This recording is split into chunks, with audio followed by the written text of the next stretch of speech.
All right. Welcome, everyone, to Vault Companions, Episode 7, the finale of Angels and Atoms. We're playing the official Fallout TTRPG system by Modiphus.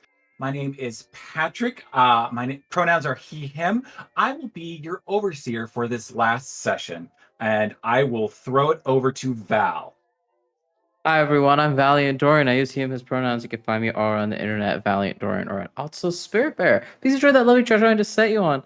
Tonight, I have the distinct pleasure of playing for our finale, Arbaaz Asgar, our vault dweller, who is a little bit of a coward, but making do anyway.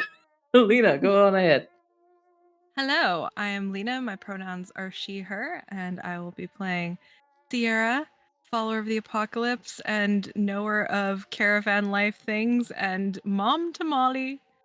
And, yeah. And Molly. And Molly. And I'm going to throw it at Jade. Hi y'all, I'm Jade. I use she, they pronouns, and you can find me everywhere on the internet as at Jade Valkyrie. Today I'll be playing Lena May, who uses she, her pronouns, and is just shooting. Got more ammo, but we'll get to that. I'll pass it on to Kai. Hi everybody, I'm Kai. I use he, they, and she pronouns, and I am back tonight to play for one last time Mart, who is a Mr. Handy who uses he, they, and it pronouns. Now let's get into the business of things, shall we? Tonight we have a giveaway thanks to our friends at Modiphus. We have 2 digital copies of the Fallout TTRPG to give away tonight. For information, just type !prize in chat. To enter, type !giveaway in chat. Winners will be drawn at the break and at the end of stream. Please have your DMs on Twitch open for our mod to collect your information to get you your prize. Patrick? All right. And please support our wonderful cast. They've done a fantastic job so far. And we have something set up for any appreciation that you'd like to throw our way with a tip jar. $1 gets our deep gratitude for enjoying this show. $3 will buy a Nuka Cola, which will get the group an action point, which can be valuable.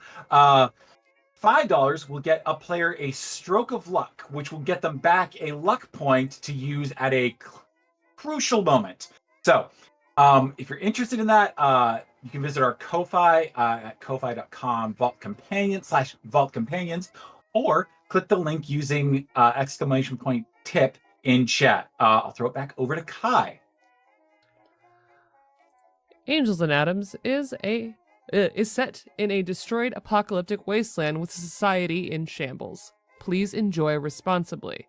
Content warnings for this episode may include apocalypse, fantasy violence, harm to loved ones, substance use, body horror, monsters and monstrosity, depictions of severe illness, guns, memory loss, societal collapse, characters in crisis after traumatic experiences, both recent and in the past, interrogations, insects/larvae, mentions of injections, torture, infestation, and rodents.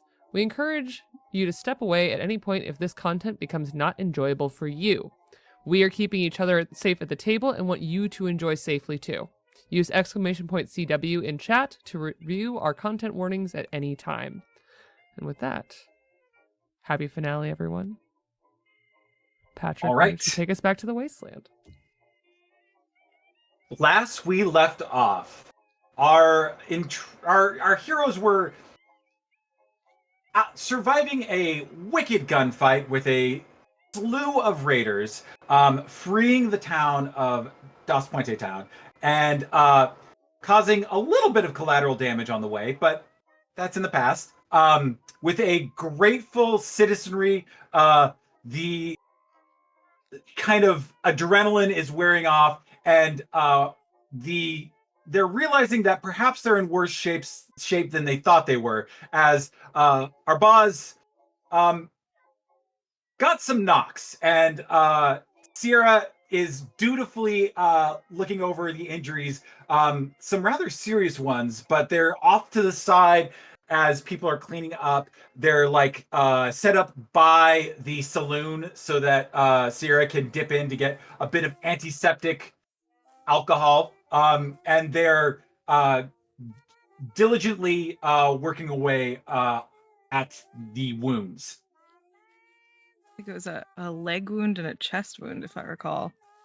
Oh yeah, that is for sure. He got absolutely blasted on his chest wound. It is truly remarkable that this man whose like curly hair is really disheveled, there's like dirt and blood on his face, dirt all over his vault jumpsuit, and there's a gaping hole in his chest. Man. And it's his eyes are darting around, and he keeps just blubbering at you, and like saying a bunch of random things, including like, "Oh, is Lena May okay?" And talking a lot about how he's still alive. Yeah. Someone's looking after her. There's a lot going on right now, but We cut to the town doctor just looking down at Lena May being like, well, I've got, I can amputate or I can try and, I think I got this. You- Cut you- back to- she's in good hands, I'm sure of it. That's good. No, we're all alive.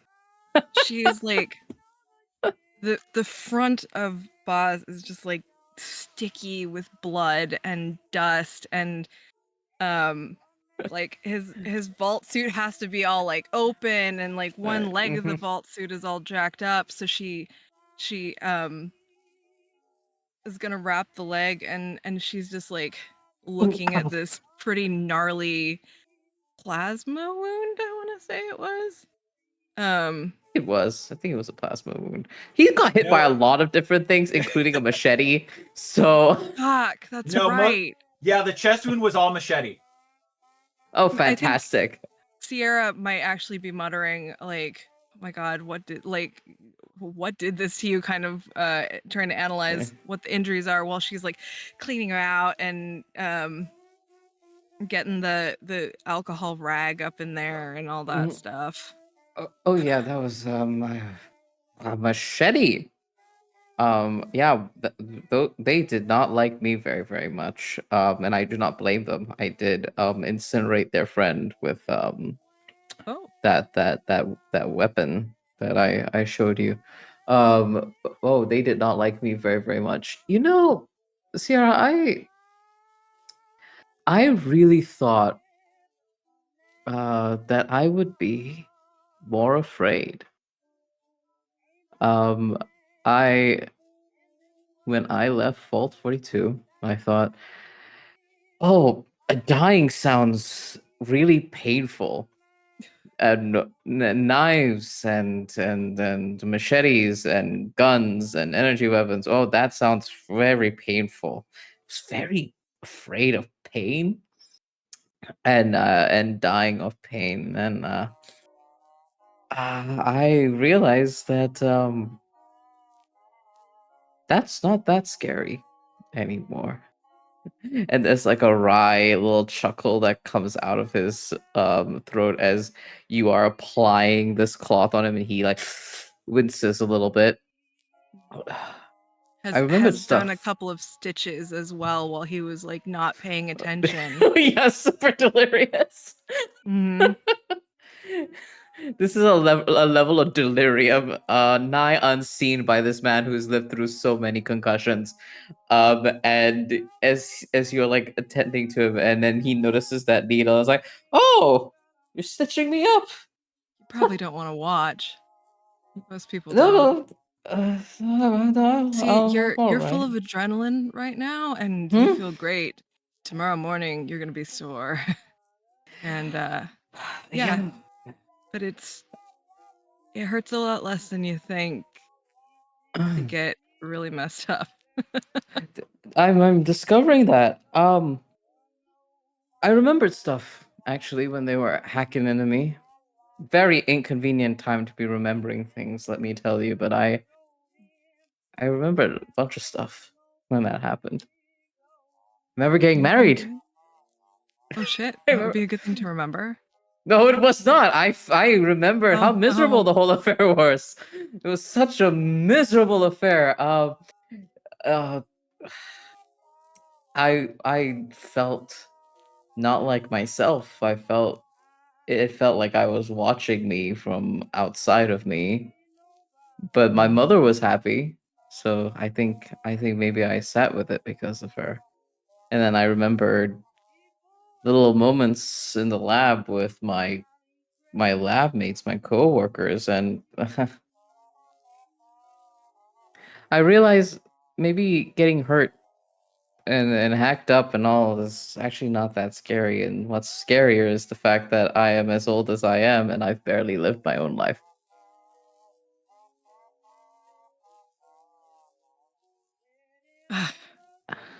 It does sound a little bit like they had you sort of perpetually stuck in one day, in one moment, a life lived in still images instead of an actual time. Yeah. And it got me thinking. Yeah, I know that we scavenge a lot and we get shot at a lot and oh ow. And all this happens a lot and we're almost dying a lot, but I think I've lived more in how long has it been? A handful of days? Feels like the longest day. I think it's been like about a week. I can't tell Week. anymore. We I've didn't been sleep enough. I've left I've lived more of my life in this week in the wastelands than I have all these decades. And it also got me thinking, and I think there's Lift your arms. I have a very very interesting proposition for you. Oh? Do you think the followers of the apocalypse would want another member? I might have thought about that. I also would like Molly's approval, of course. Okay, Both of we'll check with her. yeah. She's Molly's got a really really good level head on her shoulders. Both of them. That's true. She keeps me in line. Mm. As you're think- kind of I think wrapping we'd up, fit in there nicely. That's all. as you're kind of wrapping up the last of the like god or the just bandages on the body, you notice Sheriff Raul Kagawa is taking away Danny Caps to one of the more secluded cells, and Mart is close in behind. If you had any questions for this individual, now would be the time to get them in. Sierra being done with the medical stuff, and Arbaaz being right next to her. This like warm, almost playful sort of attitude that she was starting to get into. As soon as she sees that guy walk by, it's like a different person steps into the spotlight. She just is focused on him, and she puts her eyes back at Boz and is like, "You're gonna be okay. Rest here for Oh, a couple yeah. minutes, drink some water, and No, I'm good. Yeah. just Mart's- hang out here." Mart stops gets- outside of the door, like with one optical orb looking inside the door, but the other one is looking for Sierra. Sierra, you quickly are able to join up, and Raul kind of like sees the look in your eye, and he's he kind of knows what's going on, and he's just like, all he needs to do is stay in that room. Thank you. And I appreciate it. Understood. he walks away. You are left in the room with Donnie, who is just a blubbering mess. Like any kind of bravado is absolutely evaporated from him as he's trapped in this room, and the two of you entering just like everything collapses out of him. And he's like, whatever, it's just like it didn't work, but like we can still work something out here. I could Tell still me be the about deputy. the barrels. Tell me about the barrels. Like a guy came and was like, we need you to poison the water. We were like, yeah, because it was like really okay, so we just let him do it. But then it's like we could have just taken the town instead of poisoning it. But this guy was just like obsessed with like he's saying something about like It doesn't even matter. Just like he's gone now. So what do you care? I have a I question. care a lot. I want to know as much as you can tell me about him. And she's been taking her syringer out. And she pulls a dart out and she holds it up in front of his face and it moves. The inside of it moves. Do you know about bloat flies? Those weird, gross things that float around outside. Yeah, they throw shoot their Nasty, own babies vile at you. They're things. gross. They do. Their babies are like liquid. It's amazing. But once they hit flesh, they start to grow. And she puts the syringer dart into the gun. Whoa, whoa, whoa, whoa, whoa, So I whoa! want to know about this guy with the barrels.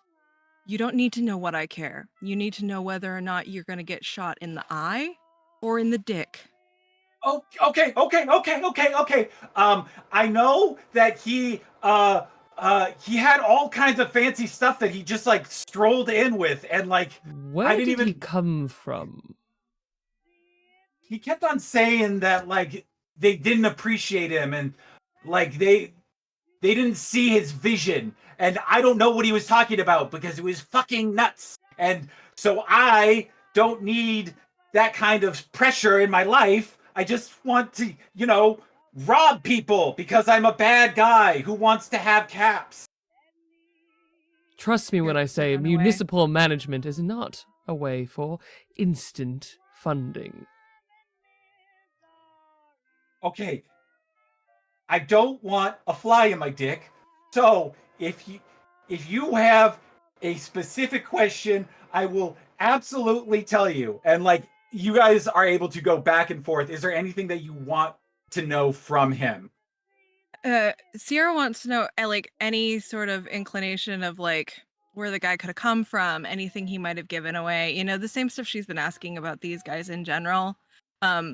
She also asks a couple of questions that make it sound like she's caring a little less about the interrogation and she wants an excuse to menace him, which I imagine from Mart's previous behavior. Yeah. Mart would try and be the not so mean cop in this situation, not necessarily good cop. But what he wants to know is threefold. If he's heard anything about a radio station that might have been usurped. Any information about the use or dissemination of things to do with anything that this man would have been bringing around with him, the, say, Enclave. And then lastly, if he knew any detail about this man at all. Anything about him. I mean, from what you're gathering, Donnie wasn't bright, so he didn't pick up anything that like he wasn't looking for the little details. This guy came in, offered them chems and caps and just a really sweet deal, and all he seemed to want was to add this substance to the water supply. They knew that it was poisonous, but beyond that, it was kind of like out of sight, out of mind. And so they kind of just didn't look the gift horse in the mouth sort of thing. So a lot of the details that you get are just like, this guy was creepy, he came from nowhere, he had all this stuff, and we just said yes.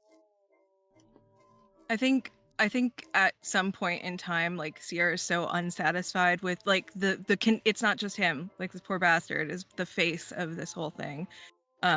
She's like pacing back and forth and she asks the same question in like 3 different ways and isn't happy with the answer. And at one point towards the end of the interrogation, she takes out the pool cue with the barbed wire and she gets behind him and she puts it across his neck and she just starts like leaning him onto it and she's like, you're useless, you're only ever going to be useless. Wait, he did say one more thing.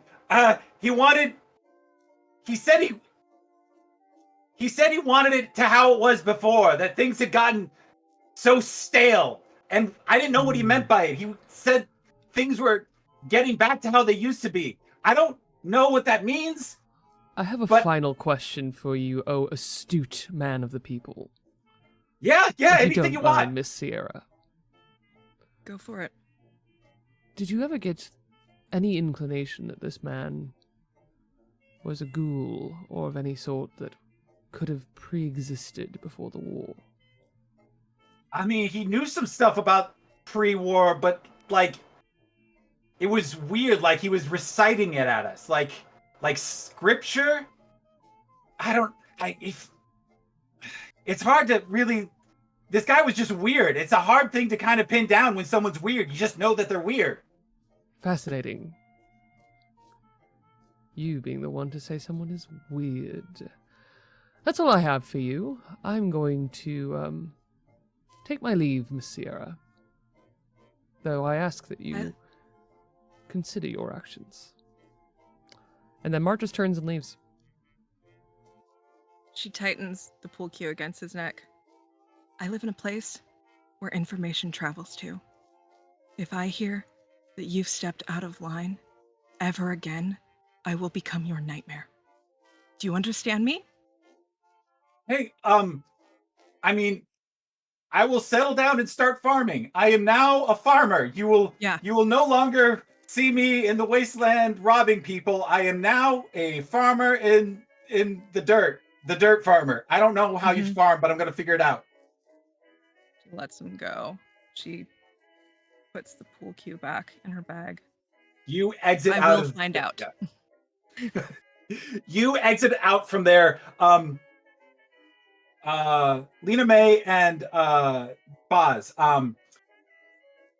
Jeannie and Grace Madani sees the two of you kind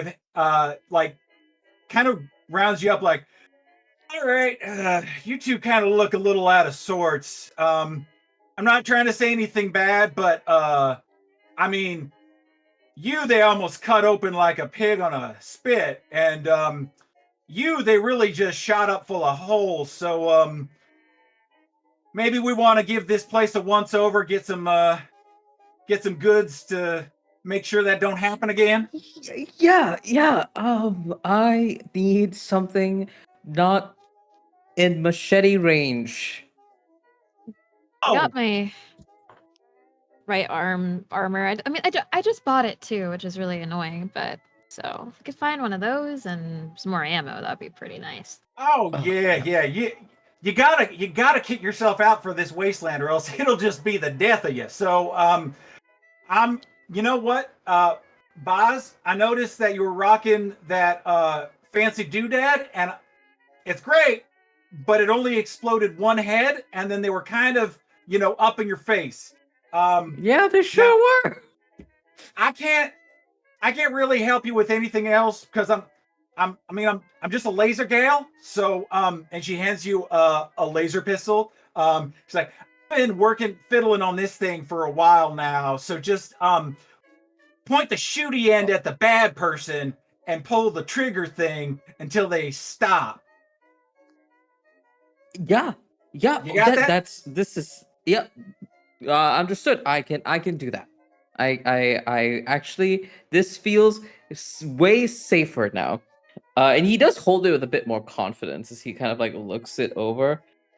Huh. Thank you. I might Yes.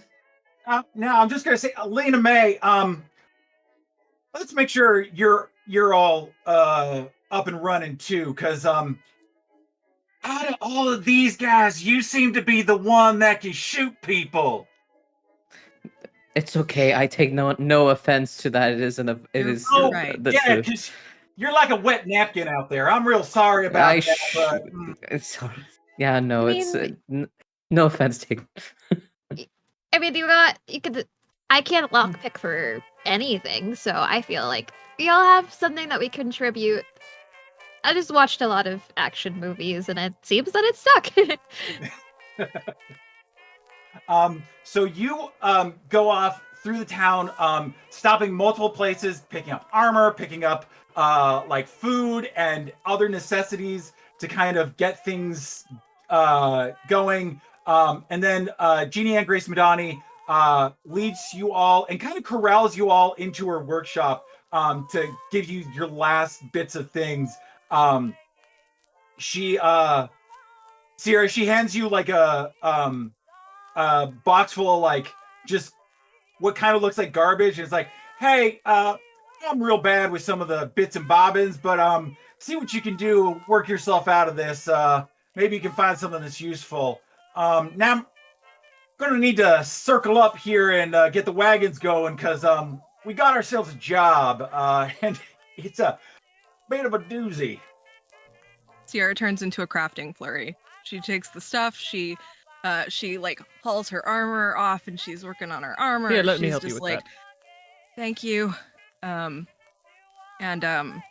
Also at some point in time, she picks something up that's like underneath a rag, and it's this welding visor, and she's like, oh man, my mom had one of these. She worked with glass and metal and stuff. Oh, go ahead and take it. I can just cover my eyes.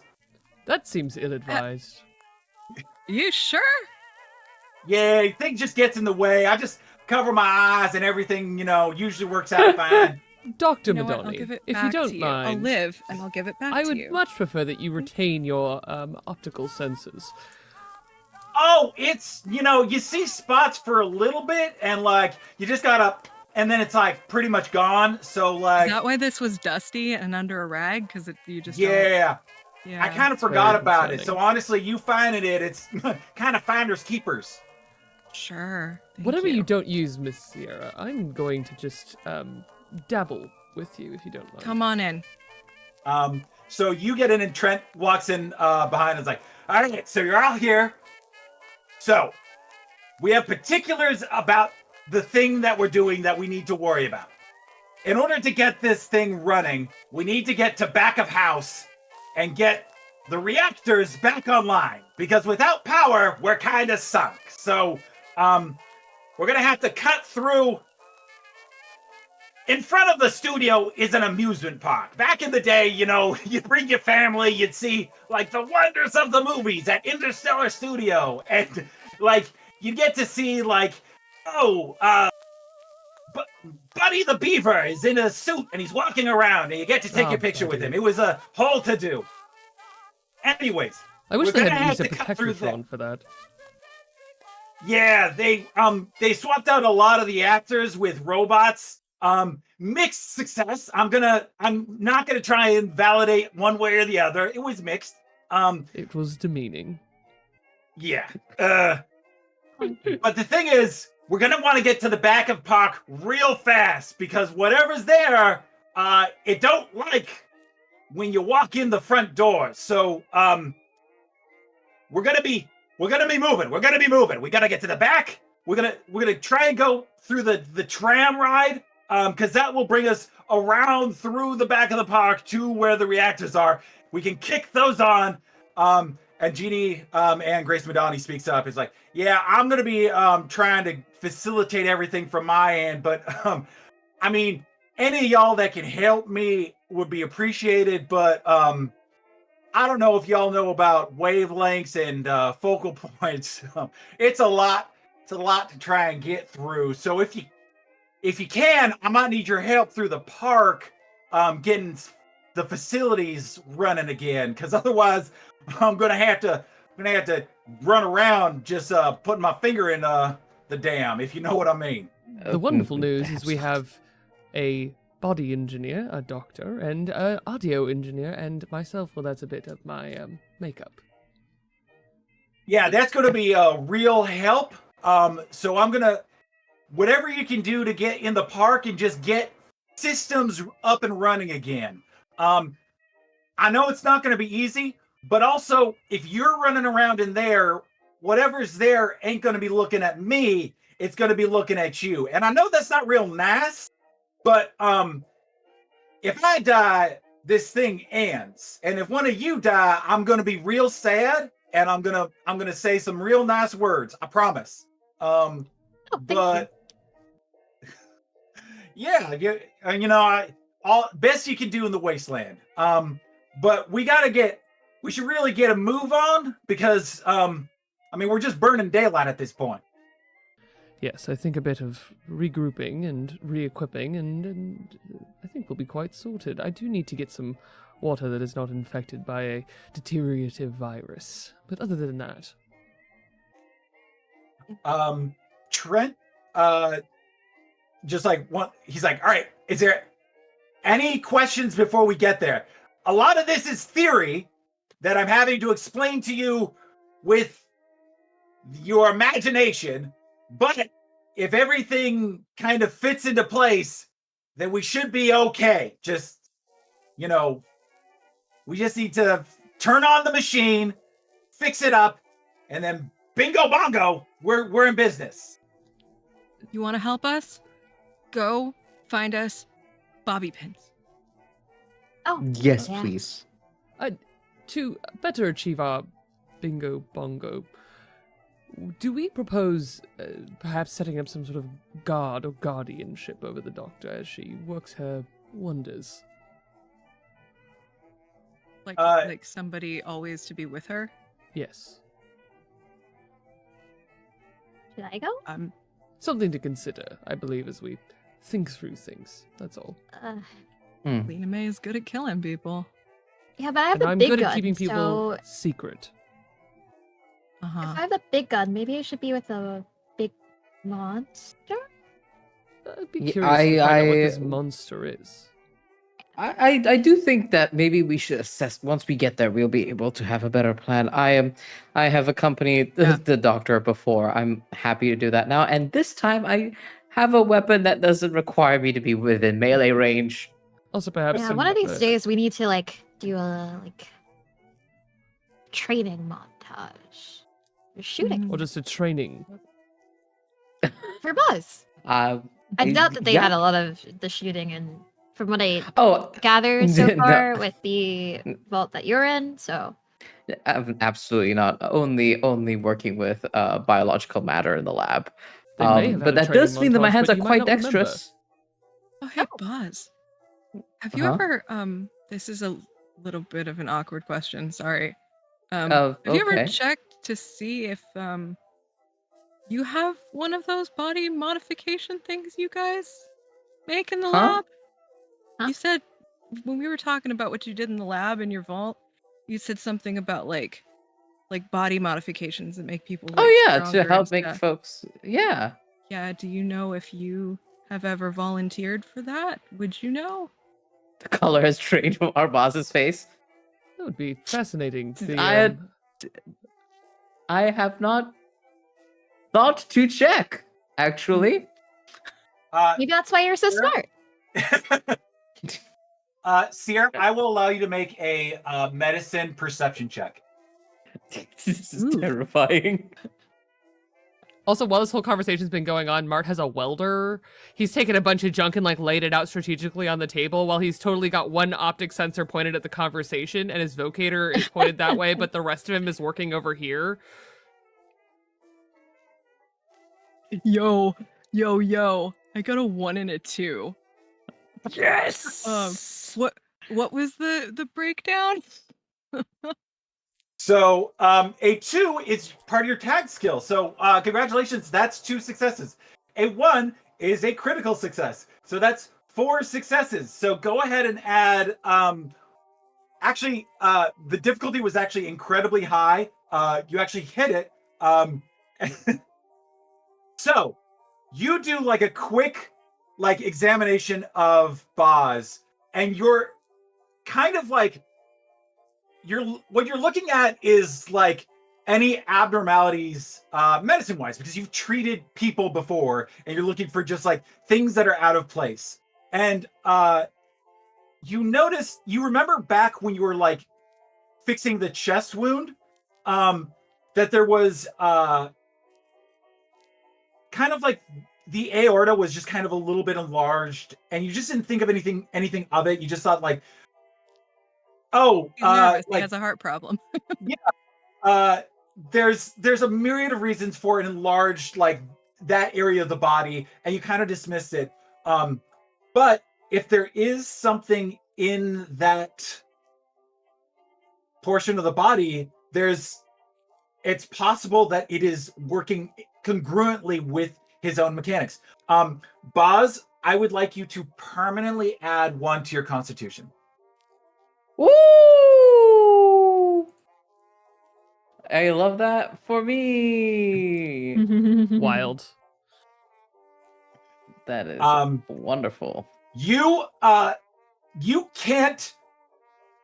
You literally don't have any idea how it got in your body, but you are aware that there is something in your body.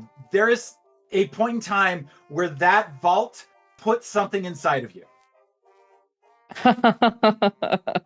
Oh. Do. Yeah, I think as we are uncovering this and you're like observing me again, Arbaaz like starts remembering how his family members just like got ill all of a sudden and then died without him remembering how that happened, and puzzle pieces are falling into place, and as the color regains in his face, oh well, maybe that just means I am a hardier to survive.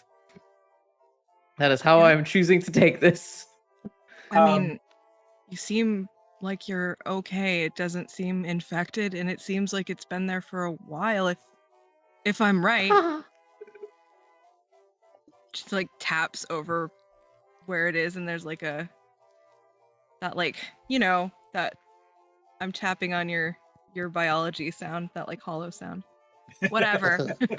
Mr. Asgard, well, you and I have something of a commonality between us. I also am only made of some of the same original parts. You know what, Mart? That is very affirming and very comforting. Thank you for saying that. My pleasure, sir.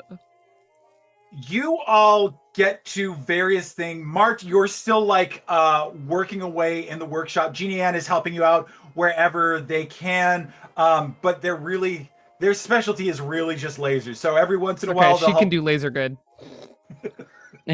She helps you modify your laser emitter, and it's seamless. She's like, it takes literally like a minute. She pops off a focusing emitter and just pops another one on. There's like a bit of soldering, and then she's like, yeah, bingo bango, yeah, should be good.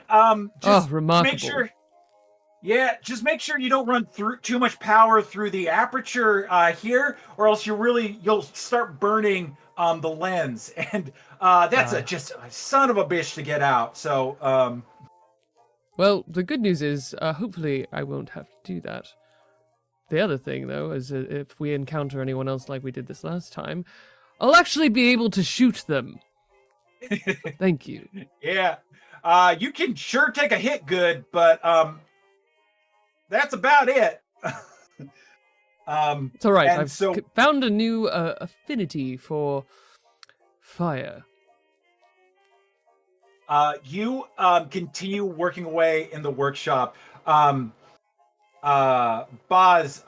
you're just kind of like contemplating some things I sure inside. Sierra, you unfortunately had to leave Lena May to the town doctor. Maybe you want to give that a once over. Mm-hmm. Yeah. Sierra maybe has been acting a little bit like making eye contact with everybody but Lena May, but then she's done with everything else, and she just she you're just like holding your arm or something, and she's like, she goes over and she's just like, hey, sorry I didn't get a chance to look at you earlier. It's okay. I mean, I thought that the doctor, if someone has the title town doctor, then they would, be a good doctor. But I mean, I tried the stim pack and that didn't work.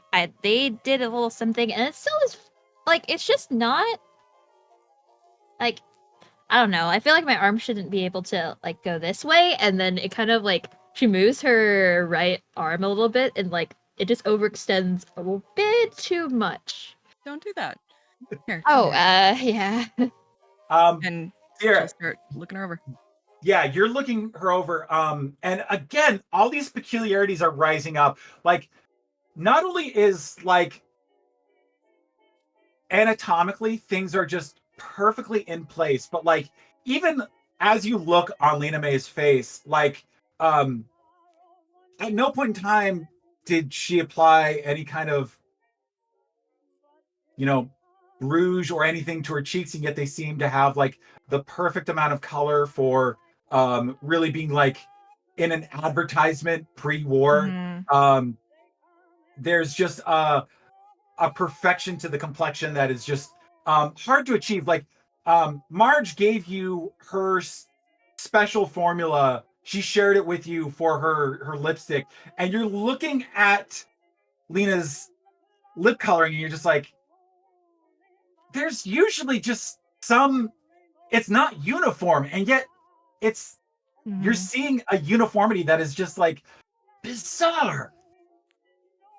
Your makeup's really held up well. It's from the vault, right? Oh, yeah. I think I like couldn't find. I remember having like mascara and some lipstick, and I don't really know where the mascara went, but like I had the lipstick, but I think it's been holding on pretty well. So, What do you? What besides the movies? What was your vault like? I mean, it was all like say we just sat down and watched movies all the time, but from what I gathered from other people talking about what they know of vaults, like our like classes, those were movies, and then our activities were also movies. But I also like did some kind of like plays where we would take the movie scripts and then just do them ourselves. It was like a fun time. It was just like, what if you didn't like always want to have movies? Then it would be kind of, a little boring. But I mean, we had a lot of different types of movies and movie soundtracks. So that's why I liked the most is movie soundtracks. If I couldn't like watch the movie, then you can like listen to it. Do you remember much of your childhood? I know that my mom got my name from like two of her favorite movie stars. One was like Lena something, and then another one was May something, and then they're like, well, we'll just combine the two. At least that's the story I've been told all the time. And my dad, don't really remember much about him, to be honest. But, uh, yeah, yeah. Huh. And Sierra is like looking really intently at Lena May and like having this I can't tell if she is lying, if she doesn't know what's going on, if she like I think I'm asking for an insight check. Go ahead. Insight Um, check. Insight check. Inside checks are purely for Uh, PvP purposes. Yeah. Yes. Go ahead, do a perception speech check. I will say, Lena May, if you are telling the truth, do a speech charisma. If you are telling maybe a lie, do speech survival. Bet. Ooh, speech survival. This Gotta is gonna be break so Oh, that's Or juicy. cool. I'm sorry, charisma survival. Oh, that's so cool. The duality of man getting a 19 and a 1. Whoa. The Uh, duality of man. What were the two for each choice? If you're just telling the absolute truth that you know to be to yourself, it's going to be a charisma speech check. If it's at Okay. all a fib, a lie, a deception, it's going to be a charisma survival check. All right. I got 2 successes. I only got 1 success. Well, no, I didn't because it's a No, you got a crit. 1. Yeah, Yeah. you got a crit. Yep, you So- got a crit. That beats your roll. So On fire. I guess tell Sierra everything that you know about yourself. Yeah, Are you acting in like a genuine way, or are you making shit up is kind of what I'm As going for. But yeah, far please tell me what as- you'd like. as far as you can glean, Lena May is telling you all that she knows and has been completely genuine this entire time. Yeah, I think what you're like the roadblock you're coming up against is that a person can't tell you what they don't know, and so you have like this built-in paranoia and suspicion that's kind of like forcing you to be like, there's got to be something else here. But genuinely, there's just a Lena-shaped thing in the world that just it doesn't have an explanation. Okay. She kind of glancing up while working on the arm while Lena May is talking. And then when she's done, Sierra looks at her for just like a moment. And, you know, she was making this cute little like, am I remembering things right face? So Sierra just kind of like studies her. And then, very abruptly, Sierra realizes that they're rather close together. And she goes from this sort of like needling confused look, and then she sort of just like looks at you and your genuineness, and then she blushes, and then she looks back down at what she's doing, and she's just like, yeah, cool. Vaults, they're something else. How do you feel? It feels a lot better. I don't think I can do, and she tries to do the same arm overextending thing. Okay, yeah, that at least that's a normal range of motion. So thank you. You're welcome. Be careful. Yeah, Sierra. What you kind of know about Lena May at this point is that either this vault was far more sinister and strange than even Lena May knows, or there is a part of Lena May's life that just is not, that they don't have access to. Okay. She's gonna just finish up what she's doing and continue to kind of be blushy and lame and flustered, and she will pack up her stuff and be like, okay, yep, you're good. Do you need any help, or I think I'm just gonna like go buy some ammo. Do you need me to buy anything for you, or I mean, actually, I don't have that many caps, but I could sell stuff and then buy it. I've got caps, don't worry. And she gives you caps for the ammo that Patrick already knows about. Yeah. Yeah. Go and shop it. you do like around the town. People are so grateful from being saved that they welcome you in gladly. They show you their wares, or you know, the ones that remain after flaming cows stampeded some of them.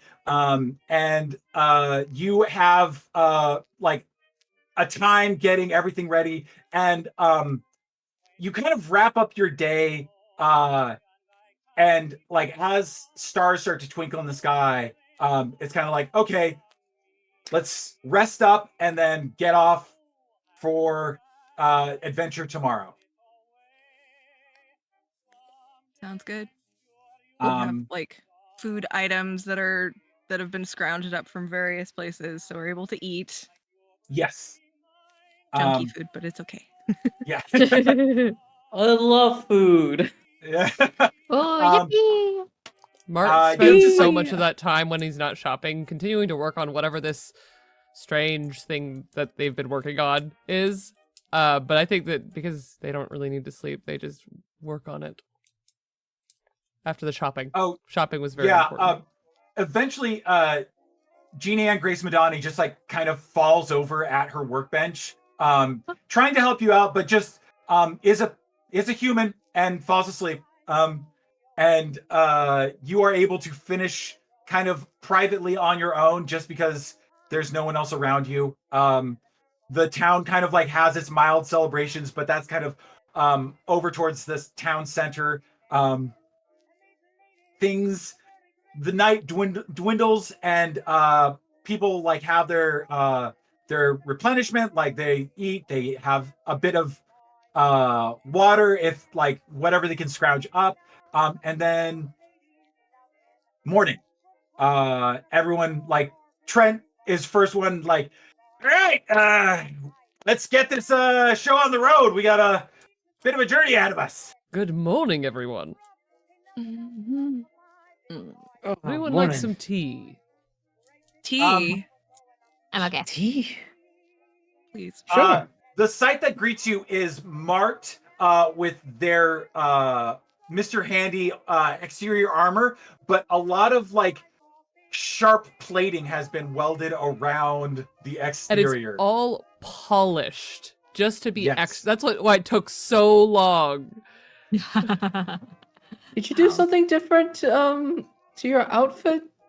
Why, Mart? yes, I got a bit weary of being shot all the time. Oh, and it's shiny. I can empathize with that. So I thought I'd add a bit of protection. Good. Huh. Looks So, good on you. you all have your breakfast, your whatever necessary last things before you depart. But Trent and Jeannie Ann, Grace Madani are going to lead out of town because it's a little bit of a journey. You're probably going to be doing like a day of travel. Cool. And during that time, Lena May has bought a lot of fusion cells for folks that they're like, whoa, where did all the ammo go? She's got her ammo and took one of the raiders left a combat arm, heavy combat arm. So that's going on the right arm for the arm that was basically dangling at some point. Now it's extra protected. Less dangly. Yes. Extra protect. Great. So you guys make your way across the boneyard as you see like the remains of civilization just kind of like crumbled and falling from the sands of time. You gradually make your way through the ruins until you hit kind of like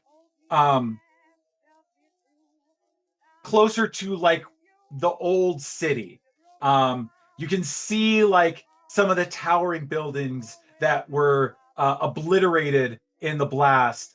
Still like their skeletons are still like reaching up into the sky. You can just kind of make them out as you make your way. And Trent is leading you up these like kind of small foothills up into like this bit hilly area. And he's like, all right, so it's at the bit of an elevation.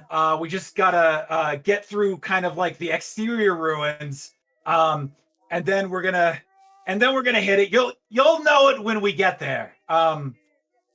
And you do. As you're moving through, you go from seeing like kind of rubble and just detritus just littering the place.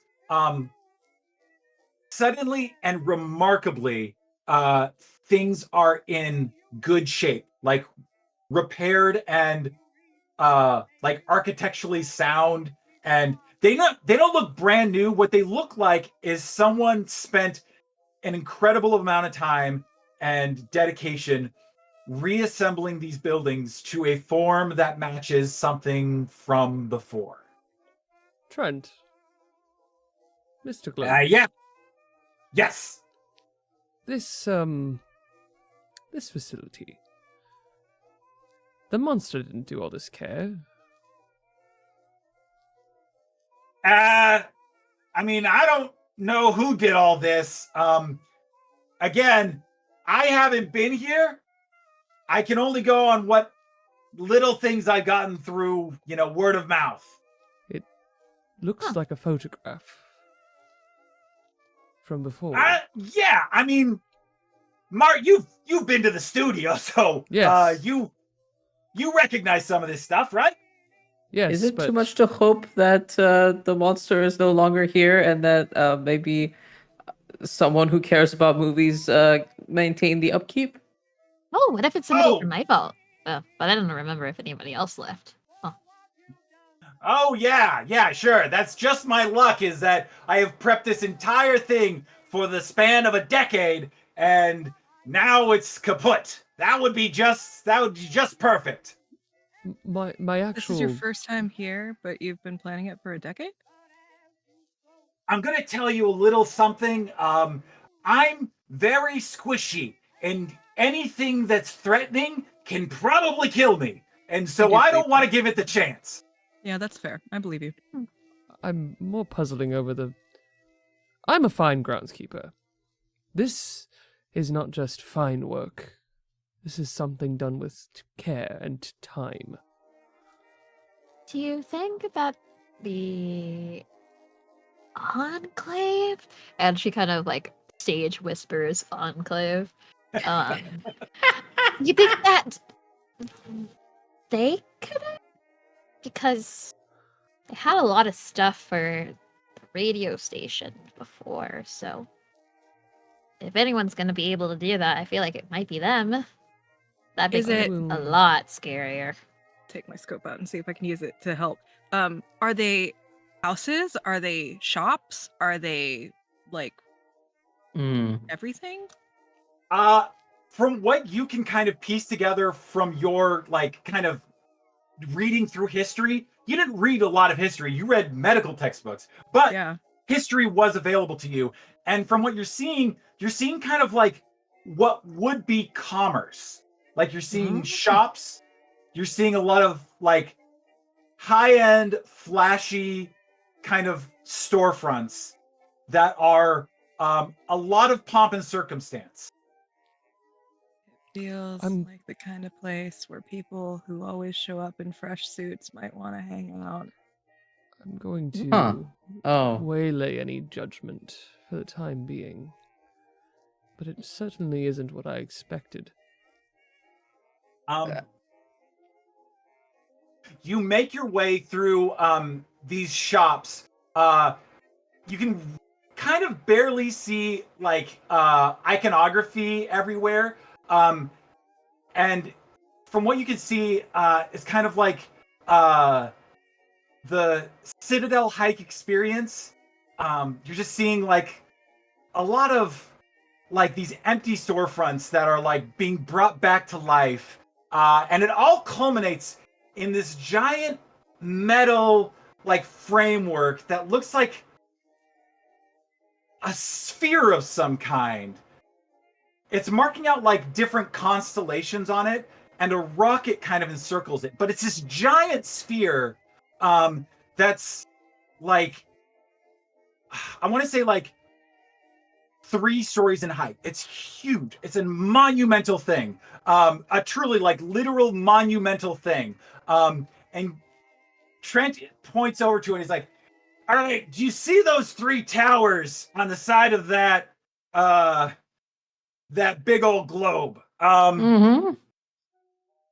The globe lowers down and a big old like theater experience goes across it, and that's where all the projection happens. And you're seeing like this space that is truly gargantuan in size. Like it is you can fit practically like half of a vault in this giant expanse of space. And it's like, yeah, they were, the audience would come in and then it would play a movie around them and you would get to experience it in person as Brilliant. it burned your flesh off. But that was the thing they were working out. They were trying to fix that. That was thing that they did not want to happen.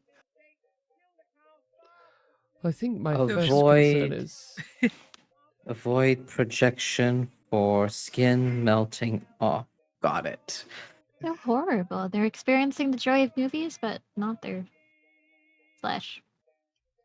I'm more concerned about the supposed denizen of this place. Yep, but it's been lingering in the back of my mind since we got here. Do you think maybe we should I mean, no offense, Mr. Global, very, very nice amphitheater. He like looks over and looks back at Trent. Maybe scouting out think- where this denizen is would help. GDN walks up to the machine and she's like, "Yeah, I mean, if I'm gonna get this thing popped up out of the ground, it's gonna make a hell of a racket, and I can't imagine that we're gonna be able to sneak past too much after that. So, Yeah.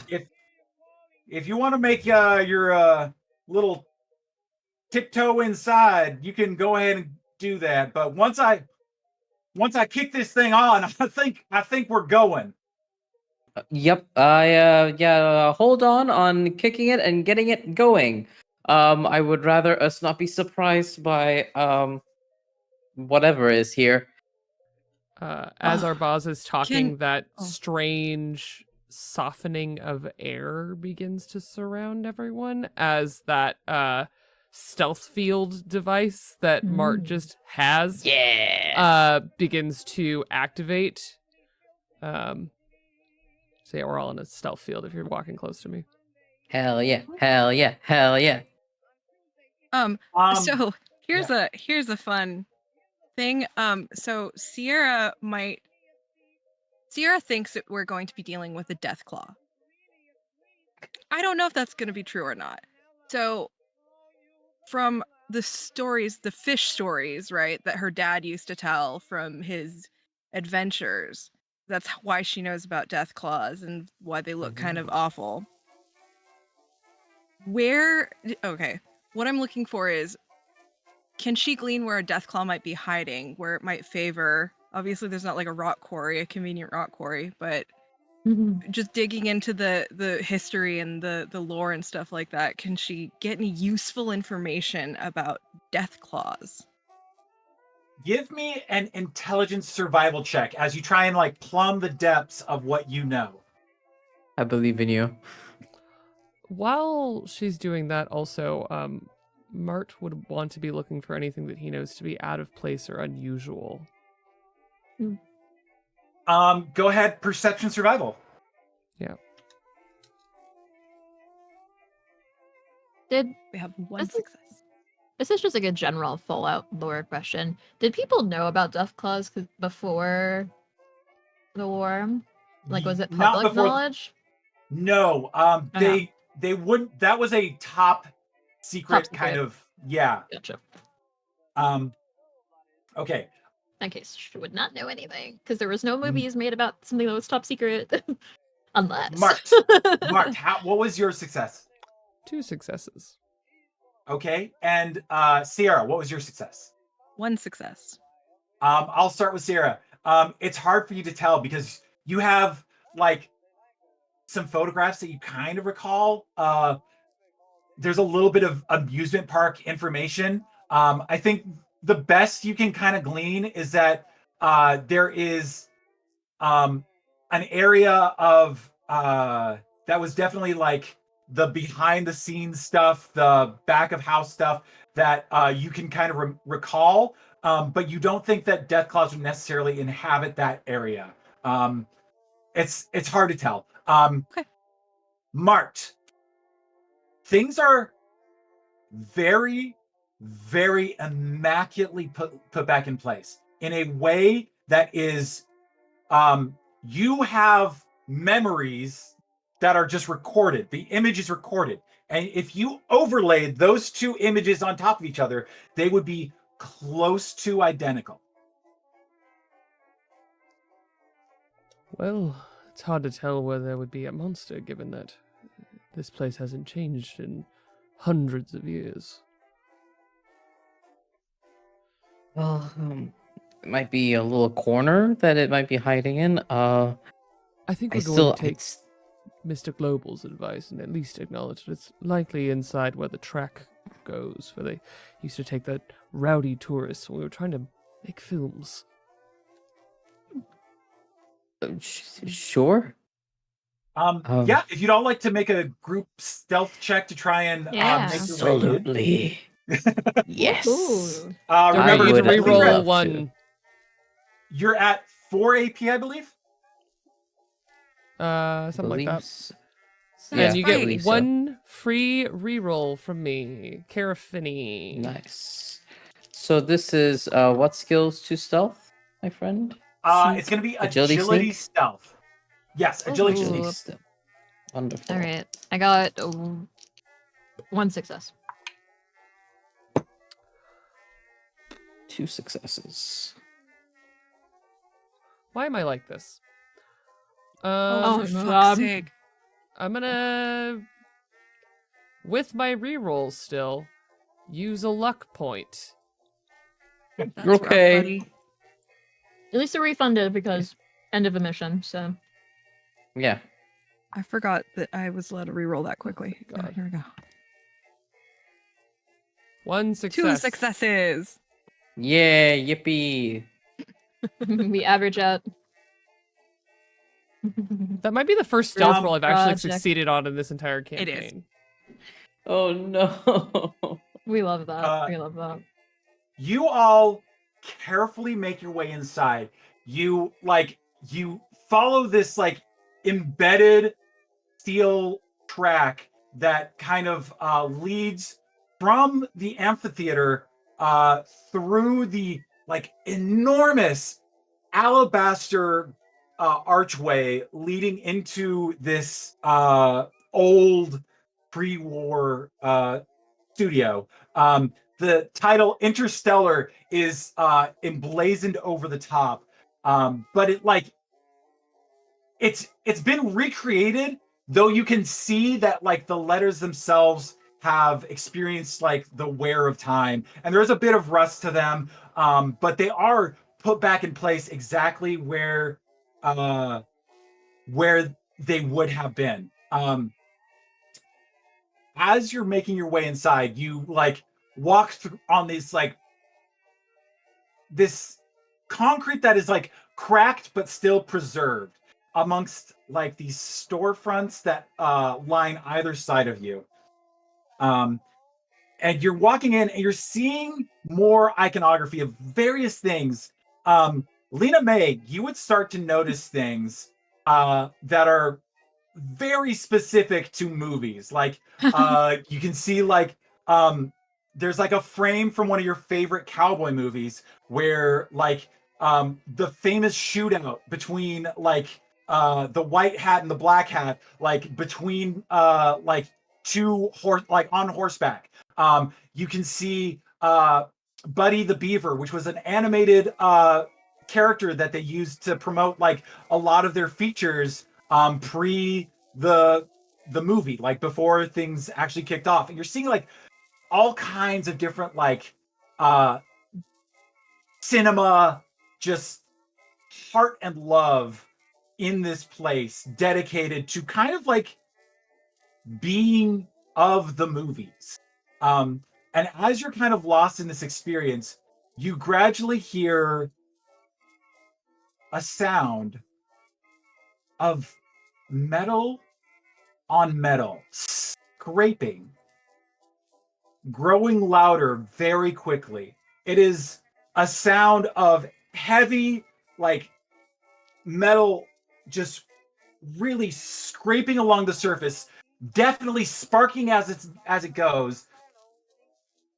And before you can kind of figure out what it is that you're hearing, this creature, this automaton that is 2 stories tall, comes from around the edge of a building. The feet, one of them is like an old trolley car that is riding the rails as it pushes off with one of its other feet, which is an old popcorn vending cart with like a fusion reactor that it uses for power. The arms, one of them is like this giant "You Are Here" map that's kind of seems to be using as like a scoop or like a shovel of some sort. The other arm is a Mr. Handy tour guide that like has been attached at like kind of where a shoulder joint would be on their like the ball of their head, and their arms are acting as kind of like a giant arm. On top is this like skee ball ramp broken in half. Like you can see the small numbers and circles. But you also see this long skee ball ramp that protrudes out from the creature. And in the center of this creature, these two caricatures are kind of smashed together. One face is the old Lon Chaney, like Phantom of the Opera face. It's grimace just perpetually scowling at the world. And the other is like these big bushy mustache, very prominent nose, and like the end of a cigar kind of sticking out of their mouth. And as you come into view, its big booming voice says, "You have invaded my space.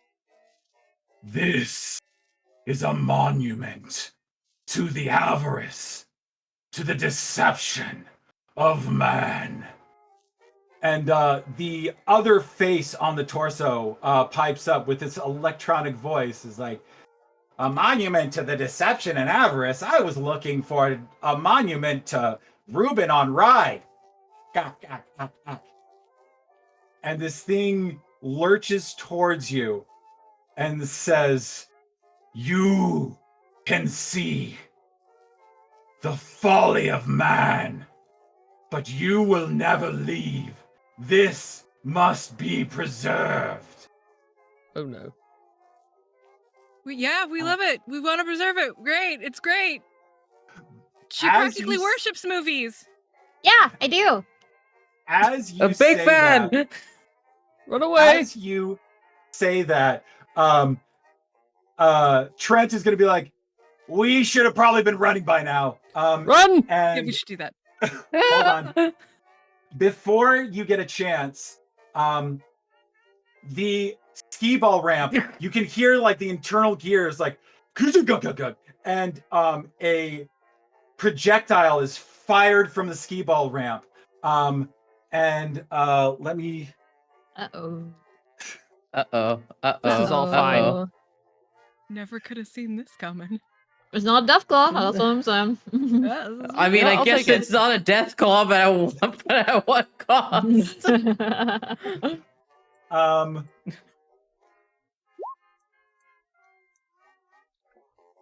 Lena May, Of course. No.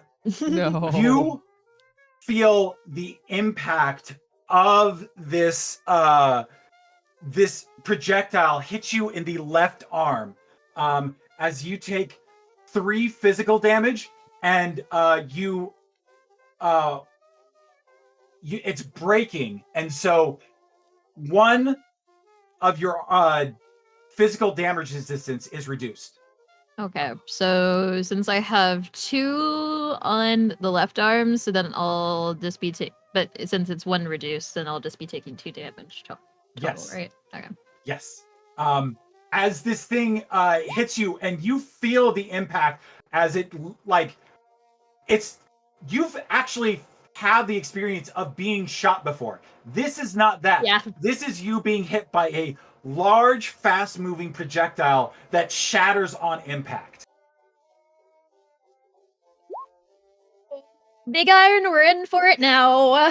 She's like yelling at the cowboy poster. You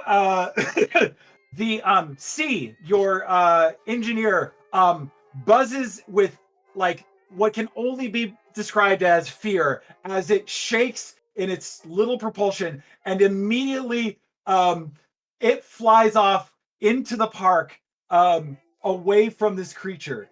See, get back here, you Good. coward! I don't. This thing hurt. One of us should live. Mart I says wish this, it of was course, a death as claw. I he's wish it was a floating death claw. I backwards. wish it was a death claw. At this point in time, Lena May does take out the the big laser bucket, which she pre-loaded all 11 ammo into, by the way. Oh my god. Because that was a lot of ammo. Yeah. That's why she bought a lot of ammo. Gotcha. Okay. Then Trent is gonna turn at you all, and he's like, Hey, I'm gonna make a run for it. You do whatever the hell you want.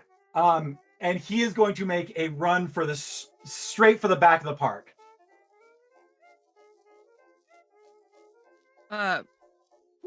What's Jeannie Ann doing? Uh, Is she gone already? She stayed outside. No, Jeannie Ann takes out her plasma pistol, but kind of just waves it around and is like, "Am I really going to do anything against this? I mean, we really need to focus here, because man, Dr. Madani. that thing will really pucker your butthole. Let's get going, guys." I imagine that we were like trying to fucking get out of there as we're like shouting at each other like Scooby-Doo gang. Yeah. We're 100%. Go Arbaaz has ahead. closed his ears, both fingers, and he's like, I wish this was a death claw. I wish this was a death claw. Go ahead and make an a agility athletics check. All of us? Everybody? All of us? Everybody. Yes, yeah. Everybody. Oh, fantastic. I, things that I'm good at. Yeah, I'm super good at those things. Oh, jeez. Okay. Um, I got one success, I though. am going... May I chug a Nuka Cola for my sake? Same. Actually, so Yeah.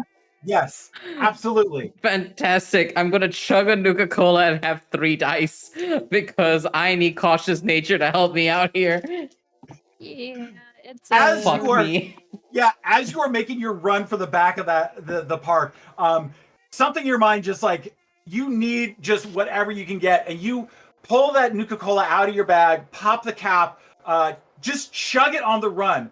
Anyone who has done any kind of running knows that there's a special kind of feeling that comes with running while you're drinking cola. Feels bad. Yeah. It feels bad. it's better. Uh-oh, Val. I That's the cannot Val tell you. face. I cannot tell you how horrific this was. I rolled Yay. 3 dice. There's 1 success. With my cautious nature, I re-rolled like a 13 that I had on one of the other die, and it turned into a 20.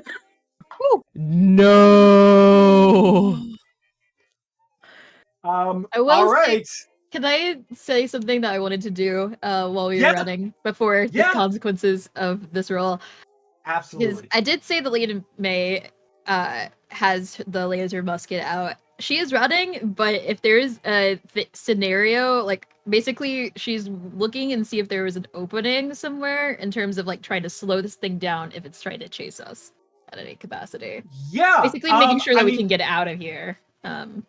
if you want to make like a perception check to try and like kind of figure out like the mechanics of this creature, or you can just make up a straight up attack roll on it.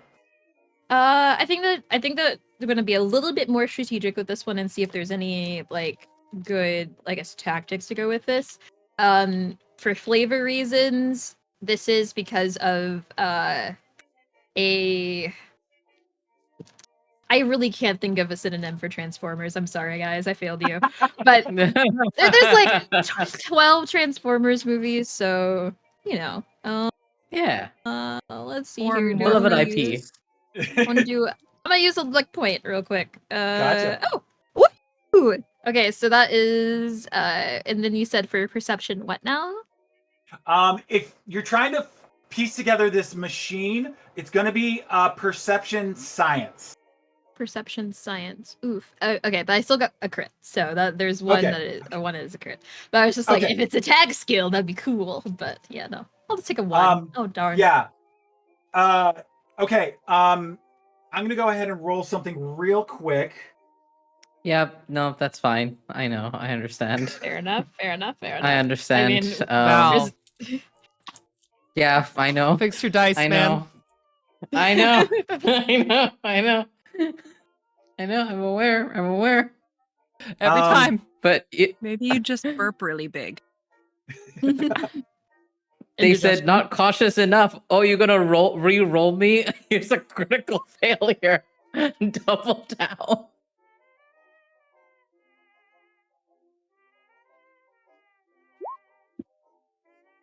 Ow. You take 5 damage to the head. What's your damage reduction on your head? Oh Christ. Let me check. I don't know if I have any because I don't have armor on there. Oh boy. Yeah, I don't think we you also then have I a would helmet. then I don't have I a would helmet like either. I would like you to I'm give all yourself helmet. a injury to your head as Head you all injury. Uh-oh.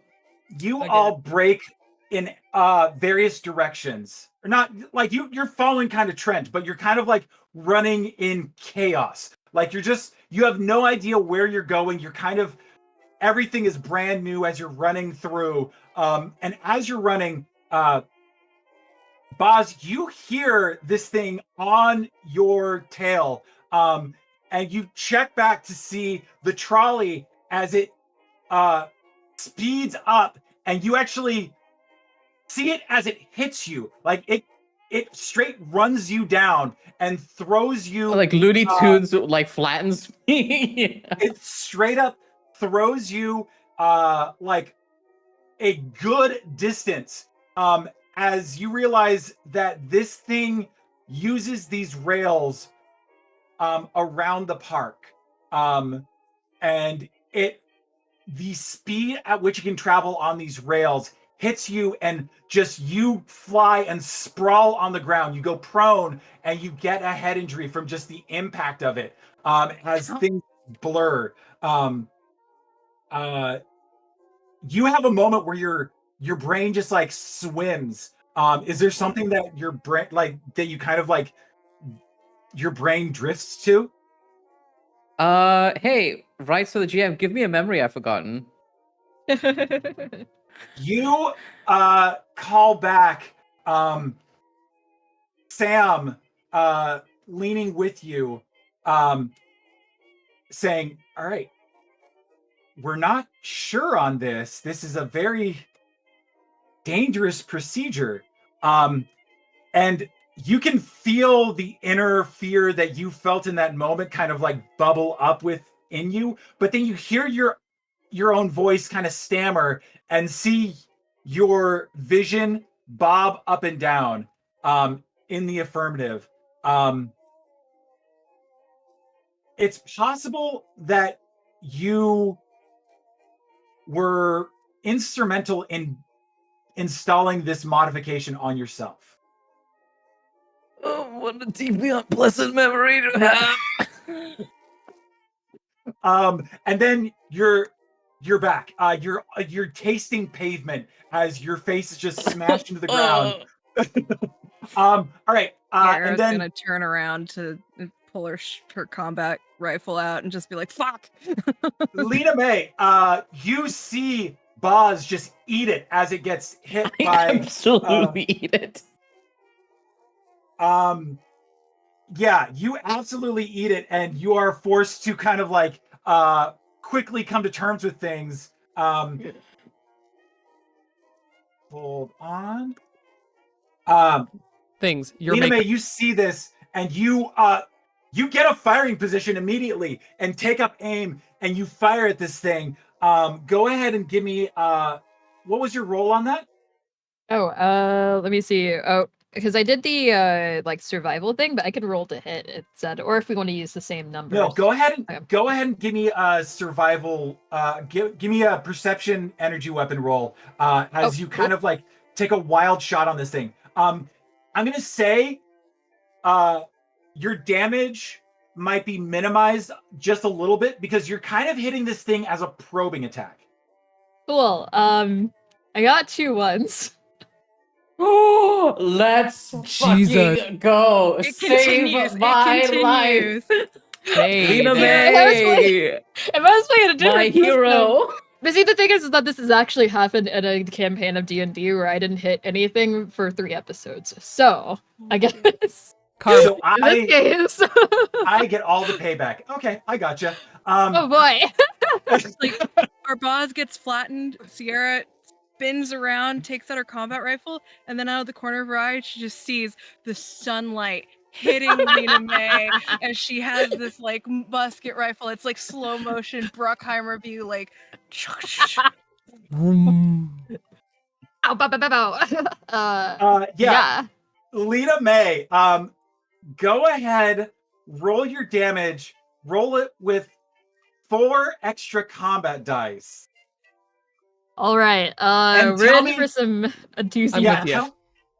Tell me where you're aiming. It's not 1-to-1. Like you're kind of aiming at similar parts, but it won't be exact. Like if you're aiming for like the chest, you're aiming for the faces. If you're aiming for the head, you're aiming for the ski ball. That kind of thing. Yeah, I think that she's aiming for whatever the closest leg is to kind of like hopefully like topple it over.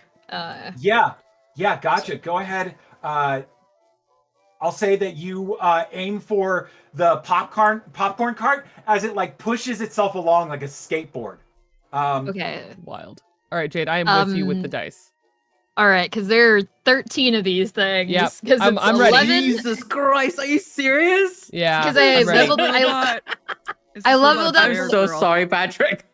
We're I'm not. also it's 11 ammo, so like I Yeah. have to. Unfortunately, it does have its consequences, but I feel like this is important. All right, so for the first round, we have 2 1s, a 2, a 3, and a 5. Okay. That's 5. All right. And then we have 2 2s, a Jesus. 3, a 5, and a 6. That's 5 Uh-huh. and 5, so And then 3 more. 10. Yeah, 3 more. Okay. And last 3, 2 3s and a 4. However, I think the bloody mess perk, does that You have count to if it's like a reroll. robot? Yeah, I'm pretty sure Bloody Mess is you You get inflict to a critical hit, roll 1 die. If you roll an effect, you inflict 1 additional injury to a random location. Oh, Okay. whoa. yeah, give me the actual damage because this is it's a weird math that I have to do. I bet. It's yeah. 11 plus 3 effects. Couldn't give you an easy number Okay. either. It had to be 11. Okay, so let me just make sure that I'm getting this right. That's so much damage.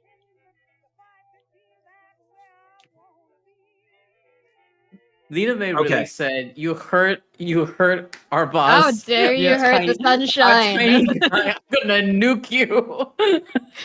It's just like the meme that's just like, oh, I think we're gonna have to kill this guy. Damn. Okay, so you punch a hole through this popcorn cart, and as you do, that you see the machines all have to like compensate as that leg kind of stops functioning properly, and you see. Actually, I'm not even going to have you roll for it. You hear the Geiger counter on your Pip-Boy immediately spike. Oh, that's some radiation. You also got a critical, so go ahead and roll a effect die. Effect die. Okay. Yeah, combat die. Combat die. Okay. Cool. That's a 6. Jesus. Is that an effect? Yes, 5 and 6 are effects.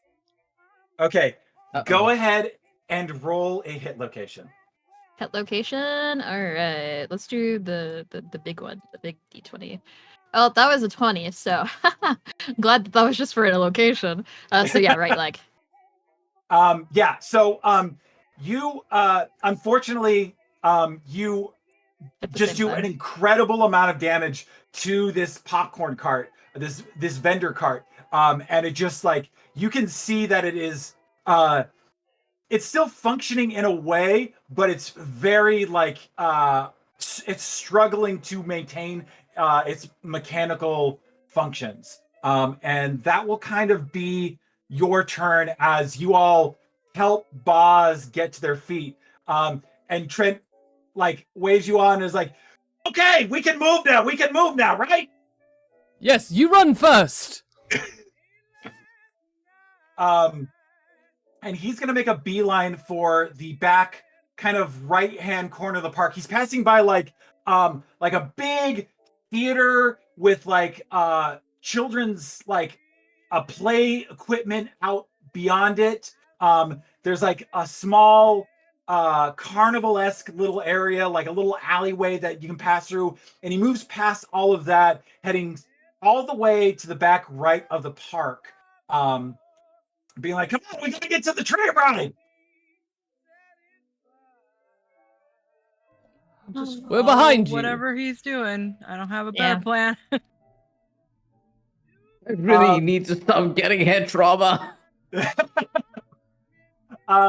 Yeah, so I'll give you this also, Lena May, from that like incredible roll, you're kind of able to, this isn't one creature, this is 5 creatures.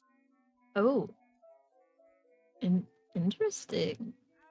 Yes, they've all kind of cobbled together in cooperation with each other. And as you are all running, you actually did something incredible. You have hindered the movement of this giant beast. So I will ask you all to make a agility athletics roll once more, trying to evade this creature. Stop fucking with me. I Please. survived the one. I don't know that I'll survive a second. Is this? All right. This is this blessed ooze dice by Dispel Dice, because that's Yeah. another one. Fuck this. I am using a luck point. Fuck that. Please do. Absolutely please do. Oh, we not. get AP from my crits though. Yeah, I added them. We're at 4. Okay, cool. I just got another one. That's so Oh, Jesus. that, We're at 5. that is 2 successes. I have no successes, and I am not going to spend a luck point on it. Okay. I need Wait, you so- all to know that I rolled a second, like I rolled another nat 20 and I had to use that luck point. I am Wow. not taking another ball to the head. Valiant Dorian. And I finally have 2 successes. Don't look at me! They want to kill me! They want to kill the boss! Luckily, that shot really is hindering the progress of the creature, and you all sprint away. I'm gonna ask for Boz and Sierra. Could you roll me 2 combat die? Okay. Ominous. Sure can. Huh. That's a 6 I and a can't. 4. I don't know what that means. Can't get Let's. the dice out of the dice tray. Okay, A 1 and a 5. Boz, you take 1 radiation damage. Sierra, you take 2 radiation damage. Radiation damage. Ouchie. But also, did someone say they rolled a crit? A crit? Yeah, that's what I Lena was May saying. Bailey. This little green dice. It's so goaded. This little ooze dice. Lena May, Crazy. I will. There is absolutely a good chance that there was a newsreel on the front of a film about a day spent at Interstellar Studios.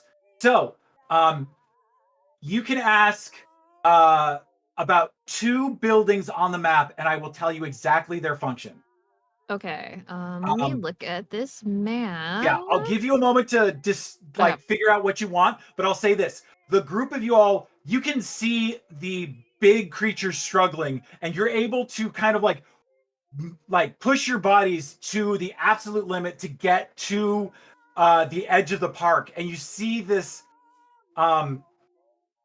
this non-functioning escalator moving down with these glass canopies that the glass is kind of like shattered in places, but it's still like you go down the stairs down to these what seem to be just long long strings of small carts, all in this tram configuration.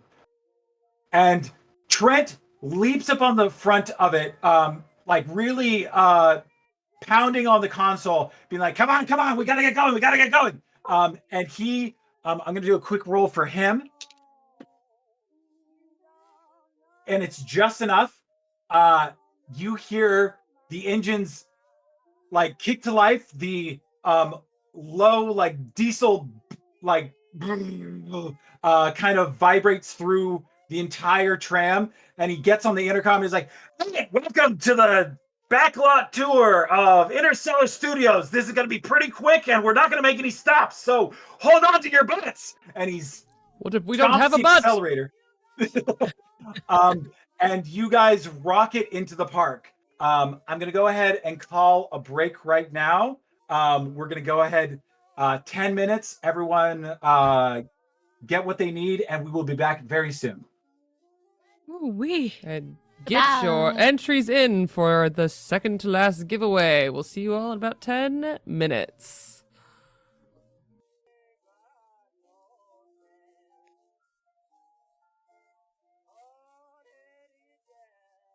All right. Welcome back, everyone. Last we left, the group had found themselves a little, tour group with which to explore the backlot of Interstellar Studios. And as they all, chaotically find their seats on this thing, Trent is able to get the engine roaring to life. Well, roaring, it's rumbling to life. And then he kicks it, and the thing lurches to life as you speed down the pavement toward different, like, artifacts and monuments of films long past. Things that were, adventures of their own time. Things that probably don't mean a lot to anyone else in the wasteland. And you all speed by, Trent over the PA being like, and if you look to your left, there's some cars. I don't know. They're broken now, so it doesn't really matter. And to your right, you can see kind of how the city sucks. So let's just keep it moving, guys. And those are from a timeless classic. Yeah. Here. You Sierra, you said that you were doing first aid on Boz. Yes. Yeah, go ahead and give me that roll. He has yet another head trauma. Yeah, poor thing. They're not like Pokemon cards, man. You're not supposed to collect those. I know. Oh, that's good. That's definitely good. That's a Few relief successes. to hear. Yes. Yay! That's enough to treat the injury. And I believe you do add your. Oh wait, no, because you're just treating the injury. So you treat the injury, and you no longer have the critical head injury. Though, if you do get hit once more in the head, it is likely to be a reoccurring problem. Fantastic. Don't get hit in the head. A rule Arbaaz should have learned a while ago, but I think he'll learn it this time. If we have enough time, I can try to give him a hit points check as well, but I understand if you don't. Unfortunately, like, you're careening through this backlot. You're in like not a great spot for doing actual healthcare. So we'll go ahead and leave it at that for now. Can I treat myself for HP or? Yeah, absolutely. Go ahead and give me a intelligence medicine check. All right. Hopefully this is. Where did my character sheet go? Haha. Please. Okay.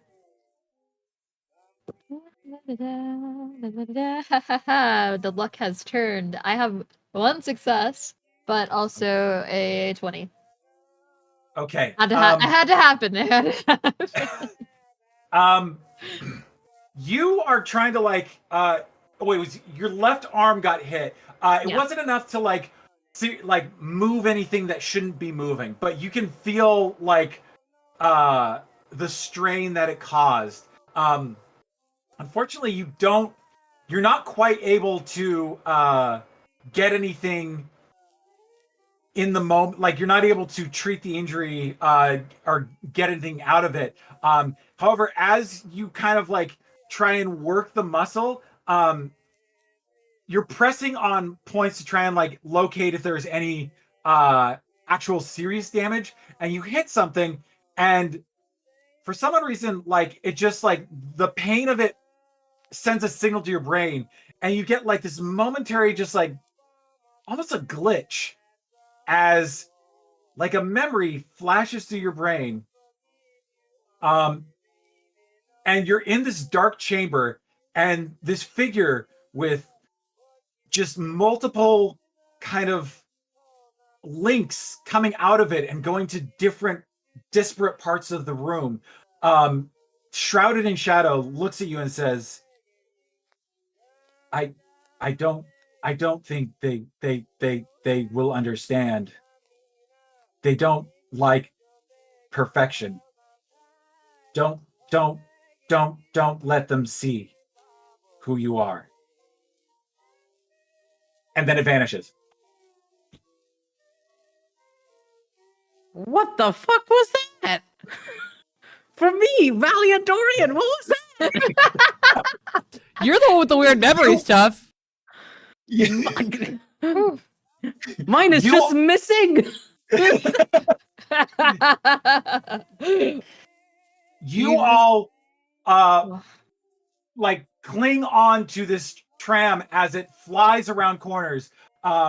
You see just the collapse of kind of like this back end of the park, and you kind of come to realize that that escalator you travel down is kind of a bit of a funnel or a bottleneck of some sort, because this creature has to be on the it has to be in big open spaces, and that escalator just it can't quite, it's too narrow for it to really get down. So you're not being pursued at this moment, but you're still traveling through an unknown area in the park as different areas kind of spring to life. Like you come across this disheveled cityscape, but as you look at it, you notice that everything behind the front of the buildings is just kind of not there. There's just empty space that would have been city behind it, and yet there's just this flat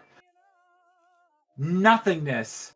And you drive through city streets that are more show than they are function.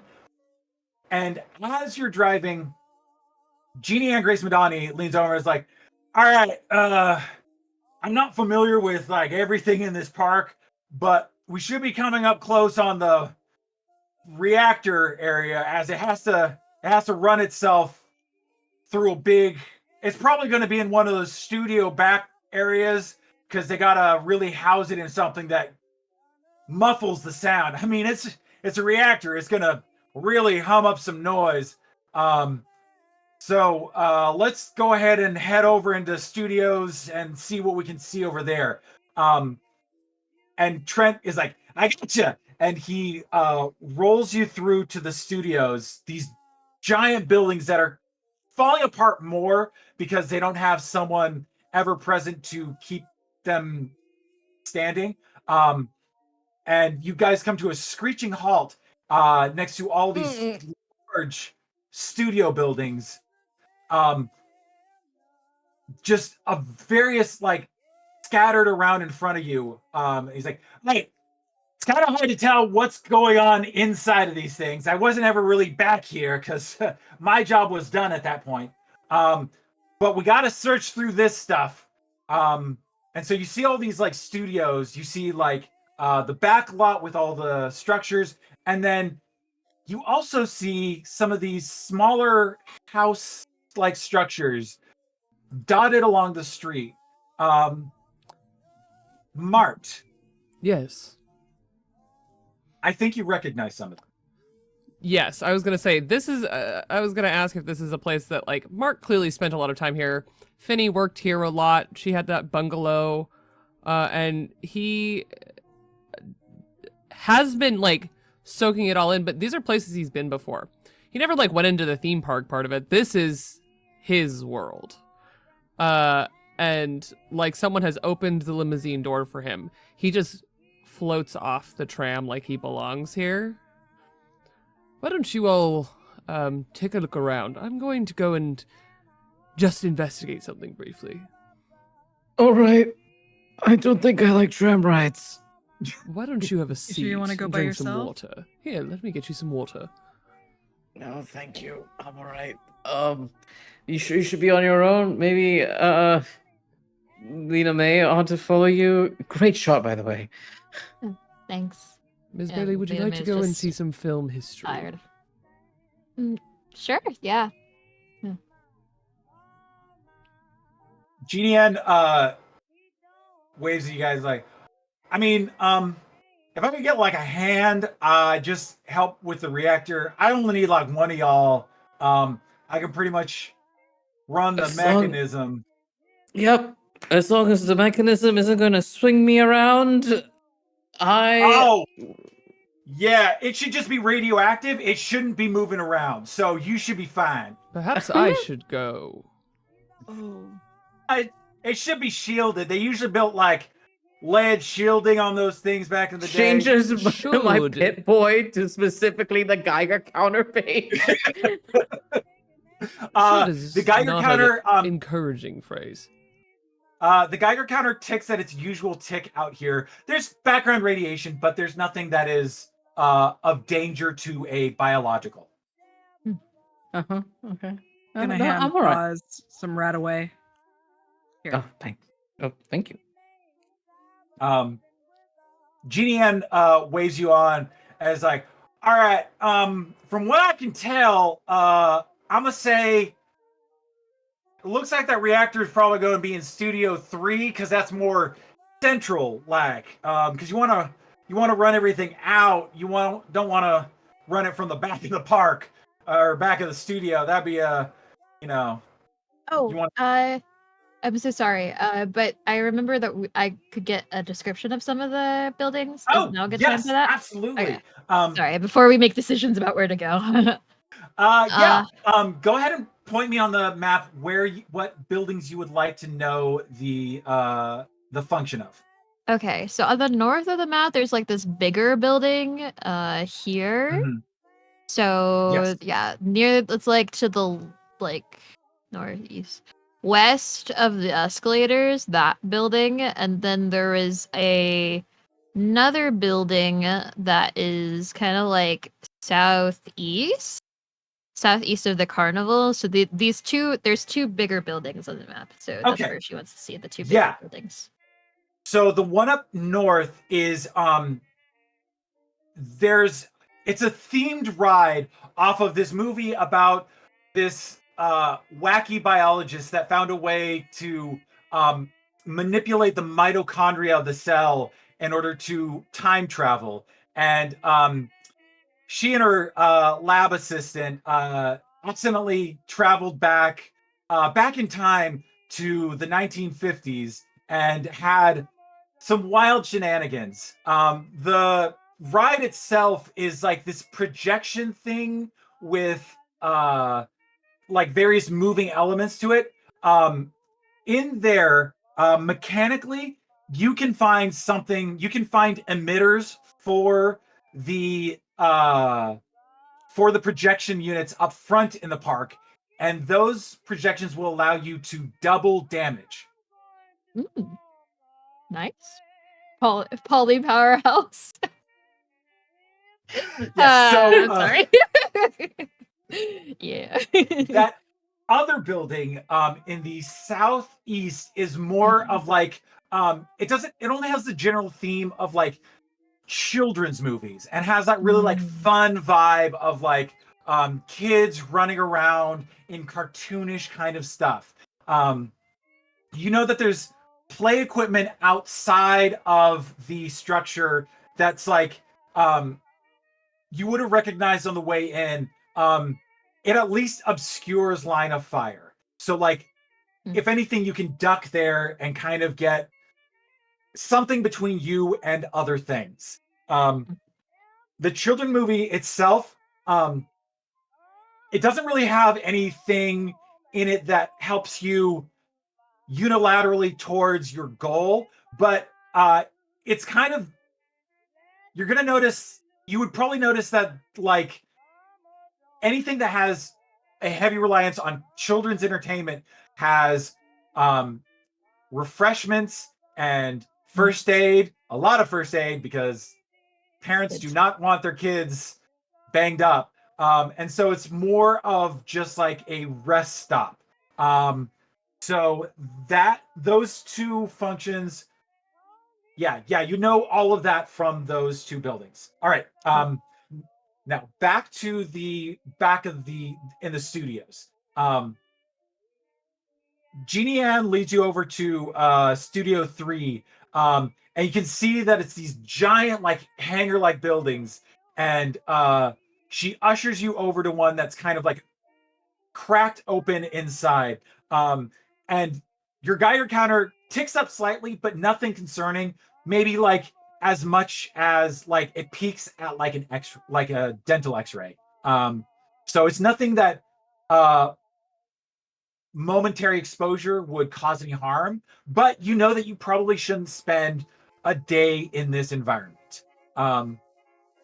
So she waves you over and you see like all of these like machines and computers all wrangled up, and she's like, all right, if you could get over to the reactor itself,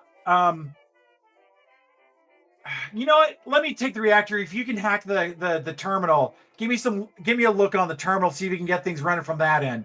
Go ahead and make science intelligence check. Fantastic. I'm double checking my perk. So I have the hacker perk, where the difficulty of skill tax to hack computers is decreased by 1. All right. Nice. Then this is a 0 difficulty hack check. Yes. You still have to make it because I need to see, do you roll that 20? Yep. I know. You are banned. I don't want to touch you, Dai. You've been very rude to me. Yeah, make that decision. Get it out I'm of trying there. to Get out of figure there. out what to do about your dice. See, Remind me of I the buy roll you again. this exact dice that I have. We'll see if it evens out. Remind me of the specific roll again. It's gonna be science intelligence. Science intelligence. Okay. Where are you? Science. 3, and it's tax skill 8. That's 11. Amazing. So that is 2 successes. That is an Okay. 8 and a 10. All right. Give yourselves Let's 2 go. AP. Woohoo! You easily get into the interface, and it's a pretty easy command set because they don't want to hide the function. They just want turn it on or turn it off. So you are easily able to find that. Jeannie Ann is able to work her way into the reactor, and you hear some clanging around. You see her smash something like a couple times, and then like you hear something whir up, and then you can like see the like electricity like pulsing through the computer or through the system. There we So go. like functioning. Lights like ignite. You're no longer running on like just kind of exterior illumination. And as you are, you see a couple of bodies on the floor, and as the lights kick on, they lurch to life. Their desiccated flesh hanging from their body as they kind of like lurch upright, and they just Nope. you hear a moan kind of coming from there, and it's like Nope. Jeannie Ann Grace Madani pulls out her plasma pistol, like, oh, for criminy, these things are just everywhere you don't want them to be. And she's What going are to these start things? making- Yeah, we've never told him about this yet. No. She's going to start making shots. We're going to cut away from that. I Yeah. don't know where Sierra went because Jeannie Ann was like, I only need one person, and then Mart was like, I'm gonna be by myself, but then brought one person. So I think I might just be with Trent unless somebody Yeah. asks me to go with them. Oh my god. I know. What Hell a, for what her. a duo. Great. Yeah, I can't wait. Yeah, if you want to be in this situation, you can absolutely be here. I do. Sierra doesn't. Just like, well, I guess fine. I'll stay with him since you're squishy. So you are there, like standing right behind Boz as he's typing away at the computer. So you're there when the power kicks on. You feel the like jubilance of being like, all right, something's going our way. And then you hear just like the soft moan as these creatures like squish and squirm to life. And you know exactly what they are. You've met them many times before. Is there any parting wisdom you give to Baz before we cut away? They're radioactive. Shock. Or combat rifle. Oh no. Yeah. So we cut away from that. Mart, you are exploring. Lena May, you followed? Yes. Yes. Okay. Mart and Lena May, you go back to this kind of like these small houses that have over time, you know, a corner of the foundation has fallen, a wall has collapsed in, roofs have just kind of given way. Mart, you come to a bungalow that you recognize immediately, and it's in pretty decent shape, enough so that you can open the door. Mart sputters along, never hesitates, almost ever anywhere.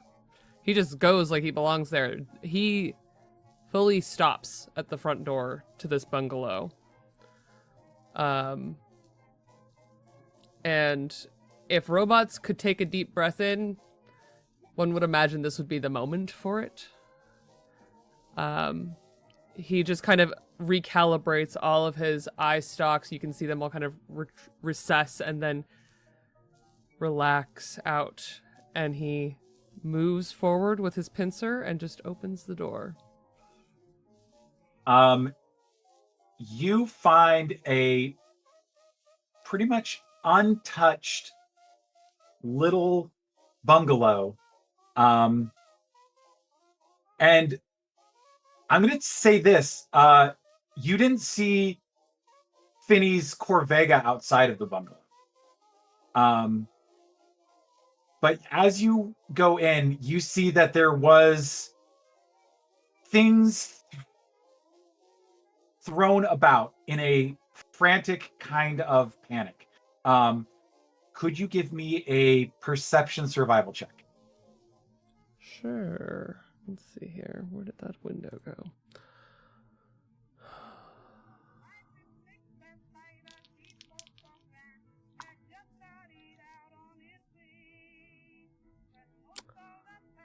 I'm going to use a luck point.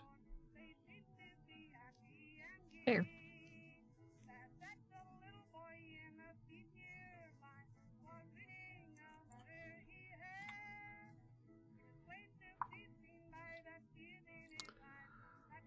That is one success. I will say this. Finney has brought you here many times. And is it unreasonable to believe that Finney would have had secret hiding places that she would have tried to keep from you that you would have cataloged regardless? Finney was very good at keeping her secrets, but the truth was, Mart never forgot any of them, even though he promised he would never ask again. He just retained the data and pretended like it didn't exist. So he remembers all of her slicks, all of her strange filing locations, every single one that he ever saw. You easily go over to the bookshelf and find a copy of the only novel that she ever sold. It was a pulp. She just needed to get her foot in the door, and it was some success that she must have partied with herself for 3 days straight. You remember the jubilance that was there the entire time as she celebrated. This was it. This was her breakthrough. You crack it open and you find that hollowed out space with the holotape that is waiting for you. Mart flips it open, pulls out the holotape, gives a little, kind of just a loose tap in the air as if he were dusting it off, but there's of course no dust on it. Is there a... Oh, Ms. Bailey. Yeah? May I borrow your arm for a moment? Sure. She'll hold it up.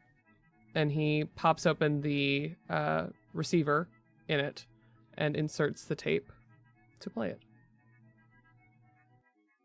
The first thing that comes across on the kind of distorted recording is sobbing.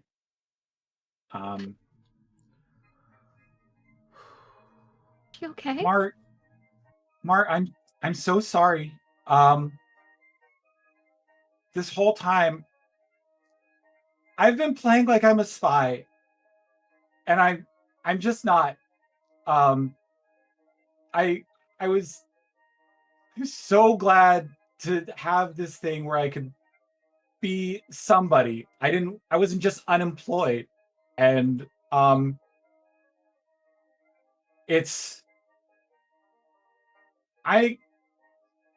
was fooling myself. And now the world's gonna end, and I didn't even...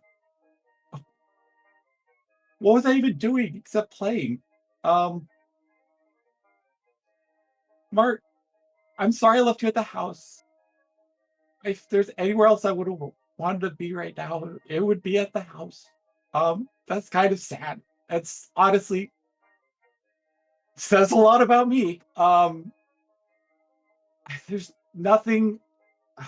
Everything that I thought I had just apparently vanished in a mushroom cloud, and it's heading right this way. I mean, I'm probably not going to make it to the vault in time, but I'm going to try. I don't have anything else I could do. The only thing I can leave you with is I caught one of their transmissions, and I don't get it, but maybe you will. The only word that I could decode was the word Avalon. I guess bye for now. And then the recording ends. Goodbye, Finny. Well, another piece of the puzzle. I'm so sorry for your loss. I mean, it's been a long time, so of course they would be gone, but it doesn't really make it better to hear it again. So I'm sorry for that. It's strangely comforting to find new pieces of her voice after all these years. I've said goodbye to her many times. But Avalon is a chance for me to prove to her that she wasn't just pretending. She was right, you see. Yeah. She was always right. And we have a big opportunity to make sure that it wasn't for nothing. Well, it was never for nothing. And his eye stalks that had been kind of retracted and understated expand out again as he straightens up and looks around the bungalow. You see, You're standing in film history, Miss Bailey. This place is where she penned some of her most dashing and salacious screenplays. Finny Eisenhardt will live forever in the silver screen, in the programming that she gave me, in all of her peculiarities. And should we recover whatever is here, perhaps a theme park? Yeah, a very interesting theme park, but I agree. She was really talented, so it's really amazing that you knew her, that she was your person. The only one. And when all of this is finished, I would happily take you to the home that is admittedly a bit of disrepair, but it's full of more of her wonderful memories and stories. I will love that. Now, I do remember there was a weird, it's kind of like it was like one of those before the film, you should go see this while you're around, but it really didn't apply to us because we didn't have anywhere to go in the vault. But I do know that one of the buildings that was kind of north to us, that was a ride, you remember that Holly Powerhouse, that series with the lady and the mitochondria, and they could travel back in time. It was all a bit that was unbelievable, but yes. Yeah, I feel like if anything, then it shouldn't be those it should have been the entire cell, but it's whatever. They really wanted to put Powerhouse in there, so they had to do it somehow. But there's a big themed ride there. If I think that might have some stuff that we could use, and then I think there was a children's area near the carnival. But those are the only two that I remember, because there's only so much they could show in 5 minutes. Well, that's good to know, but if you don't mind, I'm going to just take a look around here and see if perhaps there's anything else of use before we return to the others, and hopefully they're not cooked with radiation. Yeah, I'm gonna also look around if that's okay. I don't know if she left anything useful for right now. By all means. But let me know if I shouldn't. Don't want to be. Use AP. Use AP. Yeah. Yeah. Yeah, go ahead and give me a perception survival check. Okay. Ooh, okay, so actually, not a woohoo because I remembered that I don't have survival as a tag skill. For some reason, I thought I did, but no, I do not. And it doesn't matter if it's under the rank if it's not a tag skill, right? Oh, no, if it's not a tag skill, it's just a regular success. Okay, cool. Yeah, I got one regular success. Okay. Sorry, it was perception? Yeah, perception. Yes, perception, survival. Oh, hell yeah. That's 2 successes. I did spend that AP, though. Nice. All right. Let me knock out some things real quick. You don't need to knock out Arbaaz. He already had 1 head injury. I have so many headshots. It's quite frankly a miracle that this man's brain isn't slush right now. We really shouldn't have given you that giant target hat. We really shouldn't know. I am dropping the items in chat. What's that? Ooh, items. I love when my stuff. friends get items while I'm fighting for my life. Hell in another yeah, room. Finny. A queen. Audience, Finny just had a bottle of rum laying around. Amazing. Next to the Nuka Cola too, Quantum total screenwriter specifically. energy. Yeah. And fancy lad snack cakes. Preserved. Preserved. I know what that means. And Lena May, you find a magazine. You find an old magazine that was Fuck just off. kind of just on the dresser. Yeah. I would like to read it. Can I read it? Yeah, you may absolutely read it. Heck yeah. Holy For the shit. audience, what just showed up, probably at random. Live in Love, that's the name of the magazine, and the issue is I Married a Robot. Huh, that is a weird coincidence. Ah, What a so strange. weird- So Really cute. weird. Laugh with us in hell. Okay, I'm gonna cut away from there. Oh my god. Sierra and Boz, I need you both to make me weapon attack rolls. This isn't gonna be like a whole combat. This is just how you generally fare against the ghouls. Just some feral ghouls. I wish it was just one death claw. I wish it was just one death claw. Yep. I'm going to chug a Nuka Cola. Oh no.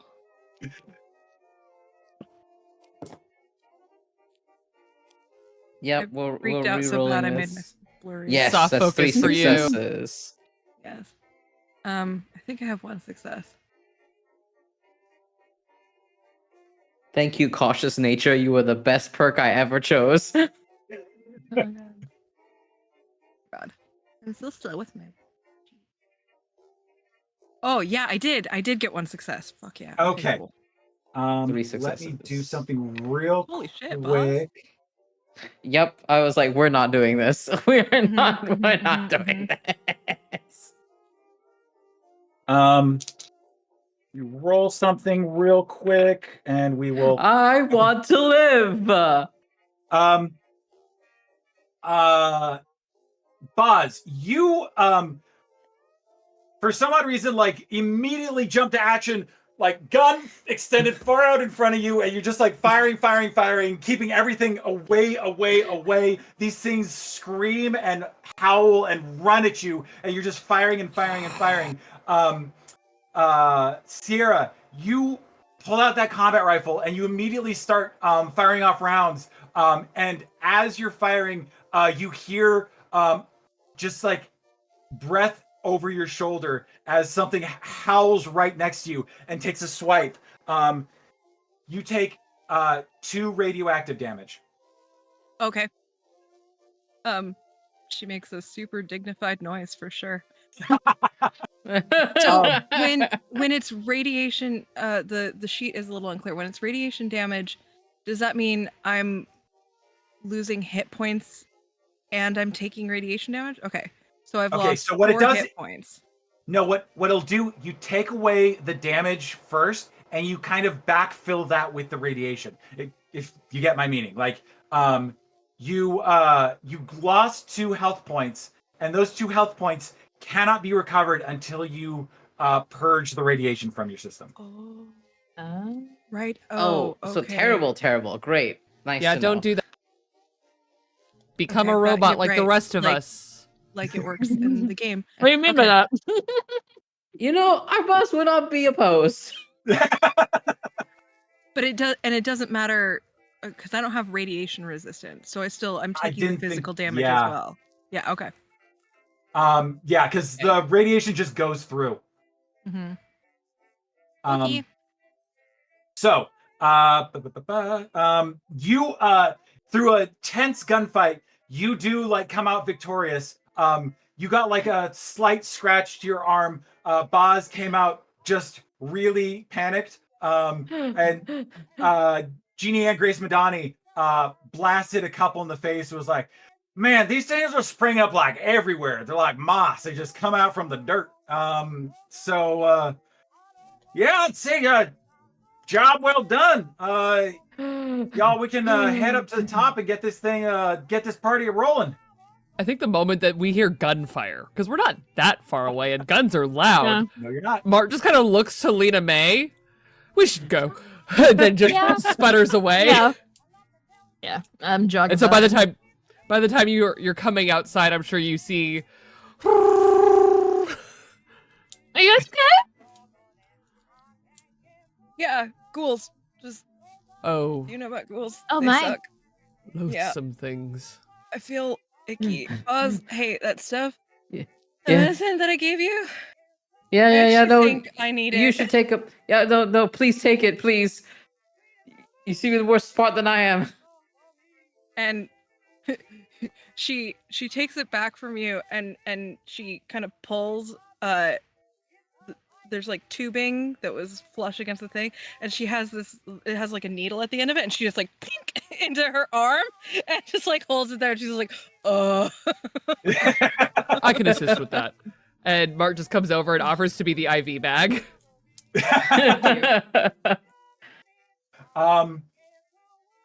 You see Trent come over.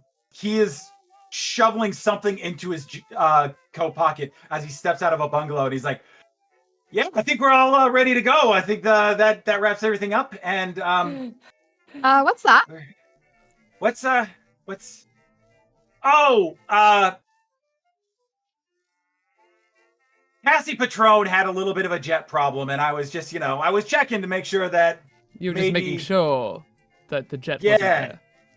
That the jet wasn't there. The jet is not there. No, that's all right. Okay. Open your coat, Sierra, please. to Yeah. what end? I don't know. It doesn't I don't feel matter. Mr. Okay, Global, fine. shall we continue? Yeah. Now we're getting up top, we're turning it on, and we're killing that thing with a whole bunch of lasers. We There's do that have ride. those. Money. But there is that ride. I don't know if you remember, but I think was telling Mart about this, but there is like this ride from like Poly Powerhouse about, I think it was like on, I'm gonna say north. Yeah, I think it was like the north side. Yes, and So- Mart just like with the IV bag just kind of points and pulls Sierra, I think, a little with him. And then I there was was like a children's sorry. area too, but I think that's nearby the carnival. But those may have some stuff if we need more lasers. Oh yeah, there's tons of stuff in there. Honestly, Lena May, you may want to get it at that radio station. Maybe send out some radio, get the waves buzzing again. Yeah, I would love that. I didn't know that. And Your so voice if you- raised an octave there. if you look on the map, I'm going to ping where it's at. Oh, hell yeah. This central building, towards the right side, or right side, left side. I'm sorry, my directions got turned around. Yes, towards the left side, is the radio station. Say less. Okay, so Trent ushers you all into the tram ride, and breezes you through a very quick tour of, back in the day, they used to flood that entire thing with water, and it was supposed to be like a rainstorm, and you know the rest, and over there, there's like Yes, a the maelstrom. mechanical octopus, and so there's a lot of stuff, there's an old western town, a lot of stuff here, but You we know, I was gotta, the we gotta fit model move. for that octopus. I have no idea what that means. Neither do I. You all quickly drive through the tram ride. He comes to a stop at the tram, the beginning of the tram tour, and again ushers you off. And he's like, "All right, we just got to be real careful. Don't die. Just try not to die." And My goal and aim the entire journey in the wastes. Jeannie Ann is like, "All right, you all do what you got to do, because honestly, this is kind of a free-for-all up there. I'm gonna head straight for the apertures. I need to realign all of them to make sure that it's I gotta focus it. Otherwise, we're just gonna give the thing a big old sunburn. So you all do what you gotta do. I'm gonna work on the machine. Just try and make sure that thing don't get too interested in me, because I'm real squishy and I die. Yes. Gotta go to the radio station. I have to. Like, You do what you gotta do." okay. I think I'm going to try and be a barrier between our assailant and you, Dr. Madani. Much appreciated. Hey, is there a spot that looks like a good place to set down a landmine? Like pinch Well, point here's for here's the thing. transmorpher? yeah, what you're seeing is like you think that this thing can move off of the track. However, you think that its movement won't be optimal. So it's going to be inclined to stick to its rails. That's useful. There is that pinch point near the loop. That'd be a What do good you think, spot, Lena maybe. May? Is there a movie that involves putting explosives on a train track? Oh, so many. It's actually quite a Okay. really common like trope. Like there's like TV tropes and then there's like movie tropes, you know? Let's walk while we talk. And Big Iron 4, with Texas Red's Revenge, there was Ah, the- Texas Red. Hey, wait. Was there a song? Yeah. Of that movie? they did so there's like the original song, right? And then this one they kind of had like another like kind of more indie artist do a cover of I it, and a didn't lot like of it as people much. hated it. Yeah, it was like too slow and moody, and they said Big Iron like really weird. I don't think it. I like the original better. I think you- I know it. Where do I stand?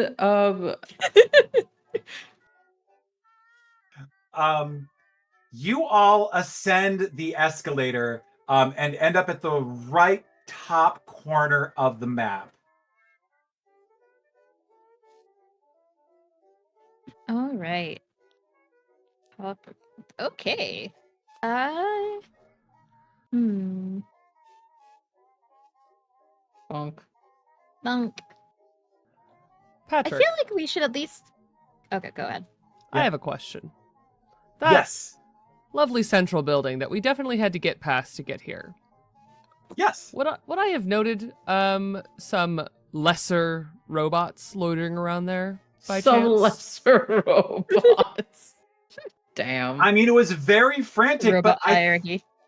I think you would have remembered, or at least had memory of that they started using protectrons for the Wild West shoot 'em up show. And it wasn't necessarily a popular move, but it allowed them to have the repeated show over and over again. These are protectrons programmed with a simple routine of start the gunfight. And that seems to be the extent of it. However, who's to say that they couldn't do more? I think I'm going to go pay a visit to some cousins. Ooh. Okay, you going by They had a yourself robot then? family. It's complicated. And I think, yeah, Mart is going to head towards the robot ranch. All right. So first in the initiative order is Jeannie Ann Grace Madani. And so she is going to take a regular move and a sprint action to just go like as far as she can. And you see her like basically just make a mad dash for the end of like the carnival row. And that will be their turn. I have to roll something here real quick. Hmm. No, you don't. Have you considered Mercy? Funny enough, that's one of the 5 robots' names.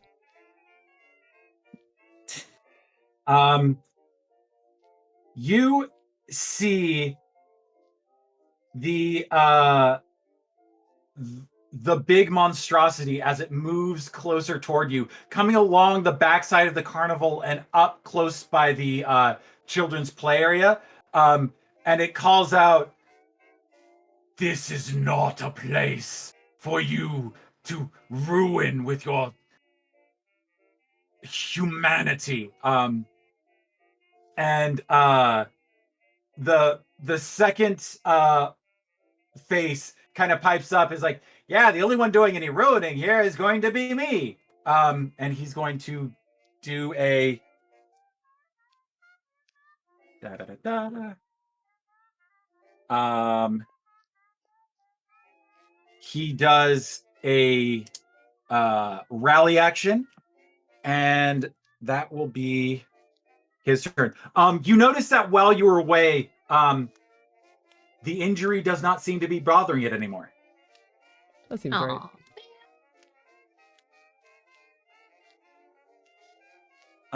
Okay.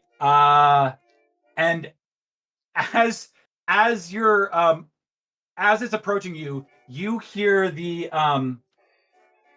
Mr. Handy on the left arm, right arm, speak up. Hello there. You must be new guests to the park. Welcome, and please enjoy the Film Festival Parade. We will be having it 3 times a day. 1 o'clock, cancelled. 2 o'clock, cancelled. 3 o'clock, cancelled. Please enjoy your stay at Interstellar Studios. Oh God. All right. Hopefully I didn't put myself on the map in triplicate. It was giving me it's giving me sass again. It is giving you sass, and I see your token. If you could move it up to the right. What's funny is that that's the old token, and I really wanted to get rid of that. We're here now. It's all happening. Where am I? You're over here. Follow my green cursor.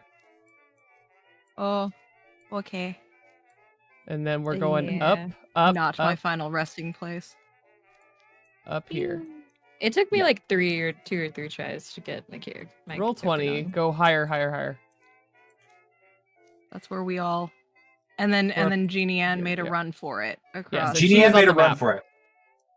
And We're all here now. Yes. Look it, we're all here. Everyone, And roll then 20 this is is great, all but it is here. not fast.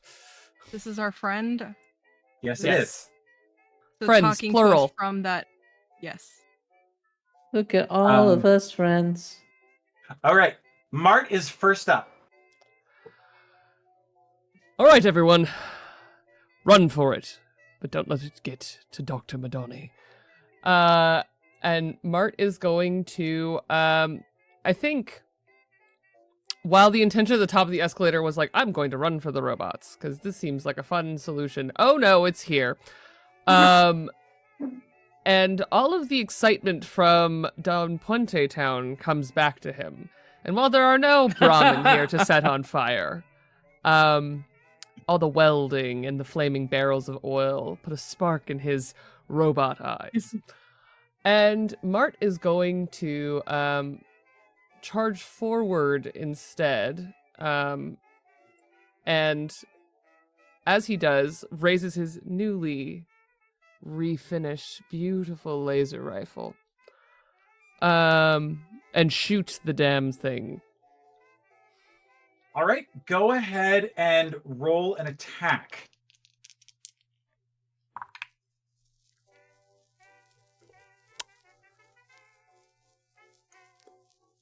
I'm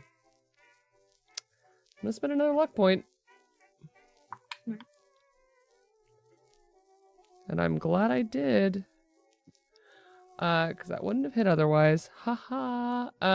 So that is 1 success. I think right now you're at long range. And my laser rifle will shoot at long range now. Perfect. My newly minted laser emitter with a larger barrel and a lovely beam focuser. Go ahead and roll a hit location. 11. Which should be a limb, a leg. Left. Oh wait, where is it? Yeah, No. left arm. Arm. Yes. Okay. So go ahead and roll damage. This is where we get spicy, everyone. I now do 7 damage dice. All right.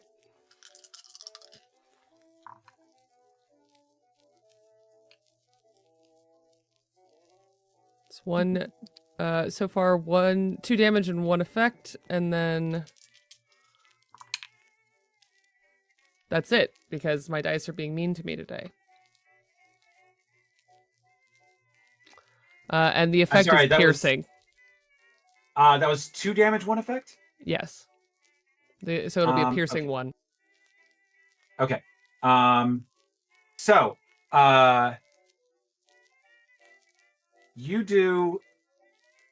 you fire off a shot, and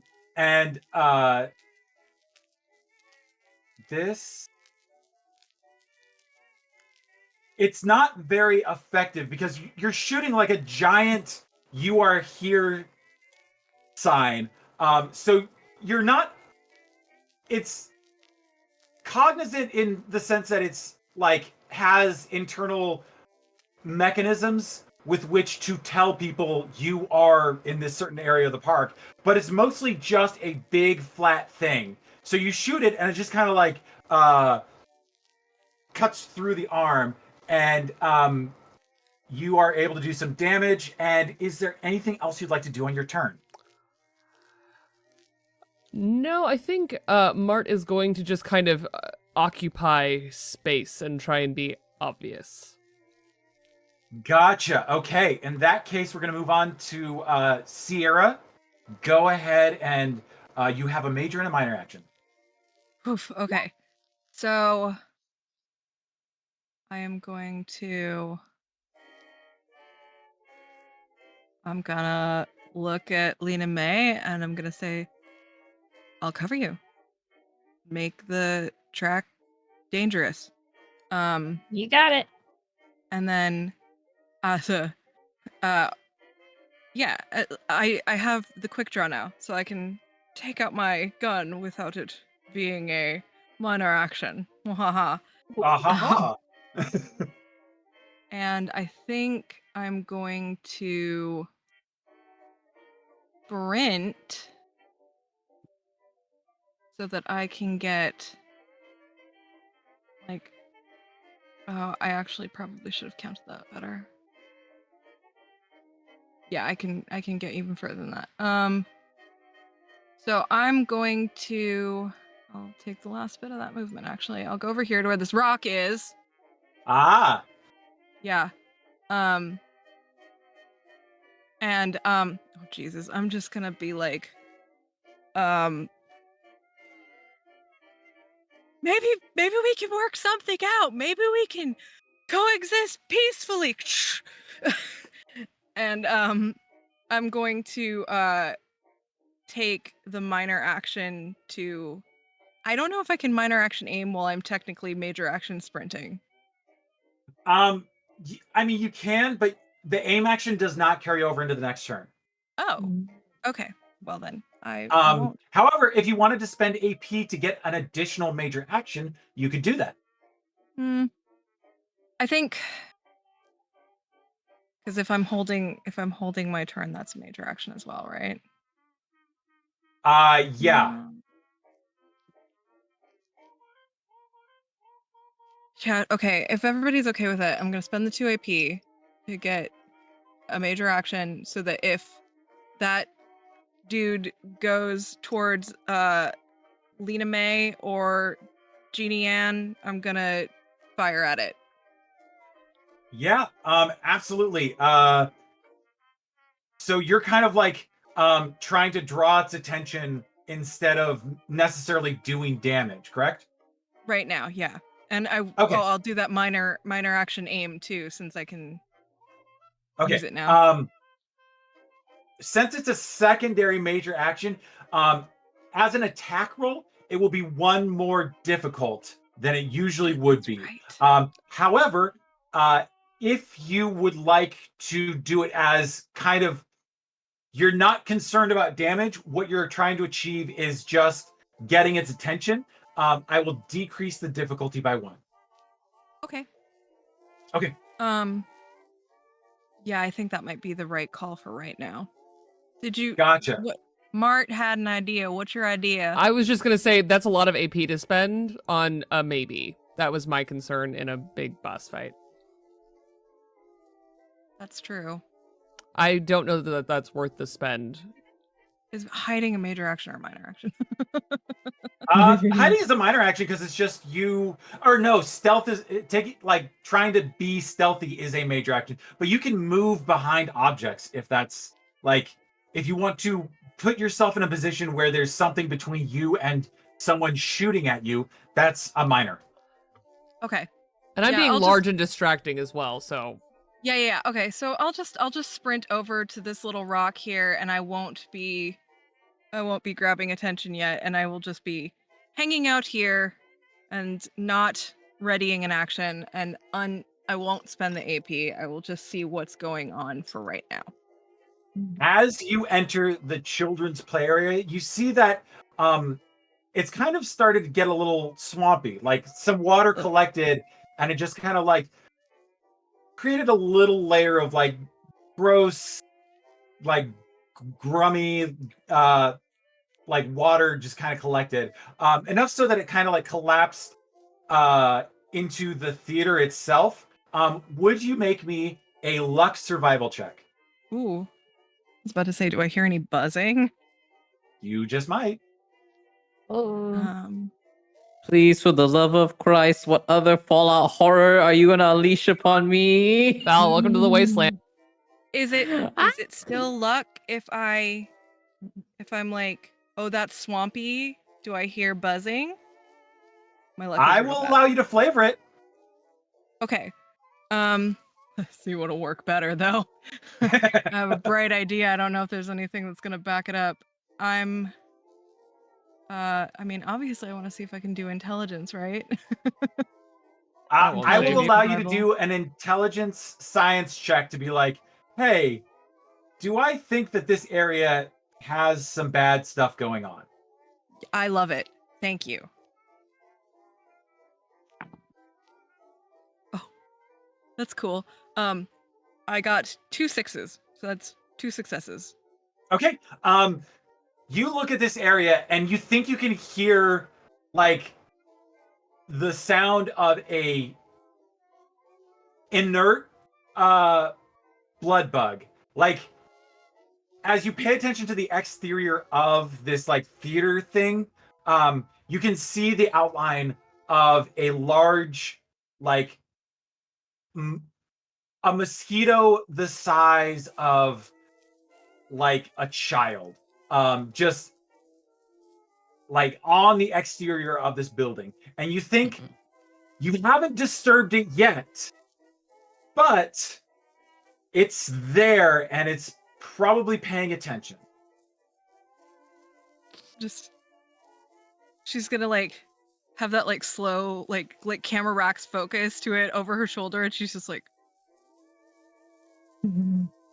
and she's just gonna be very still for right now and just kind of slowly sort of melt as much behind that rock as she can.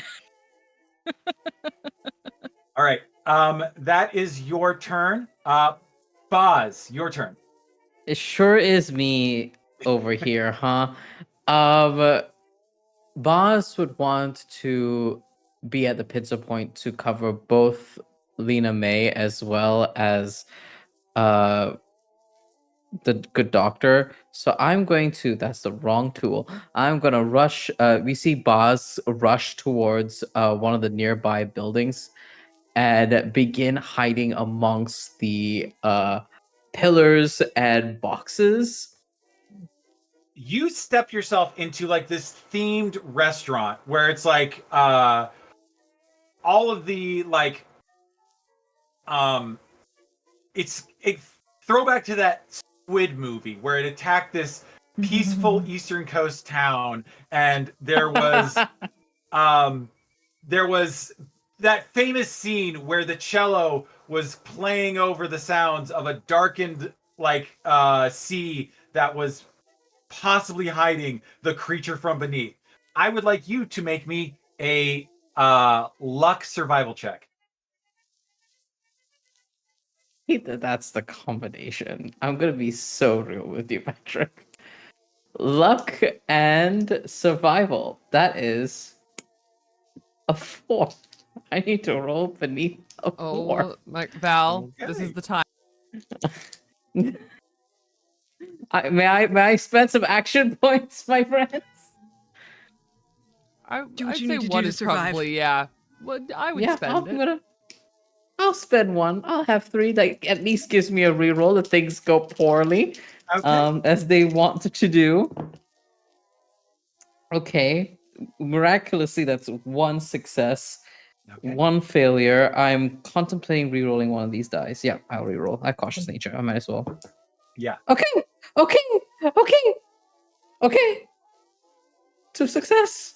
Okay, that is As a you 3 and a 2. are as you are hiding in amongst this restaurant, you hear the chitter of something small in the corners, and you can think you can make out like the small eyes of something, possibly a mouse.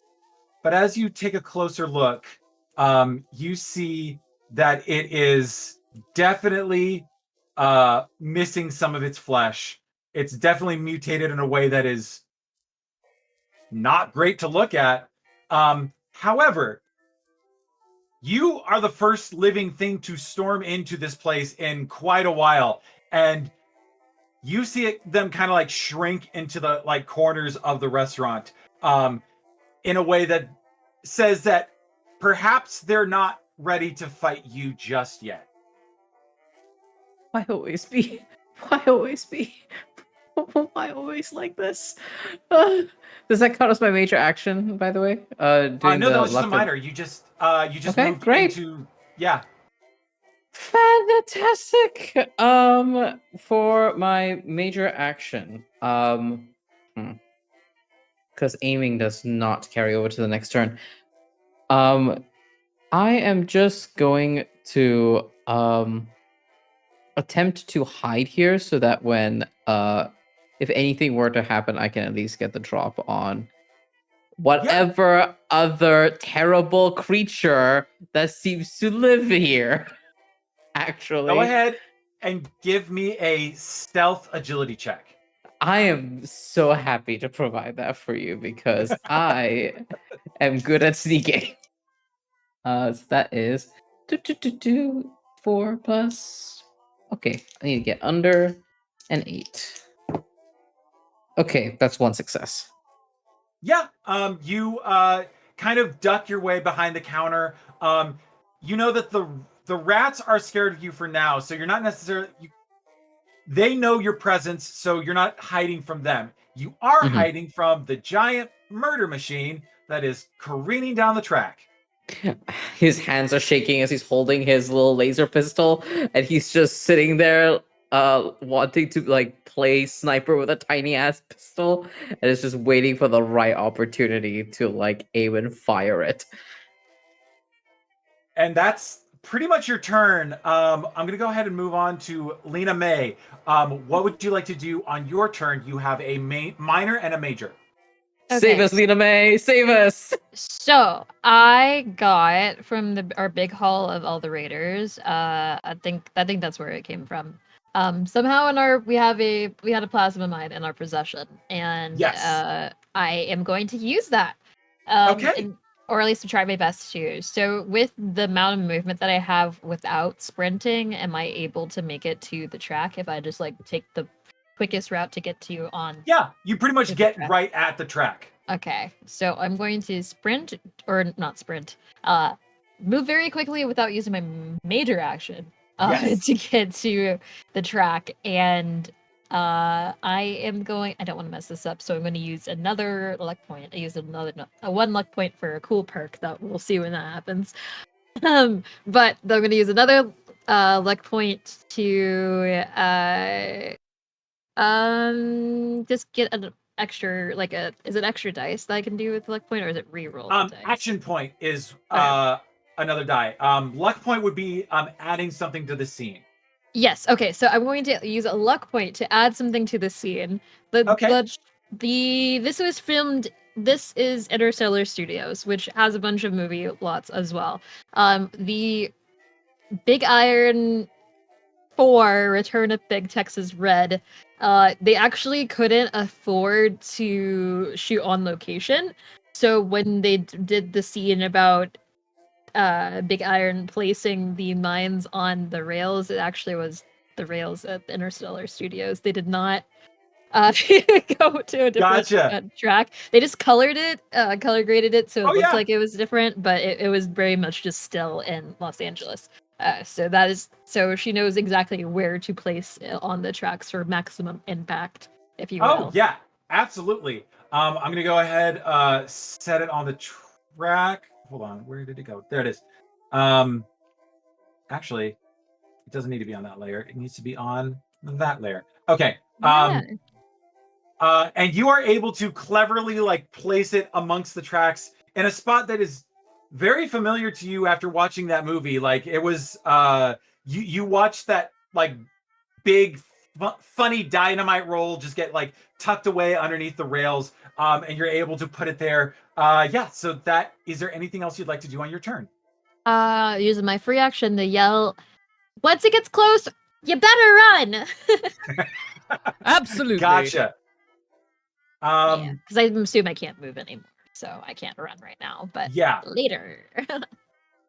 All right, so you see the machine come to life as it kind of pushes itself up like through the turn, and then as it gets, actually, yeah, that's pretty much where it is.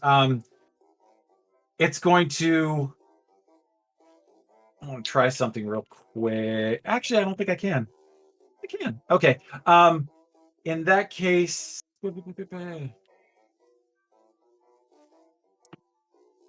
oof, and it rolled bad anyway. Okay. So that's its turn. You see the big skee ball ramp on its shoulder just kind of like start to like aim and figure out a firing angle on you.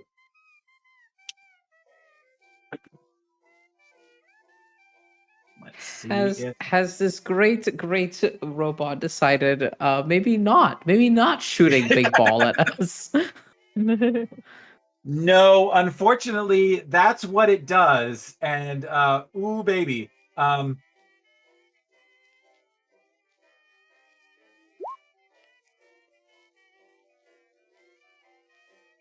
It does Lena May, it does 5 physical damage to your torso, with breaking 3. So you lose 3 points of damage reduction, physical damage reduction. That's so cool. That's so neat. Ow. Ow. As you come back up from setting down the mine, you hear it whistle through the air and catch you right in the sternum, nearly knocking you on your butt. And as you are kind of bewildered by this tremendous artillery that is being fired at you, you hear the strange twang of maybe a guitar.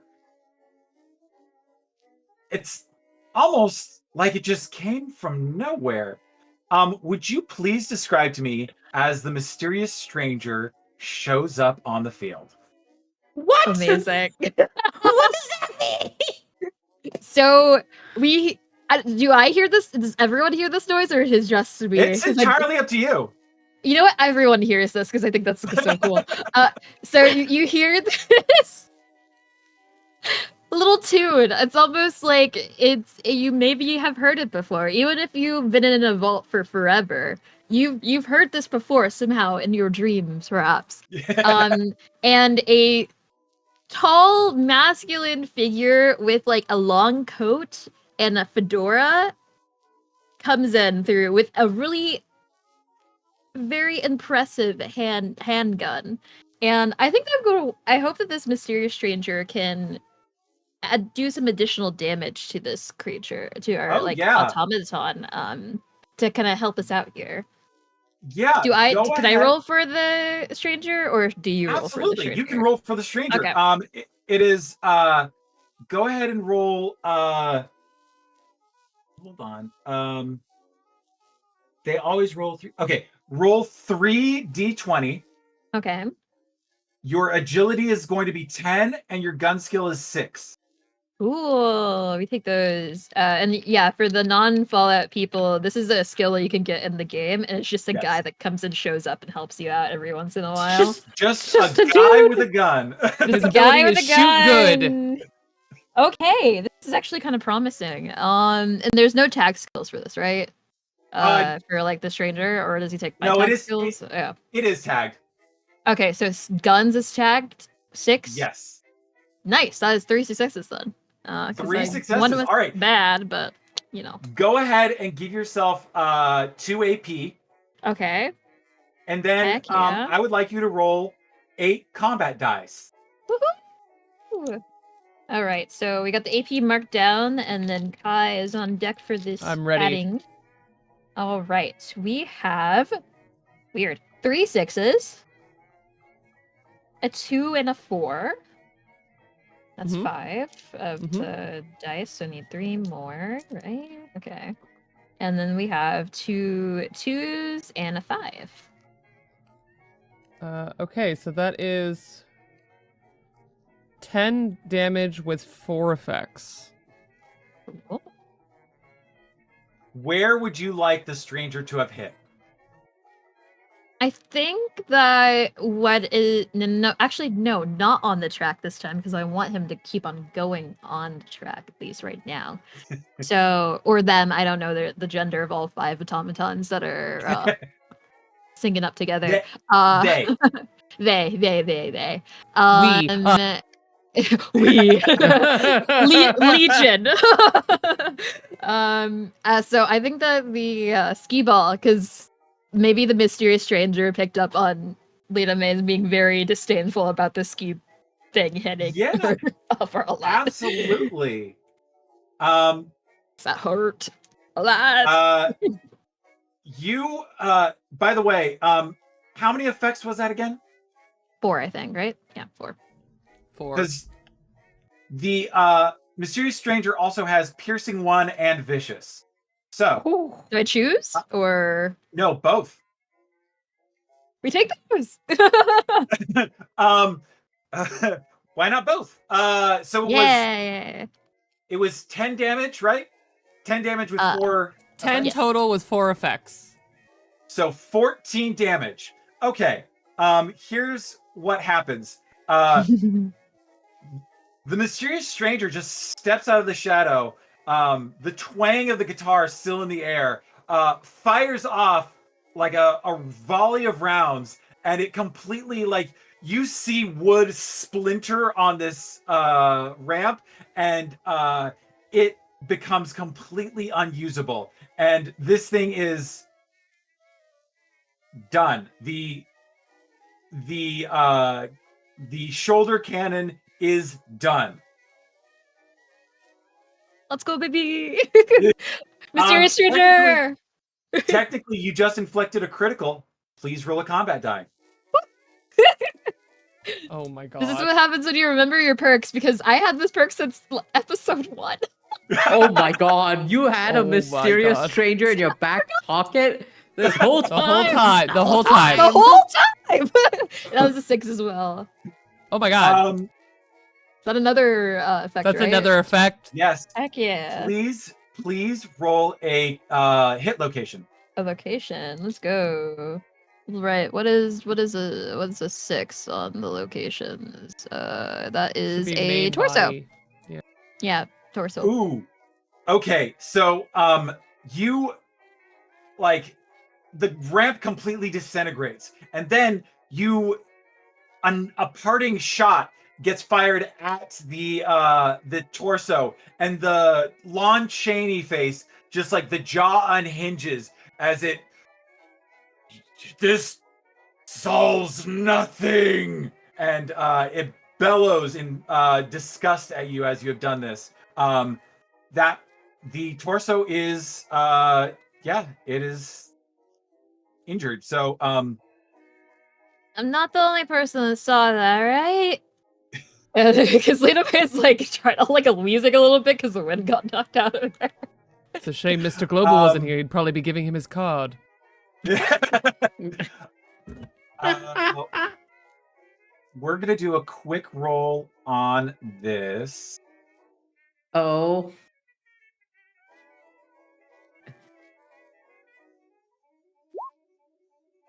What's that mean?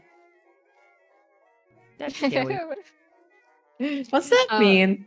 Lena I May's see not it in looking the roll good, 20. guys. What's that mean, Patrick? I'm don't gonna know, but I say. scared. Oh, I ain't don't looking worry good. about it. Let me roll where rolled this it. hits. Where this hits? He'll On be who? me. It's fine. Sierra, the 2-story tall creature bellows out in pain and moves towards you.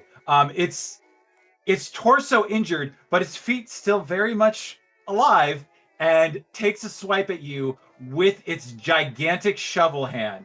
I And do causes have a defense of. I don't know if this will make a difference. I have a defense of 2 until the start of my turn because I took the sprint action. Does that make a difference?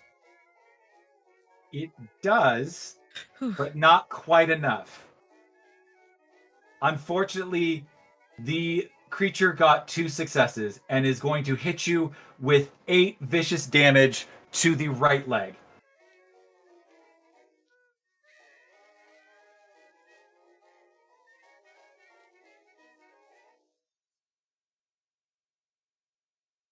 Okay, so I've had really good luck about getting hit. So I take away my my physical damage resistance, Yes. and then the rest of the points are taken away from my total hit points.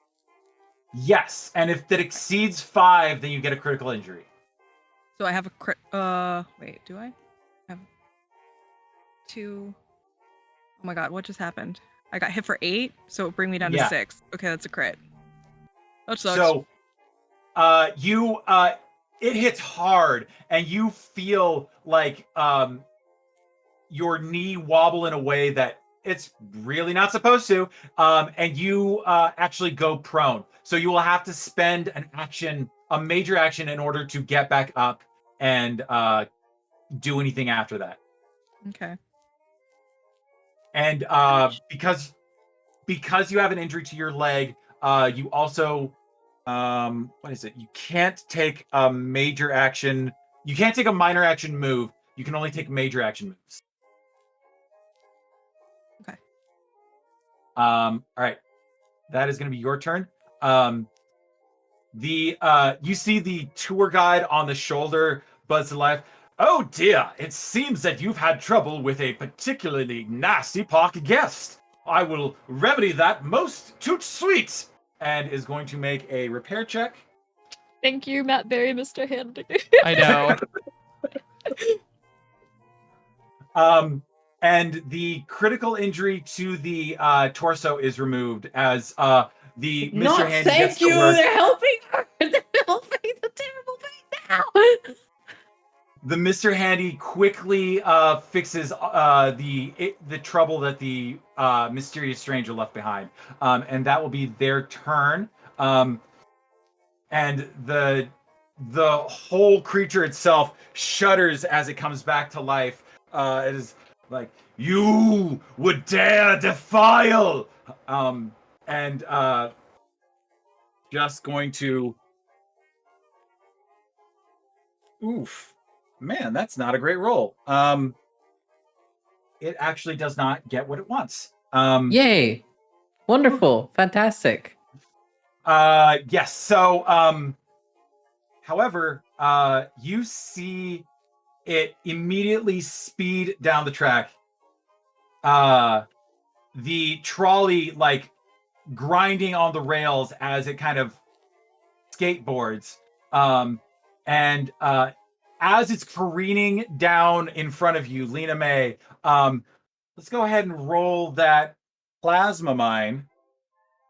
Oh, everyone is so close to the mine. Everyone is so close. I didn't think it Oh, was going to shit. move that fast. Yeah, I didn't either. It is what it It's- is. It's a vehicle, and it goes Yep, you're lickety right. split down those rails. Oh my god. It is what it is. My friends! Yeah. So Thank God I let's bought roll- stim packs! Yeah. Let's roll this real quick. Plasma mine You know. does 9 explosive damage. Okay. So let's with first everyone 9 make dice? everyone first make an agility athletics save. Oh, including me in the sucker's house? Yeah. No, you're fine. You're fine. It's just the Great, two of us. fantastic. Yeah, Martin and Lena May both need to make agility saves. I got one. I will use another That's luck funny. point to say that because also same movie, by the way, same movie. Big Iron accidentally gets stuck to the rails after he adds the explosive. So he has to Oh, run away okay. really quickly. And it's a Okay. whole close up. They did it in one shot. One shot. So you get there's all the details are there to help hopefully make this roll easier. Okay, go for it. Okay. All right. I hope that helped because that was only one success. Lena Since May, you're not that hitting does help. anything. That does help. The difficulty was 2. So- Whew. Actually, you know what? I'm gonna make this easy on myself and just do.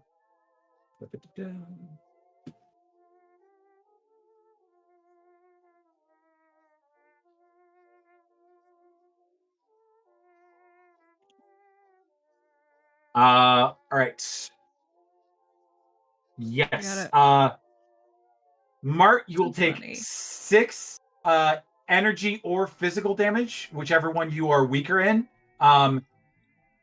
Lena May, you will take 3 physical or energy damage, whichever one you are weaker in.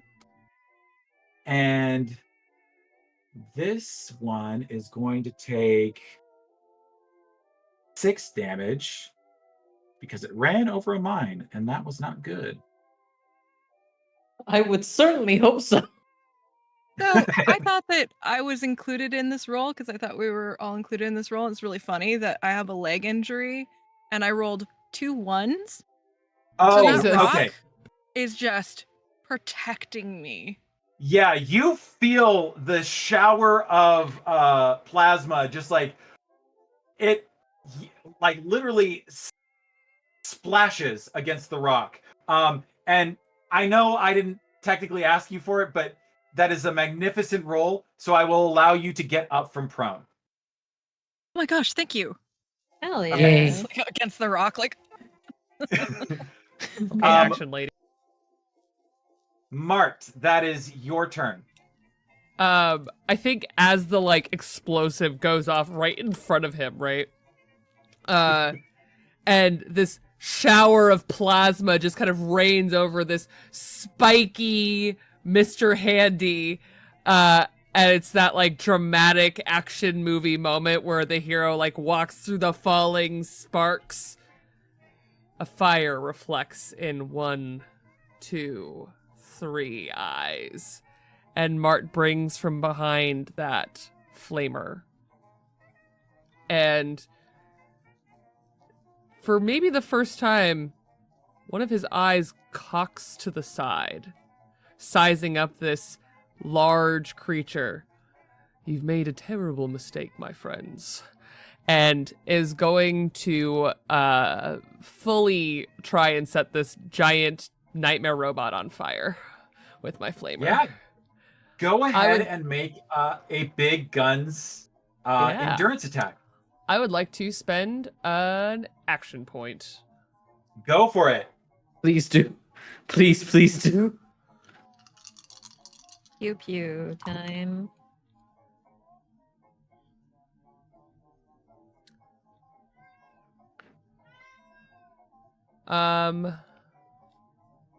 That is...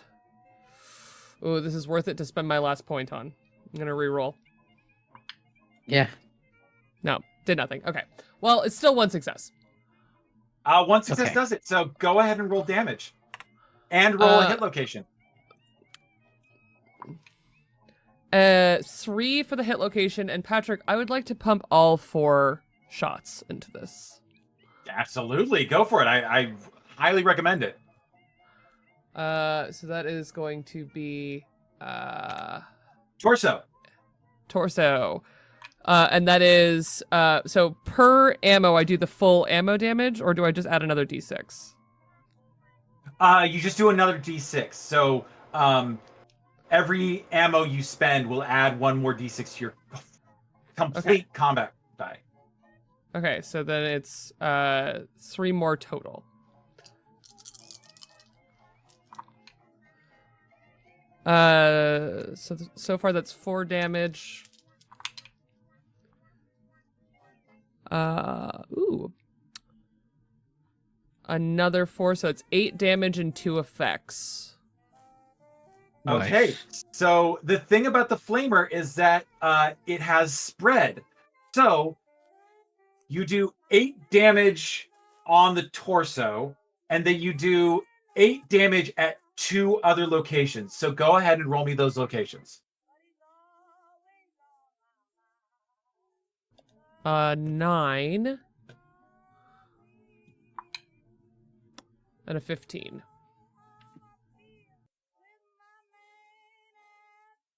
Okay, let me do... Yeah, my effects are burst, persistent, and spread. Yes, and that 8 damage will continue to happen for 2 more turns.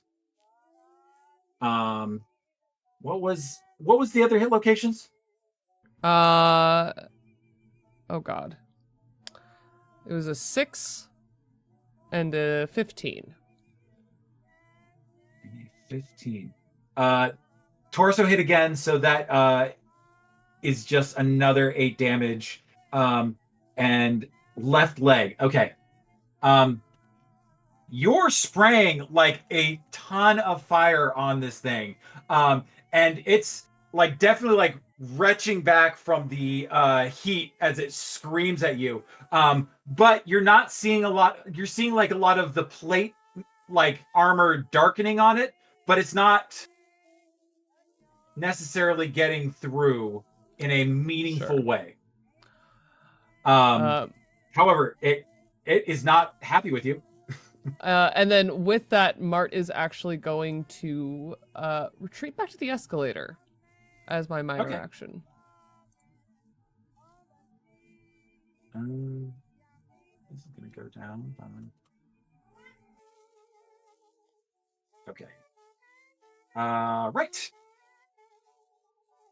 So, that's your turn, Mart. Lena, your turn. Like Sierra. Not me. Sierra. Sorry. Oh, you're muted.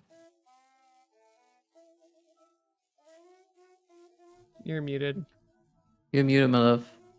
She knows. Yeah. Do you need help? Dear. Uh-oh. I'm coming. Okay. Do we want to take a quick 5-minute break? Yeah. Yeah, let's do a quick 5. Yeah. We'll be right back, folks. Technology.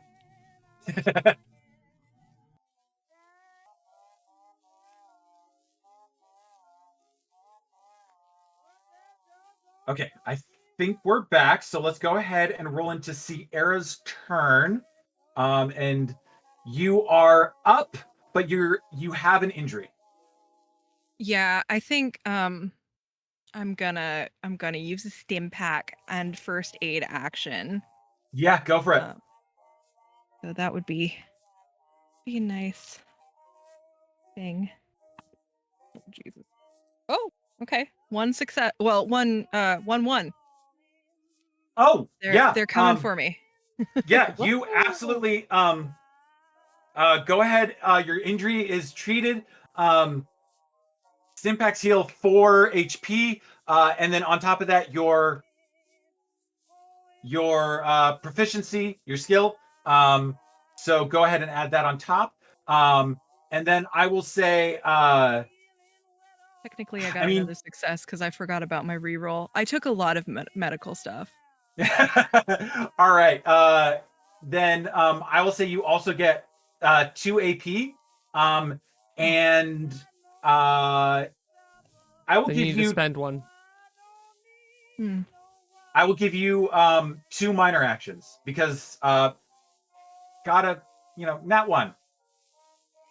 Okay, so I'm gonna look at that blood bug to make sure it's still chilling, that it's not It super is. agitated. Okay, great. And then I was going to check out the robot and the track and see if there was like a weak point or something that we were missing or something like that. Um, can I do like an intelligence kind of? Intelligence science. That's a good one for me.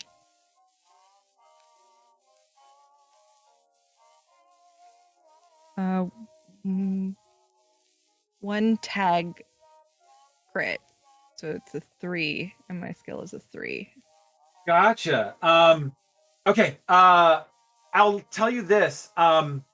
This track is singular. Like there aren't multiple things to this track. And you heard the tour guide talk about the parade. If you can go back to the workshop, you can activate the parade, and that will occupy the track. Do I have any idea where that might be though? In the lower right-hand corner is kind of like where the end of the track leads into. It kind of leads down this chute that will get you like into like the back maintenance area. Okay. Well, maybe what I want to do then is, because the robot's up in front of me, I'm behind it now, and I have 2 minor actions. So maybe what I want to do is see if I can make it, how far I can go in one turn, considering that I'm going to do the sprint action, which will take me Well, 8. your major action was the The healing. That's right. healing. But You do have an AP you have to spend. Mm-hmm. So you could spend an additional AP. I will let you, in this one instance, have 2 minor action moves and a major action sprint. But the same rules will apply as to earlier when Boz sprinted his heart out and picked up some damage. So you can do all of that, and at the end you will roll 4 combat die.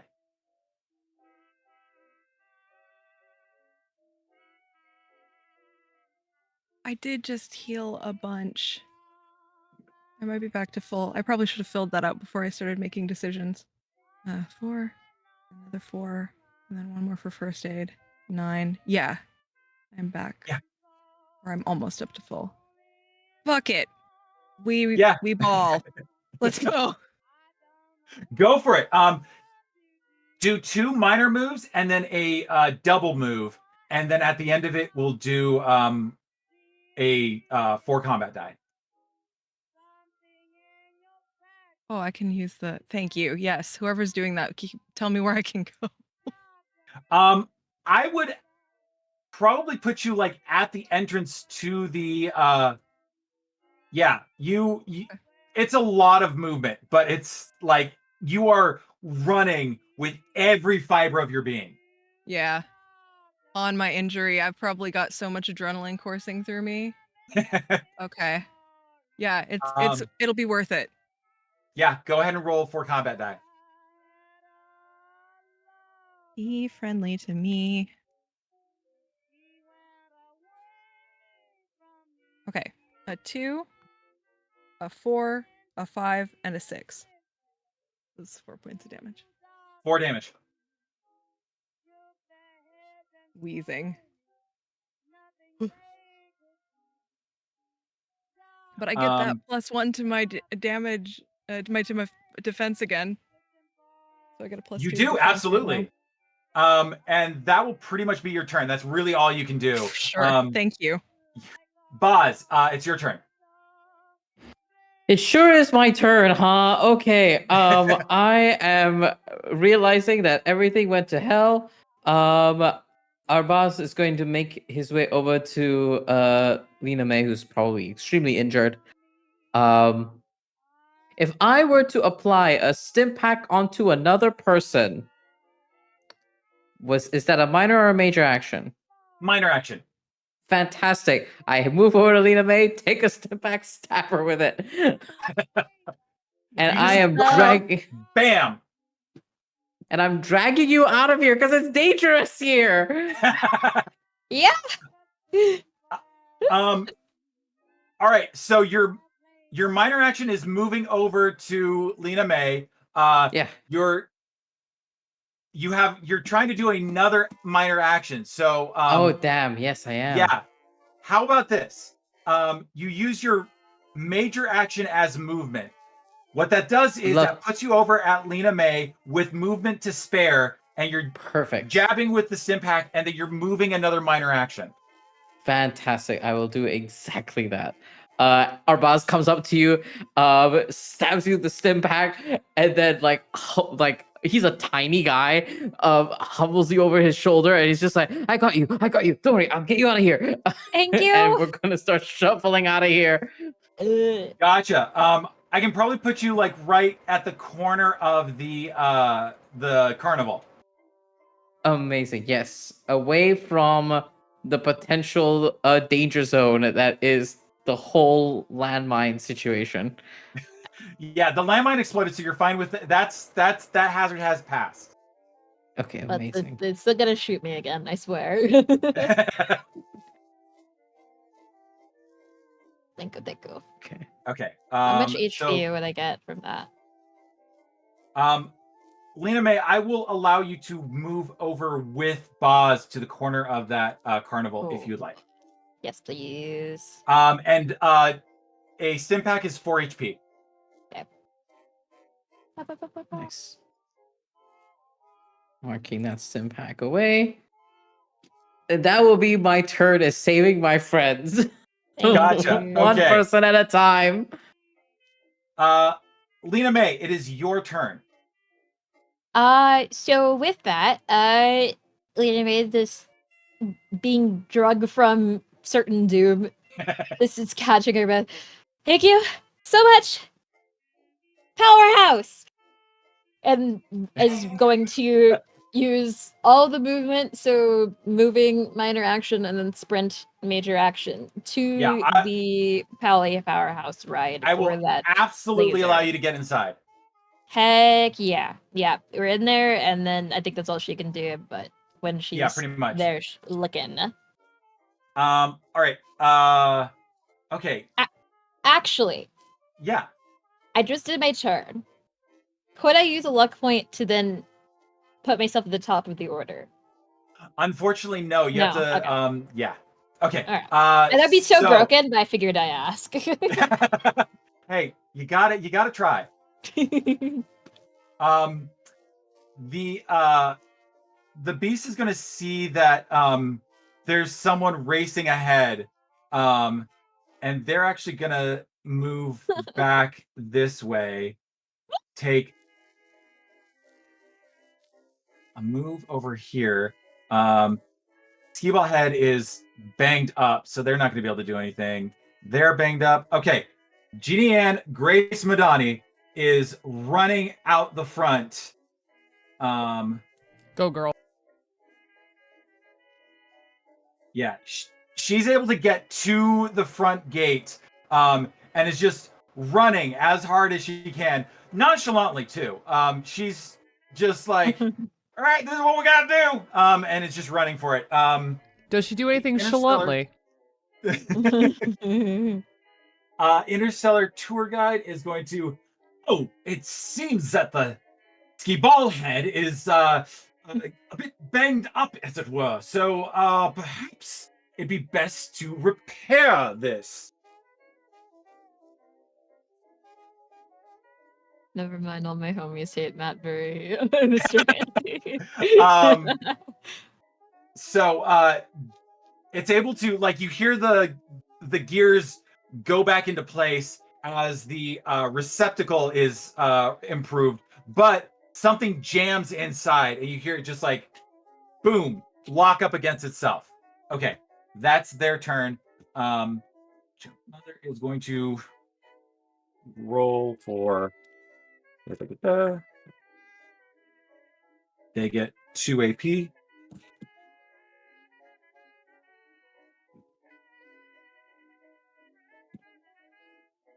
Yes, that is them. And now we are on to, man, you are coming around the bend. You see, Sierra, you see the trolley flying down the tracks as this thing like pushes itself all the way down to right behind you. It's just like nipping on your heels. And that's its turn. Mart, you are up in the right corner. Ha ha ha ha ha. Well, that monstrosity went very far away. I think Mart has had a singular thing in his mind about this ever since Jeannie and Grace Madani pointed out that we needed to keep the monster away from her. Mart makes a very good target. And so I'm not sure mechanically how to accomplish this, but Patrick, Mart would like to hoot and holler, I believe the children say, and get the beast's attention and try and draw it into single honorable combat. You can do like an kind of like an intimidation check. We'll say charisma speech, unless you want to flavor it some different way.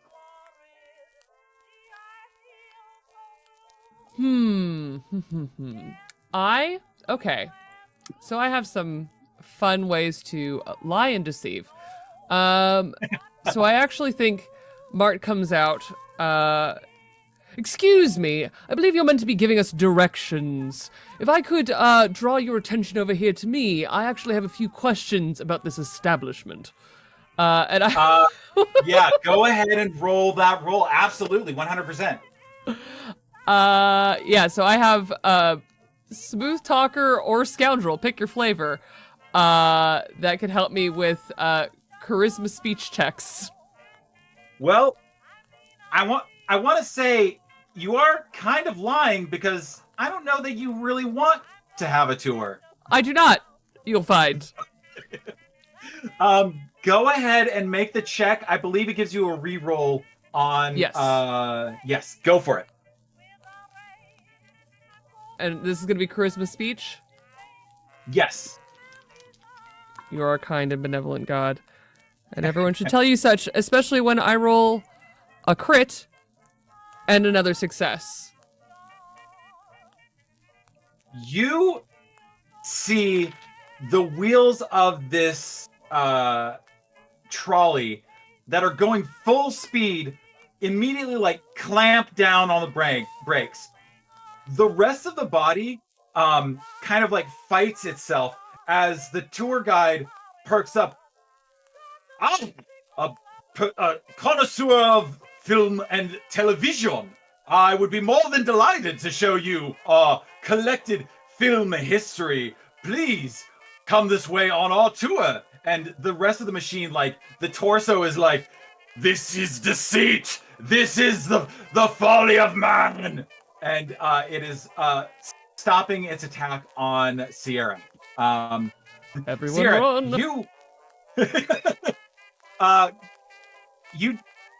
Did you do your major minor action, Mart? I moved as my minor. I figured that the bullshitting was my major action. Yes. Okay.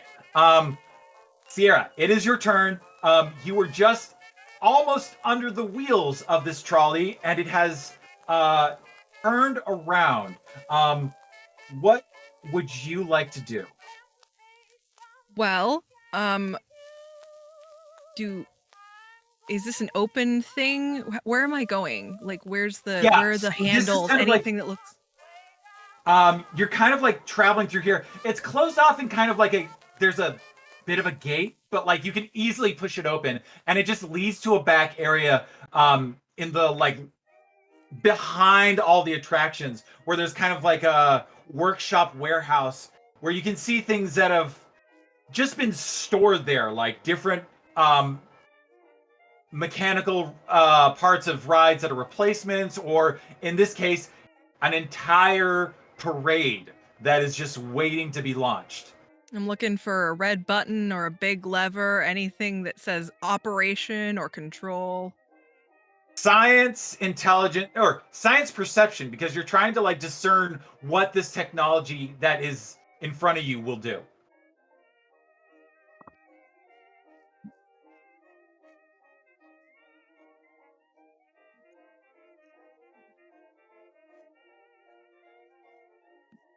Two successes.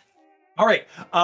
You are able to find like they want all of this is not supposed to be hidden from the employees of the park. So the instant you get back behind the maintenance area, you see like the switchboard that is there to operate the different things. Like you see the buttons for the fireworks, the buttons for the parades, the buttons for like different cinematic shows that they have that are supposed to launch intermittently throughout the day, so you can easily operate this thing.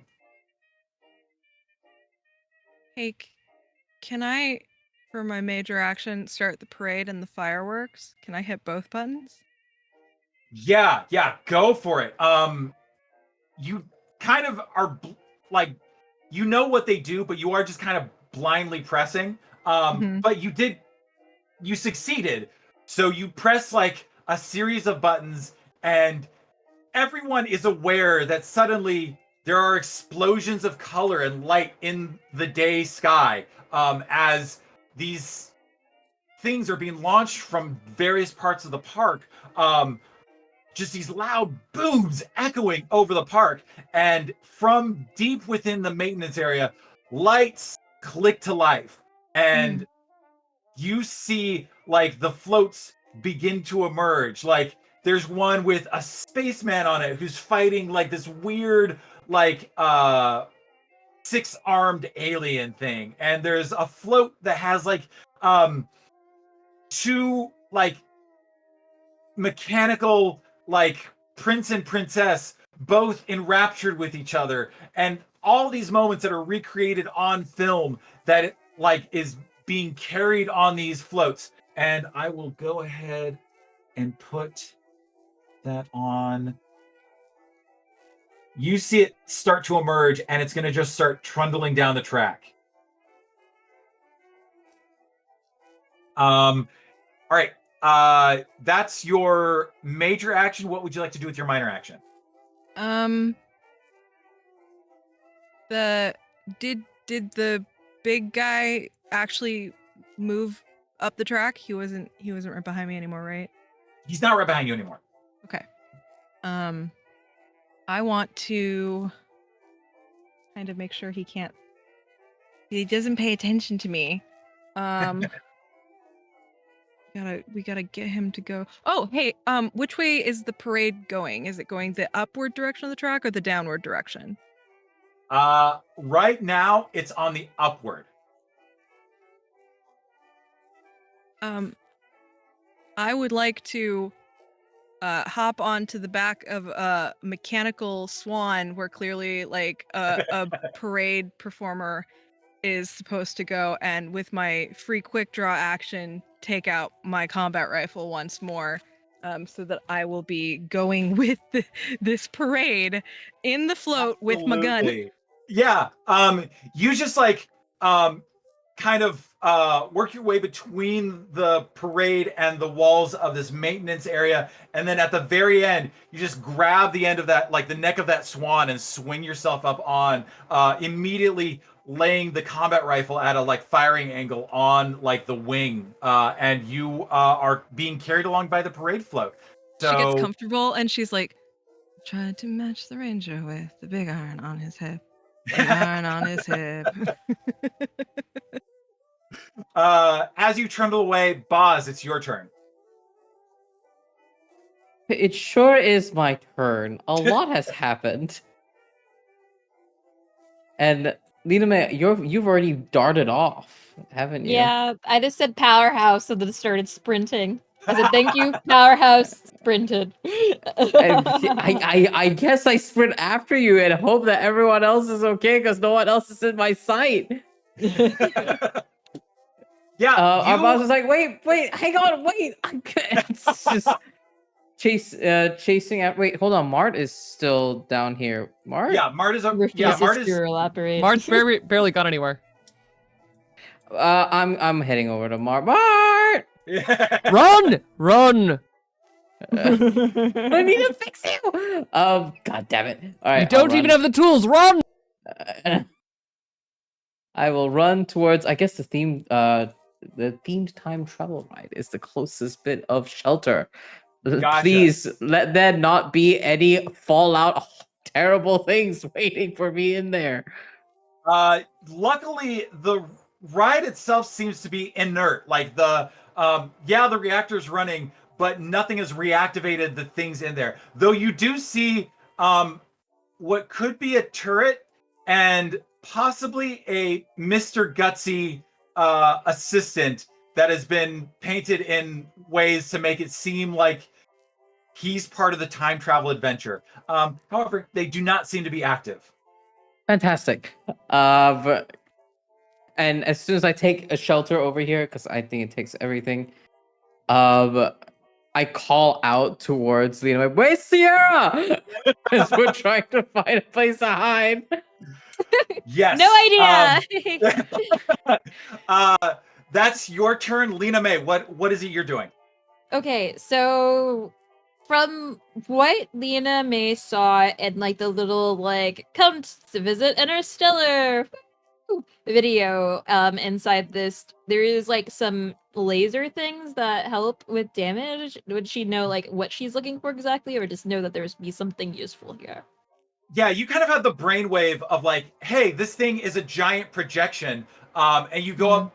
So there has to be a projectionist booth, and you go like towards into the back room, into the employees only area, and you find not only a large projection machine, but the wide aperture that it has, the lens that it has to use to project onto this very wide format screen, and it's like it's cumbersome, but you're pretty easily able to remove it from its place. These things are meant to be exchanged out regularly for maintenance, so you're like you pluck it out. Awesome. And then is that something I need to bring? Sorry if this was obvious, but is this something I need to bring to the reactor, or is this something that I can put on, say, my gun? You would probably need to bring it down to the to the reactor? the emitters down there. Yeah. Cool. Yes, in that case, that is exactly what she'll do. So I assume that would be like her minor action to move around and grab that. That was actually, that would probably be just your minor action, because you're just an object manipulation. So go ahead. Do you want to do a sprint action for your major? Yes. So I feel like this is really funny, actually, because Boz just got in here and saw this after Lena May sprinted. I sure did. Early. And then you see Lena May like go like bolt into the back entrance. You hear shuffling and like, where's it? Ah, found it! Woo! And then immediately is going back out. Where are we going? What are you doing? To the so you just see like two like vault suited blue bodies with different The vault dwellers armor just zooming around. the vault dweller kitties that are running around. just bouncing back from place to place in this park. Yes, that is fantastic. Go ahead. I'll have you can run all the way out to here. Heck yeah. Yeah, you find like you're running between the like Western Showdown shootout show and like a bunch of shops. There's like a corridor that you can run through. Big Iron, please save me. All right.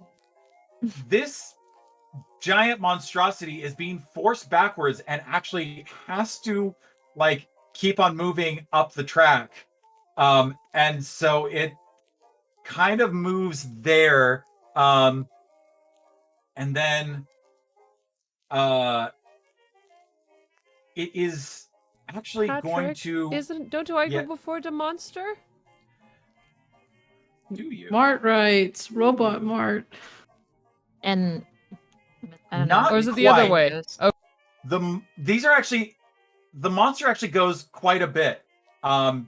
Yes. No worries. So yeah, so he's gonna make an attack real quick.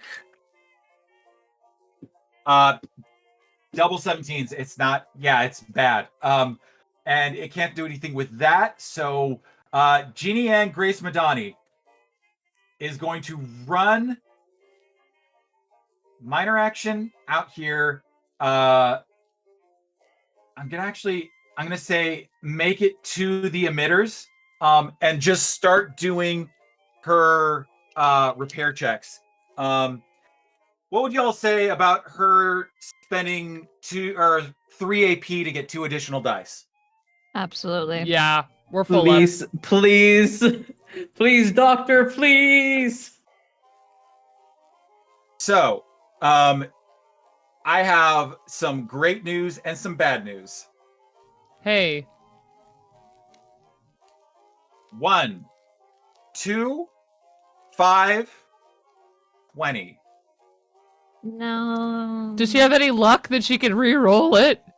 You know I'll what? give That's- my luck. That's for this. good point. She absolutely does. She has 3 points of luck, and she's And if gonna roll. anyone's lucky, it's her. I know, because It's- goddamn, love her so much. Yeah, she gets to work immediately on the emitters, and she's just like, you see her like she climbs up one of the towers and gets one of them functioning. So you see like this bright light coming out of it, and she's like, "I'm doing great. Send it this. Go ahead, send it this way." And that will be their turn. The Interstellar tour guide completely got distracted by Mart, but is going to make a roll to try and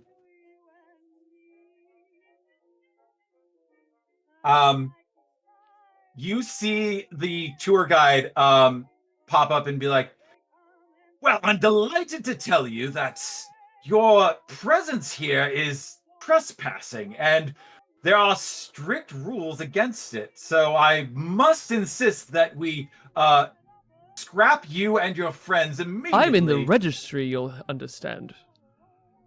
Actually, you would be. Yes. Okay. Let's go, Mart. Uno reverse, Patrick! That's cool. Hard Uno reverse. So the robot, like, you see the Mr. Handy glitch for a moment, and Oh my God. you are absolutely right. My apologies, Mart. Your presence here is allowed, and is going to. You are actually have become a non-combatant on the field until you engage again. Fantastic. Chaos, chaos, chaos. I was like, that's code for Cai Chaos. That's what I love just that. heard. I love that so much. Mart Okay. said, "No, you." All Nuh-uh. right. Trolley left leg is going to go, and it's getting blocked by the parade. The parade is coming up the tracks, and it's has no other options. So you see it like having a disagreement with itself, and it actually like disengages the trolley from the track, and it is going to you see that it moves like just off the track, but it's like dragging itself. It's very much like it has no propulsion. It's the wheels are running on the trolley and it's not connecting to anything. So it's very much having to force its own self to move itself. And so it is very slow. But that is its turn. Mart. All right, now back to my original bad idea. Now that Mart has reminded everyone of his place in the world, it's going to head towards the robot corral.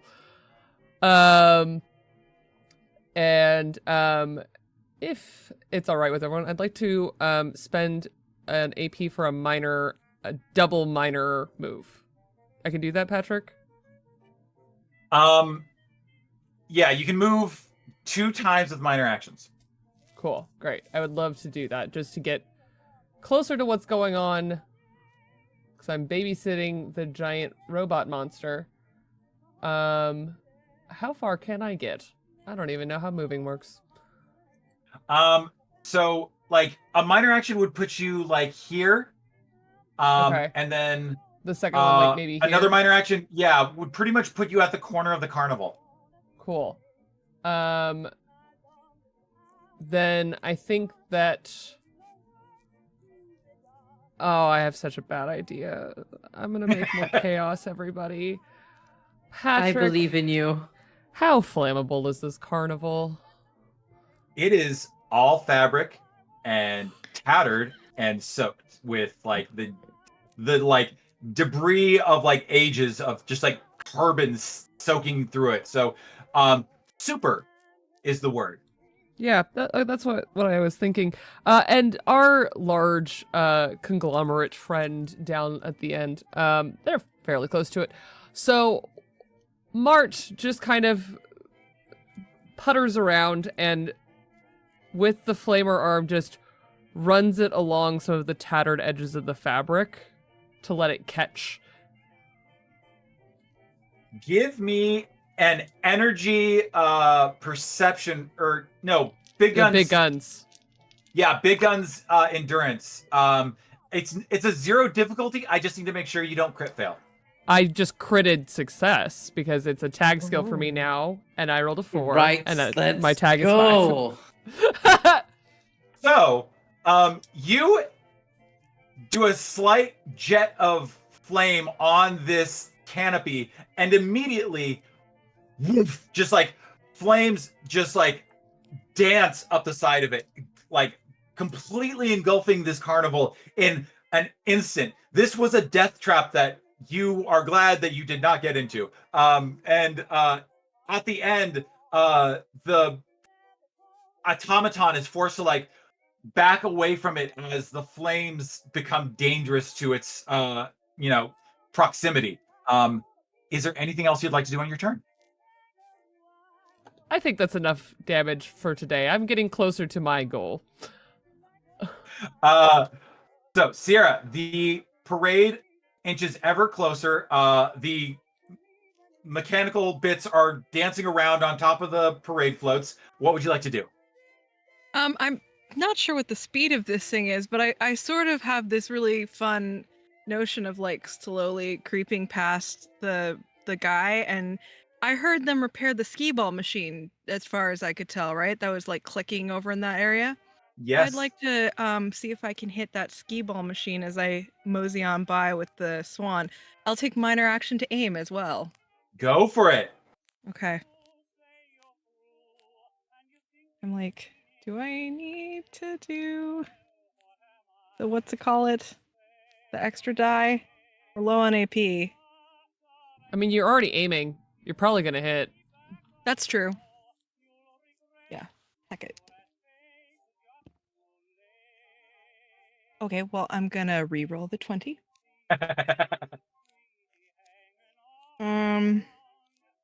It was just a normal guns. Yeah. Man, You have luck. a double fail. Yeah, I'm gonna see if I can spend a luck. Reroll again. Oof. I know. I believe in us, even if the dice don't. No, Sierra doesn't get to shoot things. I'm so disappointed. I'm sorry, but you fire off a volley of shots, and you can see them playing off the torso of this big creature. Is there anything else you'd like to do on your turn? Well, now that I've got its attention, I'm just gonna be like, hey, who built you? That's an excellent question. Rob Coe has built this most robotics in this POC. But who put y'all together like that? That was I. We are here to preserve. And it grimaces at you as it continues its slow march. He just wants to enjoy his park. As she's like slowly getting drifted away on the swan, wondering if she should get off of the float or just let the fight happen without her. Boz, that is you. It sure is me. Fantastic. Okay.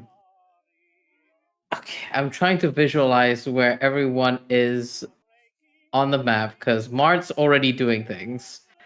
Lena May just ran in a direction, and I'm hoping that everything's fine. So I will dart out of the themed travel ride. Let me see. What do I see in my immediate vicinity? Because I Valiant Dorian, know everything else that's happening on the other side. What am I greeted with when I come out from Boss's perspective? You see Lena May just making a run for it. This like pretty large lens in her hands, running like between shops and other buildings. And you see Mart just casually lighting this entire place on fire. Fantastic. I don't have anything to help light things on fire. So I think I will just attempt to cover for Lena May, who is running. So Yeah. I don't see any immediate dangers around me, so that's just what I'm going to do. So I will continue running after Lena May, hand on my pistol. So that if anything comes and shoots at her, they will have to reckon with me, boss. You know, this guy who shoots things. Lena May, you have lens in hand. You are free to go wherever you'd like. I am because I need to get this to the reactors. Right? Yeah. Like I'm just triple checking because I'm like that's really far. So maybe if I ask again, it'll be a different result. Yeah. So I got a long ways to go. So I am running. Actually, I will probably run.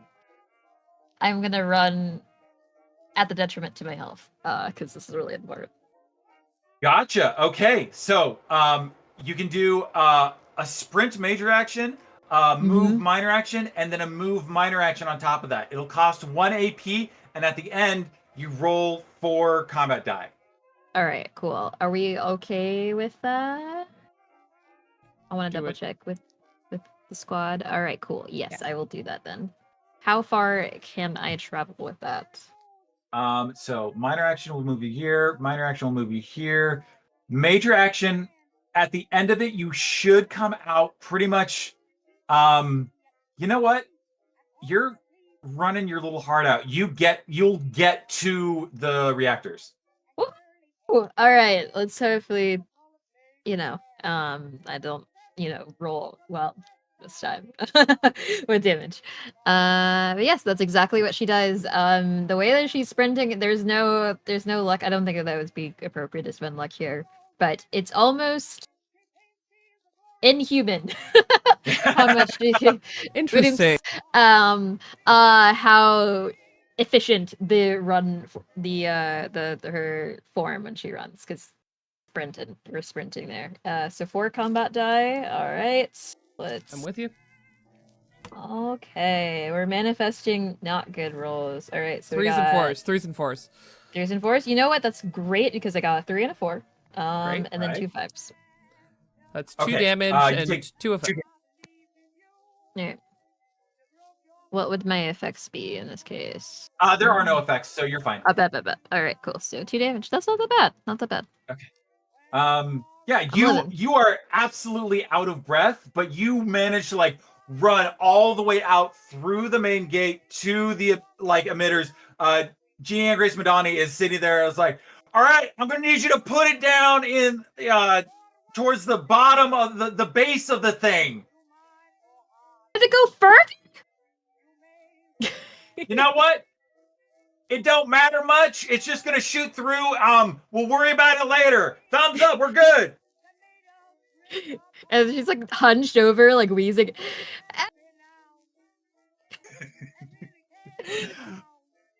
All right, that is your turn. The creature is going to try and sidestep the. Actually, first it's going to just as Sierra, as you pass by close by this big creature, you take 5 radiation damage. It's no effect, so you don't actually lose your top HP, but you do take 5 damage. So I can get those HP back, is what you're saying? Yes. Okay. Yeah. You just feel like this wave of nausea rise up in you as you see like this sickly green glow come from the popcorn cart. Oh. Don't eat but that. It's going to use its minor action to get itself to the tracks again, because it wants to bypass the train, and it's seeing not only like fireworks, but it's seeing like the big thing kick off up front. So it's going to try and figure things out. Jeannie and Grace Madani. She needs 4 more successes. So it's up to the group if they want her to spend more AP. I have us at 3. Yep. Yeah. Okay. I would say gonna- all of it if it's gonna help her, but that's Yeah. only 2 more die. I'll roll it if it's okay. Everybody else? Do we want to do Yep. one more die this round? Yeah, and do one keep and AP then just one. in case? Yeah. Yeah. You're right. Yeah. So you still have 2 AP. Okay. That might actually. Did she crit? Is she the best? Do we love her so much? Do we hold her on a pedestal for the rest of time? We let her walk up to as many raiders So- as she wants. Yeah, she can talk to whoever she wants. Especially to girls. So a 17, not great. A 7, which gets you 1 success. And with a tag skill of 6, she rolled a 5. That's the 3 successes. You see this whole apparatus whir to life. The giant globe begins to sink underneath as it's replaced with a kind of divoted amphitheater. All mechanisms are whirring in conjunction, and she calls out, "Yeah, we got her good, so let's go ahead and wrap this up."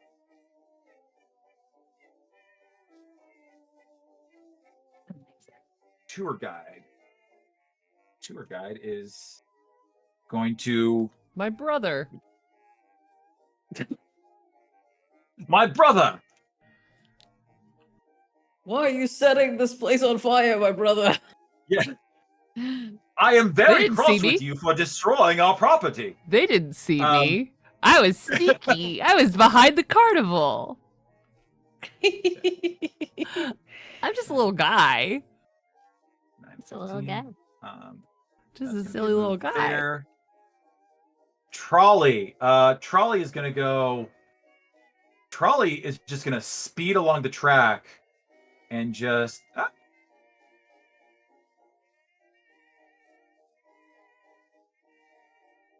Oh, that's fast. Oh, that's Ew. fast. Oh, that's real fast.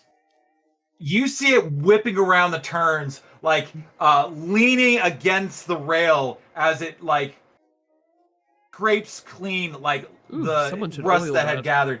Yeah, it books when it wants to. So yeah, that should be its turn. Mart, what are you doing? Well, I would imagine that the large globe beginning to move and the reactor starting to whir up is quite loud. Oh, it is. It reverberates through the park. Yeah, it's quite notable.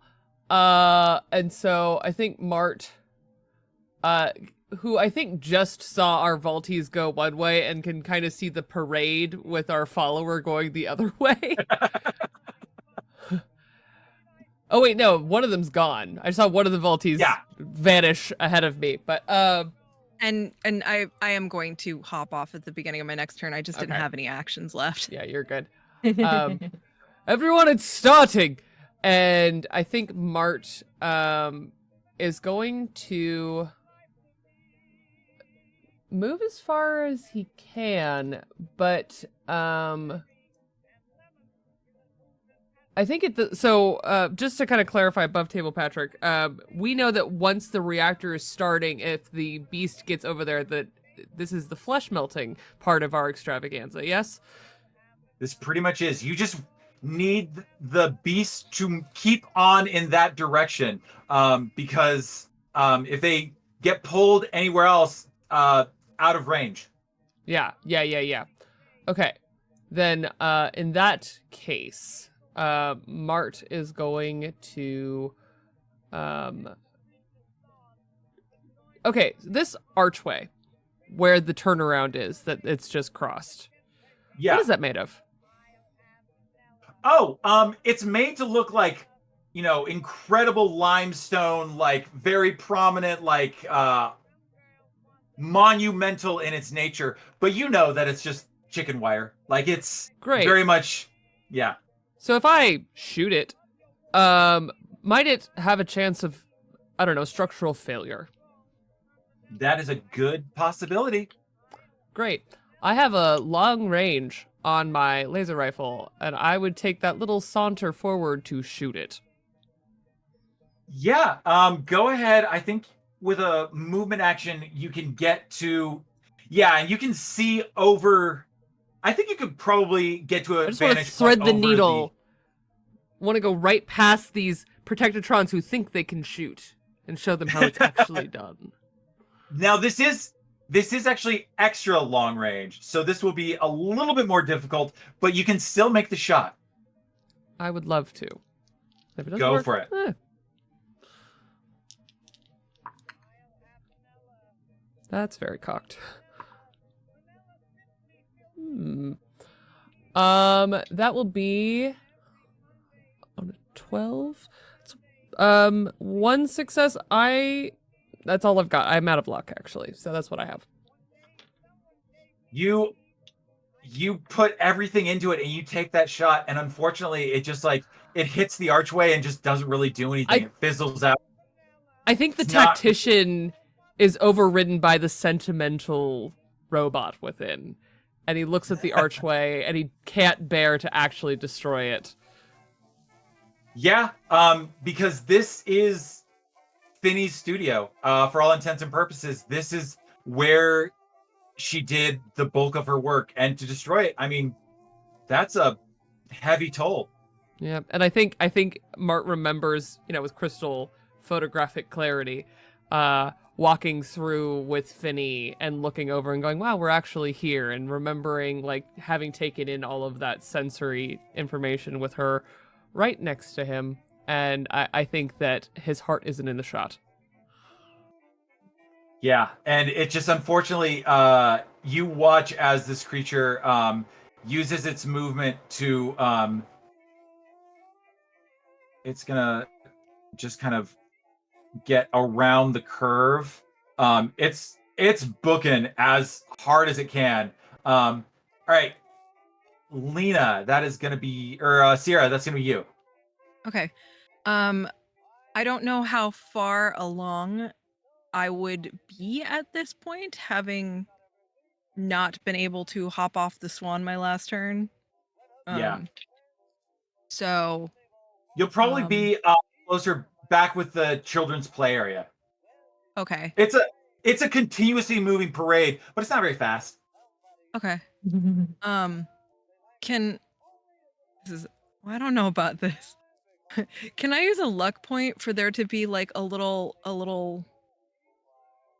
that won't actually help me. I was gonna ask for a little like, on the railroad when they have the little hand cart things Oh, that like God. go along so I could go faster, but I realized that it wouldn't actually help me. So It would I'm kind of just- just shoot you along the backside of the park. yeah. So I'm just gonna hop off of here carefully, and I think I'm just gonna have to sprint. Yeah. Hoof it. Go ahead and do your move action. If you want to do a sprint as well, you can add that.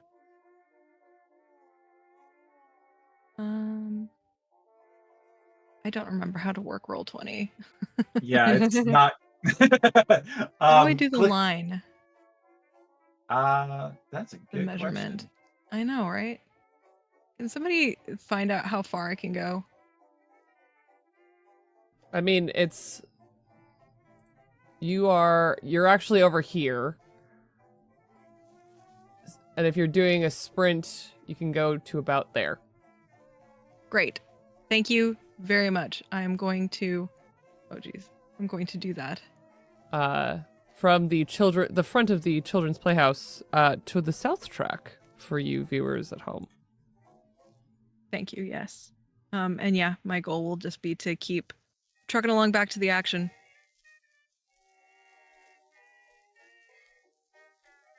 All right.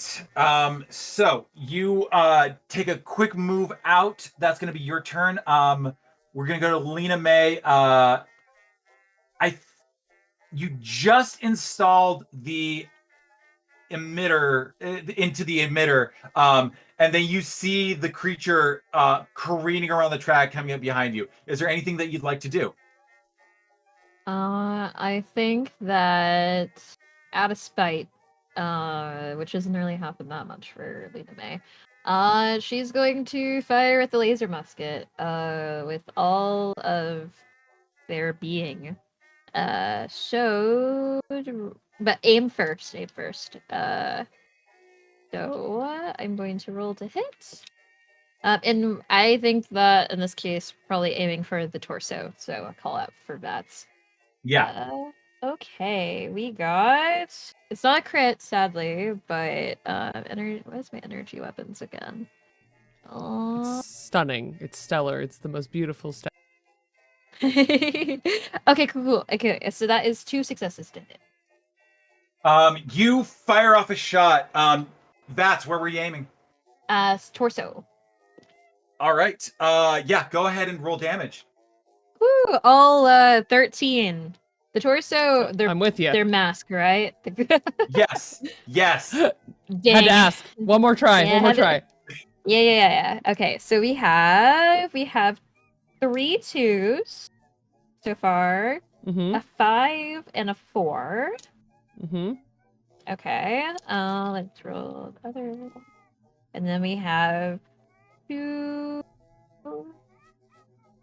2s, 2 1s, and a 6. That's a lot of 2s. Is 2 the big one? 2 is the big damage. Oh, 5s and 6 are the effects, though. gotcha. Dang, I kind of want more effects, to be honest with you. You've got 2 effects already. You're doing great. All right. And the dice heard me. 5 and 6 for more effects, and another 2. Fantastic. Okay, All right. quick math. Let's- That's a lot of 2, so that might be the 12, biggest 13, hit. 14, 15, 16, 17, 18 points of damage. And How many effects? Because they're piercing. 4. Oof. Yeah, you see this thing just roar in frustration. Petulant child! You cannot fathom what you are to me. You are but a speck. And it is going to take its move action because you upset it. Fathom this, Patrick, and she's gonna I'm flip it afraid- off. It is going to make it claws its way off of the tracks and follows you onto the pad, and reaches the center area. Whoever would like may make a energy weapon perception test. Absolutely. Oh, hell Don't you- yeah. Don't mind if I do. Energy so far away. weapon and perception. I mean, I'm because not there, I- but you can roll it. Roll it. let's I'm see, telling you, that's I love 4. this little green dice. Oh god, did it do it again? I got 2 successes. I'm never using this dice in a D&D, that's for sure. No. God, no. Holy shit, this is great. And for the raiders that haven't been here this series, I've been rolling lots of ones, which are very good for this. So. Whew. I want to tell you, without the laser emitter, or without the lens, this device would have put out 50 combat dice worth of damage. So with it. So with the lens, it does 100 damage or combat die. I'm not going to force you to roll that because that's a silly number. I want Can I make to that- know. Can I make the Yeah, I want to know. I think that can maybe make the whatever it's called. do Yeah, we it. can- All right, we'll do 9. Okay, so if it's 11, then how many? 89? 89. It'd be 89. You're right. Yeah. Okay. I want to know. I just want to know for science. Oh my god. Oh my god, 73. Oh my god. But the funny thing is that I think it only had one effect. Is that right? Is that what I've seen? No, that's not right. Oh my god. No, I there's Looks There's like a so many cow. effects. many. It's actually silly. you watch A as lot of these damage. emitters come to life and start blasting down right on top of this creature, and this horribly haunting song comes out through the decrepit speakers. Let's all go to the lobby. Let's all go to the lobby. Let's all go to the lobby. And as this sound is playing, this creature is being just corroded with like the brightest light that is ever. It is. You cannot look directly at it. As Is this there a thing dancing is hot dog while blasted- it's going on? Absolutely. It is fighting with a spectral hot dog as it is blasted from the face of this planet. And after that small interlude, there is nothing left except for the charred and melted remains of this creature. You have absolutely defeated it. It is gone. And of course, the grand finale of the fireworks goes off as it's Oh, being yeah. melted. And Oh. underscoring the fireworks is Mart playing Let's All Go to the Lobby. So, you all absolutely annihilated this thing. And everything, you won the day. So, quick run through of the epilogue. Jade, or Lena May, you That's find the me. radio station and get it running. When C ran off to the radio station. Straight to the radio station. Went straight to the radio station. They know one thing. And so you're immediately able to get that broadcast back up and going. And this time you do not have the benefactor over your shoulder. So you are able to play whatever you wish. And you are inundated with like all the selection that you have at your hands. This is an actual radio station that has been preserved. And as you play your radio station days, you can't help but wonder what that memory was you unlocked. But that's for something you to uncover on your own. Boz, for once in your life, there is no one trying to kill you. You are Incredible. just free to live in this space that is quickly turned into a settlement, and that fear that you felt for so long is kind of just there as a nagging voice in your head that you can now easily just kind of push away. Because after all, you survived this. What else could be out there for you? And you are able to live quietly in the studio as Trent gets it up and running as its own settlement. Sierra, you have cleared the way. You can easily make the trip up to the hub. The hub is an easy waypoint for you to travel back over to the Mojave Wasteland.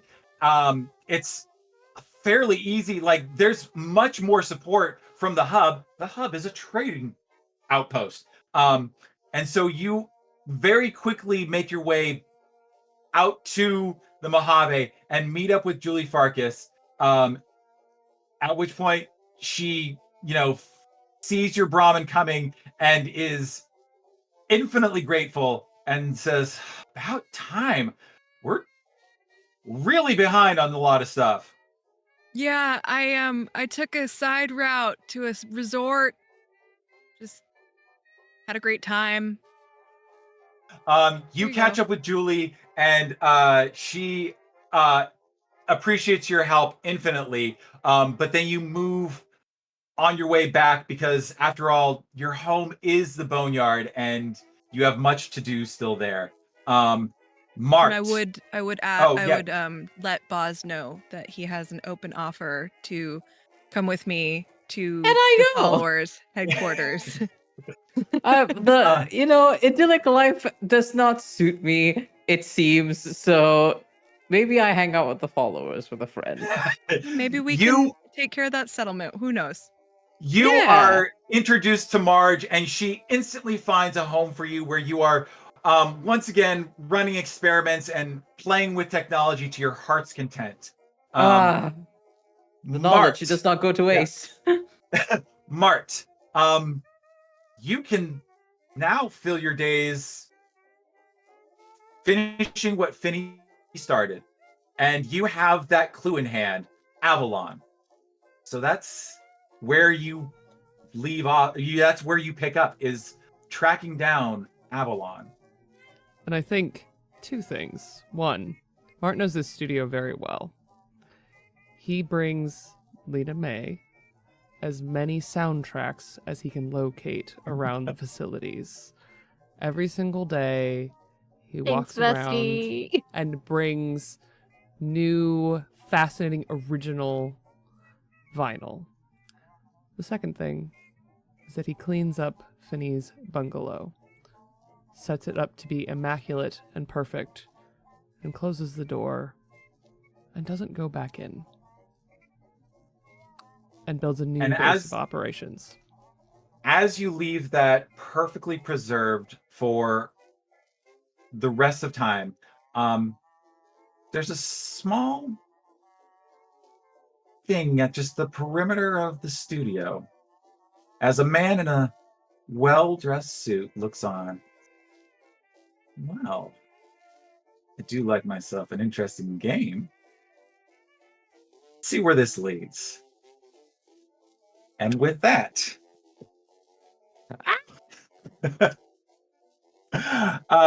this has been a production of Vault Companions. Thank you very much for sticking with us. My name is Patrick. My screen name is Mr. Patrick Cakes at Twitter and on Blue Sky. I've been your overseer. And stay tuned to this channel in the fall. I have a story set in the Mass Effect universe that I'm going to try launching. So go ahead and give that a watch. And I'm going to throw that over to Val. Hi everyone, I'm Valiant Dorian. I use he him as pronouns. You can find me all on the internet at Valiant Dorian or at also Spirit Bear. Please enjoy that lovely treasure I just set you on. And for the past several weeks, I have been Arbaaz Asgar, your incredibly incredibly head traumatized man who has survived to live another day and to live among the followers of the apocalypse, which is great. If you like the stuff I did, you enjoy my little coward, you might enjoy my not coward Seer, who uses he, they pronouns and is part of the Chaos Protocol and Transplanar RPG. We're live on Saturdays, 8 p.m. Eastern. We're currently showing God Killer Last Hope. Please go and check that out right now.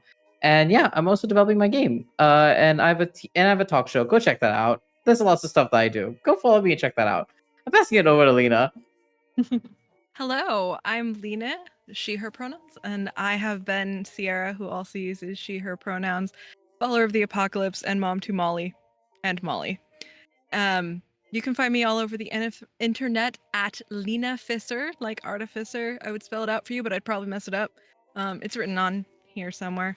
And I don't have any of my own stuff at this exact moment. Look for me in actual plays in the future. But also I'm gonna shout out to Starscape thingy that Kickstarter. Kai knows more about it, but that's what my little, I'm gonna put a frame around that and be like, this is a thing that I think you guys should check out. And this has been wonderful. Thank you so much to all of our viewers. I love you all so much. It means so much to me that you guys were coming along for the party, and it means so much to me to have these wonderful castmates. And now I'm gonna pass it to Jade. Hi, y'all. I'm Jade. I use she, they pronouns. And yeah, you can find me everywhere at Jade Valkyrie. Right now, what I got going on is a lot of AP things that are yet to be announced. However, I also do content on my own Twitch channel and YouTube and Instagram where I've been playing Mass Effect. Or not Mass Effect. I just really like BioWare games, but actually I'm playing Dragon Age instead. And also been playing this upcoming Wednesday we won't be playing Dragon Age because we'll be playing League of Legends because there's a new fun little event and there's a new fun game mode that you can play with friends, so it's PvE, and that never happens with League because they don't like putting new game modes out. So we have to celebrate that, and it also has my favorite characters and their cute little mecha bunny outfits. So yeah, we'll be doing that and also making a tier list of would you bang the League champions as well that stream, so it'll be a fun time. And yeah, I think that's it. So I will pass it on over to Kai. Oh my goodness. Well, first of all, again, thank you everyone for joining us on this adventure. Thank you to this amazing cast, and thank you to Patrick for bringing this to me and saying, hey, will you go on a crazy adventure with me? This has been a complete and thanks joy. to our incredible producer Kai, who not only has been producing the whole show while performing in it, but also made our incredibly beautiful overlay and made it all work the very assets. well. All of that, and for being a great robot. So yeah. And big ups to our lovely mod, Iron Pist. We adore you. We love you so much. My little shout outs. Let's see here. Tomorrow, I will be over on Happy Jack's RPG playing the aforementioned Starscape, which is a all-new PBTA-based game where you are a bunch of people trying to survive in space, but of course, the main thing you need to survive in space is a crew with you. And tomorrow, I will be playing the most dislikable character on our crew, Rode Theolus, who is the civilian. But Starscape is currently funding on Kickstarter. You can go to goldenlassogames.com/Kickstarter to go back a game about surviving with the people that you are with in space. It's super fun. It is based on all of the love of every space-based game show that you've ever watched, basically. And all the archetypes that come from that. It's a blast. And tomorrow I'll be over having a weird disagreement with my ex / maybe getting back with him for 5 minutes. And then on Thursday, you can find me live in Los Angeles if you're in the greater Los Angeles area at the Roguelike Tavern for Roguelike Rumbles, where I will actually be DMing a night of the Roguelike Rumble, which is a PvP deathmatch. And I will be bringing everyone on a wonderful, and I'll say the word very specifically, time. And you can tune in also at Pick Your Poison Productions. You can find all of this on my Twitter, which is estelofimladris. And it is a audience participation game, so you can actually affect the game both online and in person. So come, it's a good time, and you can see me at my worst. And then, as Val was saying, you should also watch Godkiller Last Hope. It's on Saturdays over on Transplanter RPG. It is absolutely incredible. I am so proud of the production from Transplanter RPG. It's our first live in-studio show with our incredible producer, showrunner, brilliant pair of humans. Love them so much. Just absolutely devouring and reshaping what actual play can look like. And then you can find you can find me back on Transplanter when we come back for Arc 3 of the Chaos Protocol in a month-ish? 2 months? Soon. Once Godkiller's over. And you can find me playing Mr. Zanin-ish, who I miss very dearly, who will be back cowboying it up all over the multiverse then. But in the meantime, I think that's all for me, and that is a big good night from us. But first, before we go, thanks to our lovely friends at Modiphus for giving us the opportunity to give away this incredible game. I'm going to roll our final giveaway. You guys have less than 10 seconds before I roll this, so exclamation point giveaway in chat. Have your DMs open, because I'm about to turn and pull. So, here we go. 3, 2, I have to click the right window. 2.5. Wait for that lag. Here we go. Rolling. Congratulations to Papa Cola 00. Please have your DMs open and we will reach out to you, and then Modiphus will reach out to you. Thank you. And thank you to everyone who came with us on this journey. And with that, a big good night from the wasteland to all of you. And stay for the raid. We're going to go raid Persephoroth. Good night.